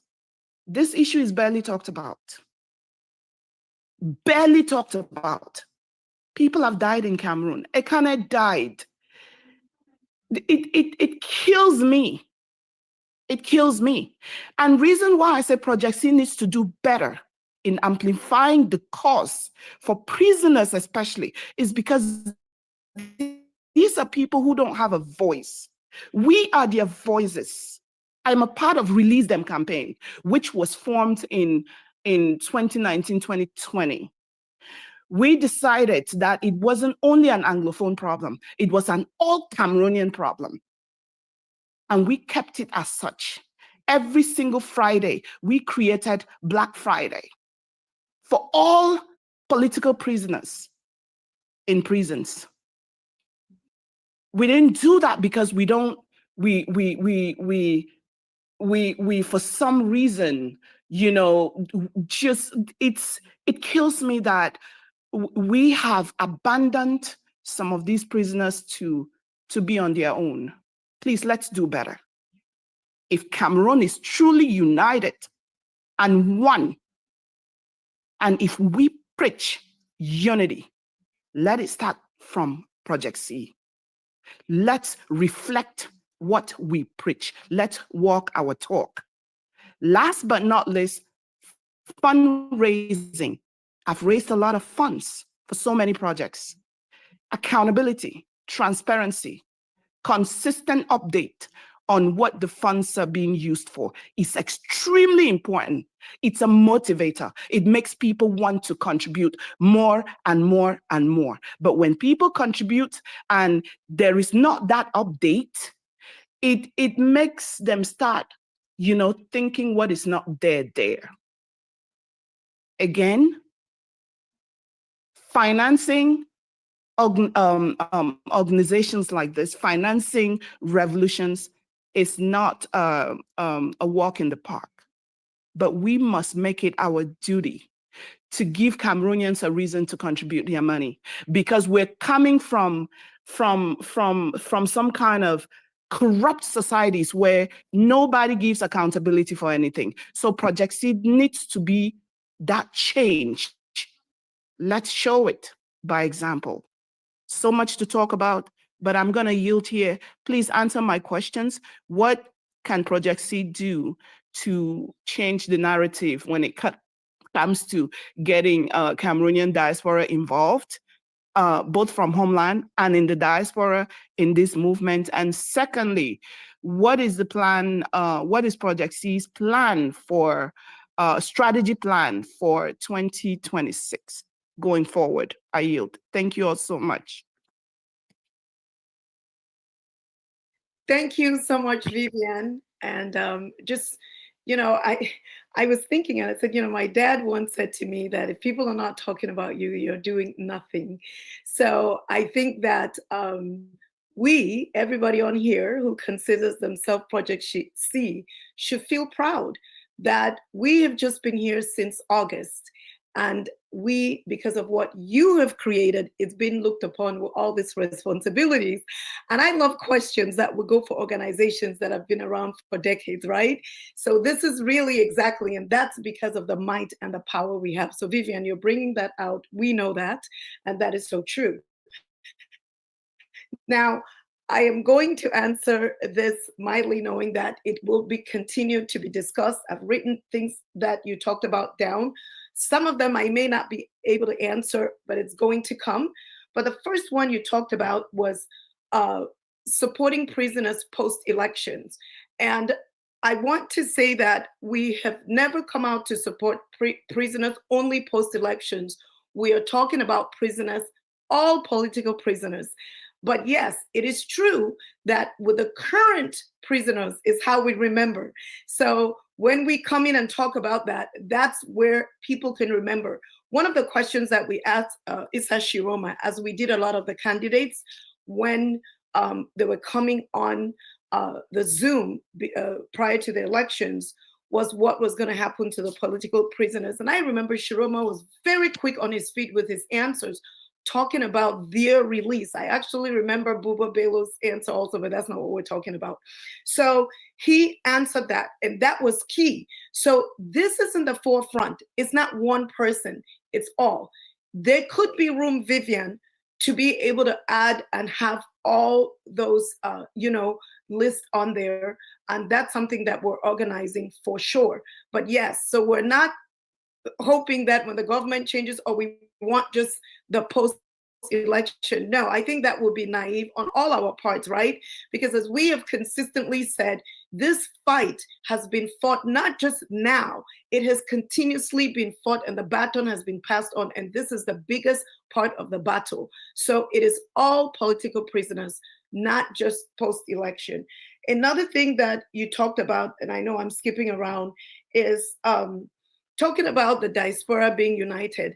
There are many things we can do. Fortunately, Project C is not one brain, right? It is you, everyone here. That is a rhetorical question, Vivian, that I want you to ask that to everyone you talk to. I've been seeing you here on Project C. I want to challenge every one of us. I challenge myself every week, and I know I've been bringing people here. Who are we bringing here? Who are, as Ari would say, who are the 5 people you're bringing? So first of all, for us to be united, and for many of us who come here every week, it's because we show up. And today we can see, and other times, that more are joining, not just being a sideliner, but jumping into the conversation. My deepest, heart desire is that we will have more people, because we do have committees who will come in and take on these different things. Because I just want you to think that if Project C started with 1 person, 2, 3, 4, they're adding, then what are we doing, right? So it's not an organization where we're saying, what are you going to do? No, we're saying, and I know this is a challenge, people. When I am fighting, I have to refer to this Bamileke and Meta clan, because I come from that, and we can all relate from wherever. If you're Banso, you're Iwondo, you can relate to that family. And you can be emotional about it because you understand it at first than the other person on the other side. This is the first time. I want everyone here to think about, we've talked about groups you've been involved with, fundraising and things you've done. Was it with Cameroon as a whole? I'd like for you to answer that. Let's accept the difficult task in front of us. This situation we're in is the first time we're doing it as a whole as Cameroonians. It is challenging. And I am not refusing on what we can do, because we can do more. And I'm sure you would want me to give some very, fancy answer of, oh, this is what we have. No, Project C is rightfully everyone here, 4 months old or 5 months old. And my question to you is, if we're casting doubt and we don't believe, we're not here. We're here because a few people believed, and they didn't care what it was. They were going to jump in, and other people like yourself came in. So if we have that conversation and we grow, it will take its shape, and we growing. What we're doing to unite is exactly what you see, is exactly what we have been doing. Is it going to happen at a squeak of light? No.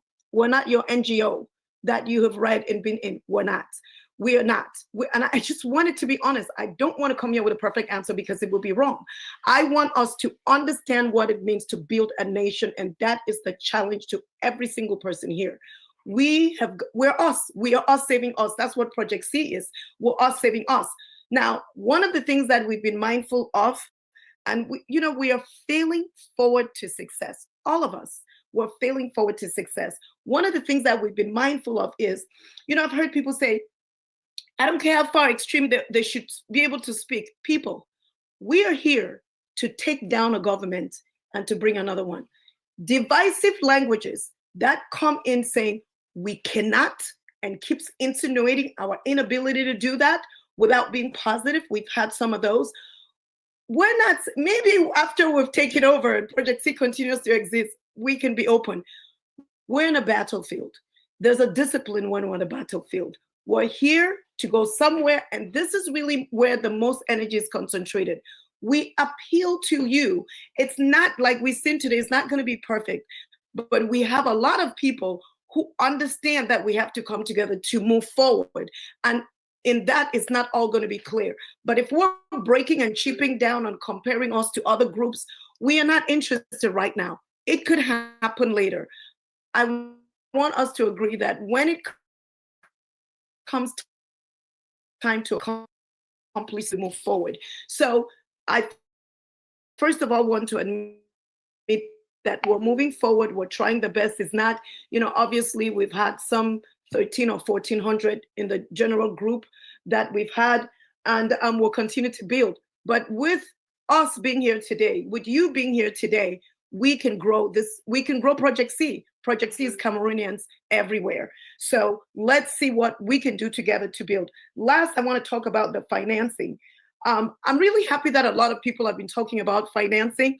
And I know because I've seen these things, being a part of some where so much money has been raised. It could be past association. It could be, political groups that it may not be the whole country, but tuned together for one thing. Everybody could relate.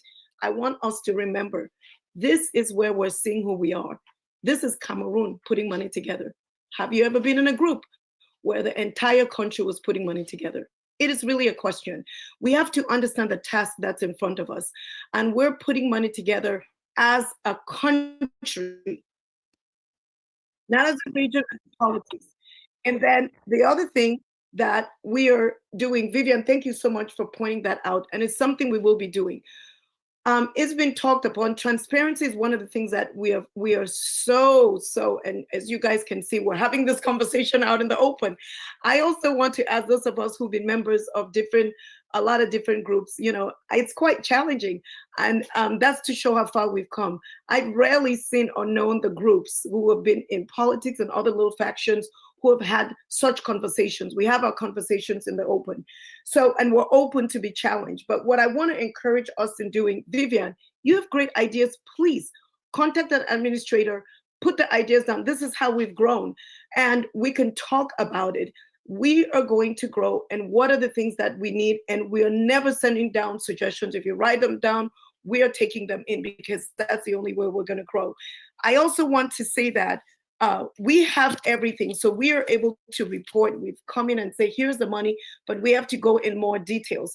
One of the things that I'm really proud about is that nobody in Project C gets paid, of course not, but that all the monies that we've been receiving has been able to go back to Cameroon. And now we're even examining, as a very, very new project, whatever we may call it, we're even questioning things more on, if we give 4,800 to the truck drivers, who did we give it to? What exactly did it do? Did we get pictures that came back? How do we make that possible? So we want you to know that as we grow, we are asking ourselves this difficult question. And now that we know this and we didn't get this, what is the best thing to do? And we're even switching sometimes the coordinates we have. We're working as we speak to have people down in Cameroon so we can have other underground journalists get pictures and things for us. So all of this is very important, and that's why we're able to answer them out in the open.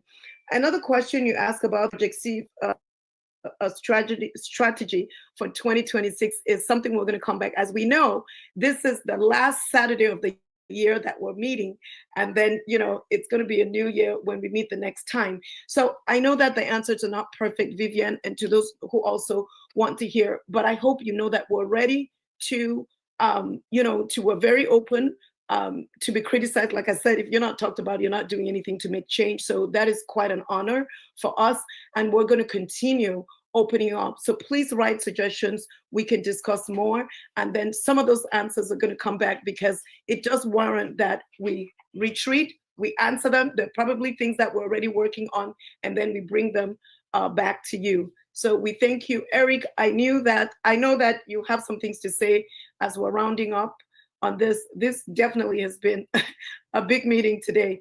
So Eric, are you ready? If you can unmute yourself. Thank you. Uh-oh.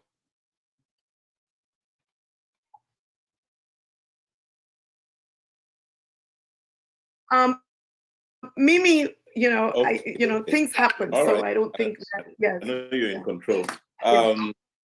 Yes. I just, want to react to the point about the strategy for next year. We're starting a new year, I think. And, we will be talking to a range of people present here today.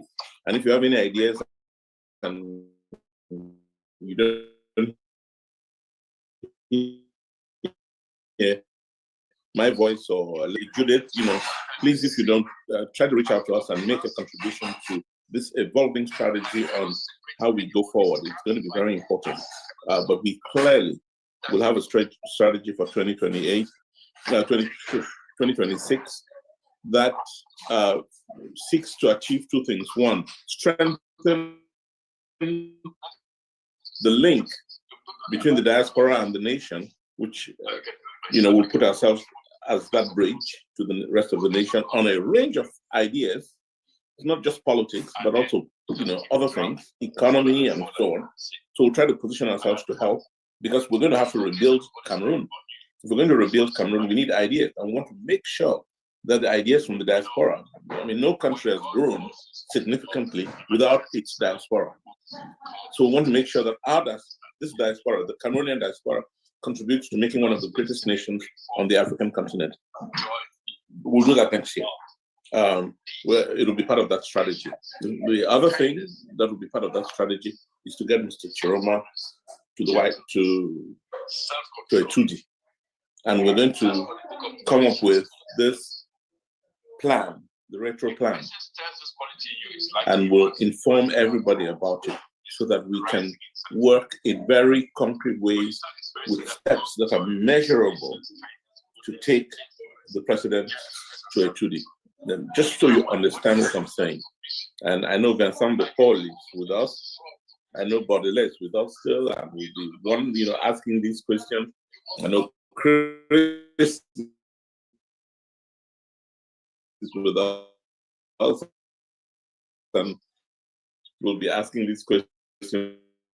And I'll tell you this, again, there's a lot about the strategy that we can talk about, but I'll tell you this, and the reason I say it is because I want the folks on the other side to know it. We are working to get the full support of a critical number of people within the Cameroonian army. That work is going on and going on very successfully. They should know that.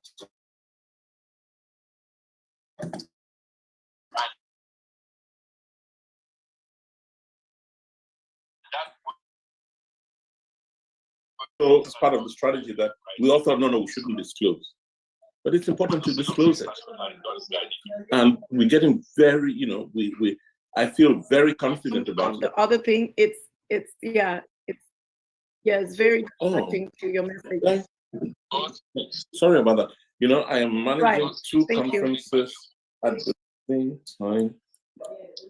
Oh, I didn't realize it was that loud. Thank you very much. So I was saying, and I made the point, I said, amongst the many things going on, and I didn't want to talk about this, is that Chiroma cannot go to Italy without the army. without support from the army. Strong, clear, decisive support from the Cameroonian army. And we are obtaining that. We are obtaining that. I feel sorry, Mr. Whatever those guys' names are, Ngongo, Galaxy Toga, and my brother Tanganji, and so on. We are getting the support we need from the army. And we're still working on it, and it will come out clearly, maybe before the 15th of January, but maybe later than that. So I'm encouraging those in the army who are still holding back. Please don't serve your country. Do not serve a handful of people who've destroyed the country. And if you need for us to prove that they've destroyed the country, we can do that. If you need for us to prove to you that Mr. Ngongo, with all the resources he's taken out of that country, has contributed to destroying the country, we can prove it. We can prove it for Atanganji. We can prove it for Galante Toga. We can prove it for almost all of them. So I'm encouraging many of you in the army to be on the right side of history. But this is all part of the strategy that, going forward. So I feel fairly confident about where we can, what will be happening next year. We will then, we will develop the strategy for next year, which in response to Vivian's concern, we will develop this, we will share it with you.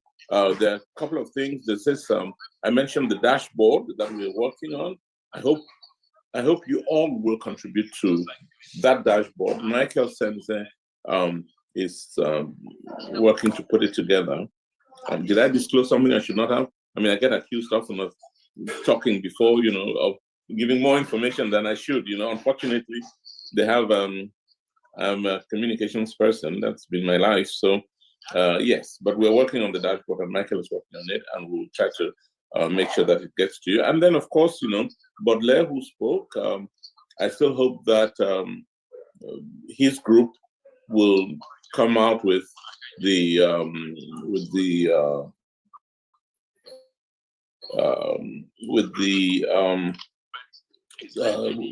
this, what is it called? Not a tableau de bord, but that has all the names of the various people that we're working with and where they sit currently. So there are these things that are being developed, and we will hopefully put them out before long. My last point is the message will get to Mr. Chiroma about the need. Hopefully in the next few days he will say something. But please help us help him. Help us help Issa Chiroma by reassuring people that he's not sleeping. Reassuring people that he's not sleeping. But I get the point that he needs to be seen or heard from. I get the point, made very strongly by many of us this evening. And we will get that message to him. We'll figure out how he can do this, even if it's just to come out and say hi. He'll definitely make a statement, I think, before the end of the year. Or for the, an end of year speech. I think he'll do that. I don't have confirmation yet, but I think he will. So please understand us. And I want to leave you with a number of messages, a number of things we need to think about for the end of the year. One, we are all leaders in this. Very important. Mr. Chiroma is just one person, but he needs all of us as leaders, not as listeners or as sideline observers. He needs literally everybody here to stand up as a leader and challenge the rest of the diaspora. We want to see that happen. So that's one. And we'll get the message to him that he needs to show up, but that we also will be showing up. The other thing I want to also bring out, enfin, il faut peut-être que je le dise en français aussi. Let me say this in French also. Nous allons informer M. Chiroma de tout ce qui a été dit ce soir, aujourd'hui, ce matin, cet après-midi. Mais en retour, nous allons aussi lui dire que les Camerounais qui ont assisté à nos réunions sont prêts à prendre aussi leurs responsabilités en tant que leader. Donc, qu'il n'est pas seul. Il est en compagnie de beaucoup de gens, d'Angeline Do, de Alec Atetakou, de Baudelaire, de Connie, de Dita, enfin de tout le monde. Ia Massamba, nous sommes tous dedans. Nous sommes avec lui en tant que responsable. On va le lui dire, on va essayer de rester ensemble avec des communications. On va informer aussi, comment elle s'appelle, ma grande sœur, Maître Nkom, qu'en tant que porte-parole, il y a un certain nombre de choses qu'elle doit absolument assurer, des choses qu'elle doit faire, mais on va l'informer. Je veux terminer donc en remerciant un certain nombre de personnes de Fonds du Temps parce qu'ils ont été avec nous tout le temps. I want to thank, besides Elizabeth and Ari, who are all, they're doing, who are on top of everything and doing all the work. I want to thank Herman, Judith, Annette, Angeline, Mike, Dr. Tita, Alain, Wilson, Leopold, Alain, Jean-Marie Junior Abena, Kenneth Nde, Mimi Mefo, who I hope we hear from as the last speaker. Oh, maybe not, because I think she's gone off to someplace. But my junior brother, but the big man in America, Chris Che, whom a lot of you will know, Kenneth Tendo. Did I mention Kenneth Nde, that you can in the group? But, all of you, you've taken on responsibilities that, go beyond, did I mention Alain, or yes, I'm sure I did. Anyway, thank you to everybody, and hopefully we will we'll continue this job. We will inform the president about every single one of you and what you're all trying to do. We'll send the list. Elizabeth, we must send the list to Laurent, who will make sure that the president sees it, and that we are with him, and that we will be the leaders of this movement. Cannot be him alone, and that we will do what it takes to get to the place we have to get to before within a few months going into the new year. So thank you all, and thank you, Elizabeth. And I don't, maybe I already stepped out, but please, you can bring this to a close.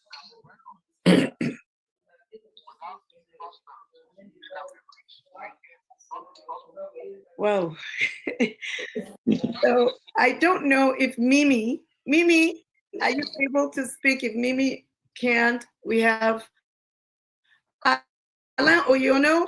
Then let's find out if Mimi can say a word, and then we're actually going to have to say goodbye. We've spent our New Year together. Yes, we actually have to go to say goodbye so we can all go about. But Alain, you could just speak. I'm giving you 2 minutes. We do this before at other meetings. I'm giving you 2 minutes. It would be 1 minute. Okay, very good. S'il vous plaît, s'il vous plaît. Just to say to Vivian that I was very sensitized on what the Project C. I don't know if it's fluent in French as I am in English, but je vais le dire en français. Project C est une organisation qui apprend en marchant. Il y a beaucoup de choses que nous faisons en marchant. Encore une fois, j'ai envie de redire qu'il faut de l'indulgence par rapport à tout ça, parce que ça veut dire qu'on se trompe, on essaie, on affine, mais ce qui est important, et il faut le croire par rapport à ça, il y a une volonté d'avancer en s'améliorant. Mais I wanted, especially for Vision, to take the commitment that for the next meeting, for the next general meeting, we'll come back with a master plan or refined strategy that will be shared with everyone as much as it can. Just to say to her that about this strategy thing, we are deeply concerned about it, and we are working on it very hardful, and hopefully next week we'll comes up with something with some fresh information on that regard. Thank you. Okay. Wow. We would have to close at this time. And I think everything that needs to be said, we're always going to have conversation, has been said. Annette gave us a phenomenal close. I think there were a lot of words of reflection from what she, from what she shared with us. And so I hope we can remember that. And this is being recorded, and of course, in all the social media platforms. I just want to say, thank ourselves for not ever to lose courage, not to be discouraged, and to think that there's anything small we're doing. And like I said when we started, we really have to be mature as a people, and not to be one-sided, but to know that in everything that we do, we're going to bring this government down, and that we're holding hands as a people. We're going to hold hands together. Now, there's certain things like, the other prisoners, other things that when we have come together, there's so much we'll be able to change at so many levels. There are other factions that we would be able to do things. But for now, even people who see differently with us, who are in this wall of Cameroon, it is for our good that we all join hands together. It is for our good that we lower some of the things that we want and join hands together in this one-mindedness to be able to take down this government, anything that would take them down. And then once we put down the many other arrangements that we can do. So I'm just appealing to us as a people that, as we shut down today, being the last Saturday, we're going to be meeting for these meetings that we started since the 2nd of August. And we will be here again next Saturday, which will be 2026, a year that we know that we will be bringing down this government, because there's so many things happening in the background that some of them cannot even be discussed here at all. I've heard some things. I know it is not for our good that we discuss it in public. And I think there's a good percentage of that, maybe even 60, I would say, that cannot be discussed. And there's everything else that we're doing. So all of this together is what's going to bring this nation down, this government down. And we would rise up as a nation. We will rise up as a new nation, as a nation that none of us have envisioned this new nation. Know this new nation. We don't know what it's like. Let's just be humble enough. We do not know what it's like to be together as a people. We do not know what it's like to join and build a new nation. And we're doing it as we're feeling forward together. So friends, I just, in the name of God, in the name of Allah, in the name of, a divine master, whoever we believe in, knowing that, at the very bottom of this, we're all the same. I heard a little, a man was describing to his grandson, who says, but I don't understand God. And he took him outside one day. It was raining, it was drizzling. And he says, come, grandson. It was a grandson. And it went out as the rain was drizzling. He said, it gathers up maybe in a pond, and then the river, or the lake, and then the lake, the river, to the sea, to the ocean. And let's pretend the ocean is God, right? And so, it just didn't know, but that's the collective power, the spirit, that we truly are all one. We really are all one, and sometimes we're living in a haven that we don't know. We all know the story of the fish in the water, and somebody was telling the fish how there's this place called heaven. It's so beautiful, and the ocean is amazing. It's what the ocean, the water there is amazing. The plants, it was a glorious place. And the fish is saying, oh, I wish I lived there someday. I wish I lived there somewhere. But the fish was in the ocean, and we're talking about the ocean, So we already have what we're seeking, for what we're seeking is seeking us always. We already have what it takes to own our nation, but we have to come to it. We have to recognize it. For if the fish didn't know that, you know, it's living in that heaven, or the little boy didn't know that part of God is a spirit that exists in him, and the oneness and the togetherness, then it will act separately. It will be convicted of its separation from what it is one. So I just want to say to all of us, we are one. We are one nation. You know, we may have different names in this human existence, but if we come together, like Vivian said, as Cameroonians, and be mature enough to stand together, break this country, we're rippling through Africa. We're rippling through the world. And we are the heart of Africa.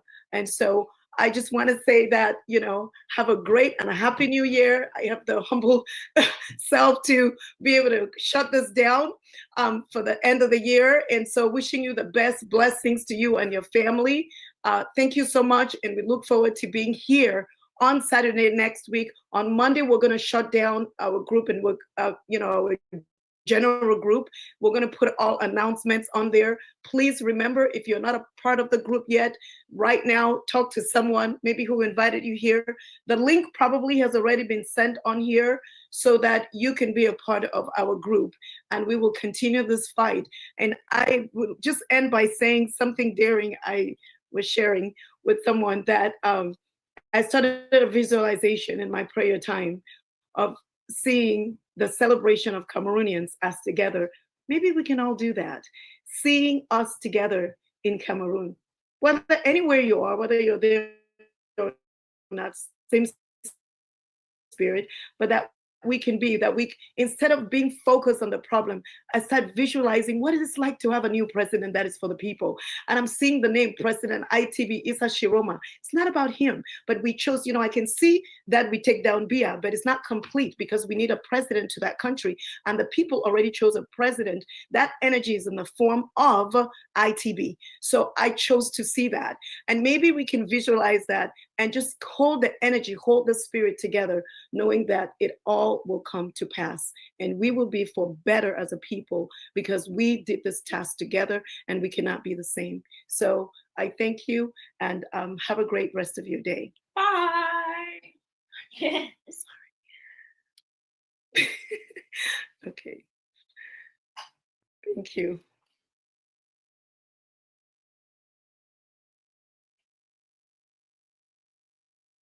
Mommy. Gone. Yeah. Right.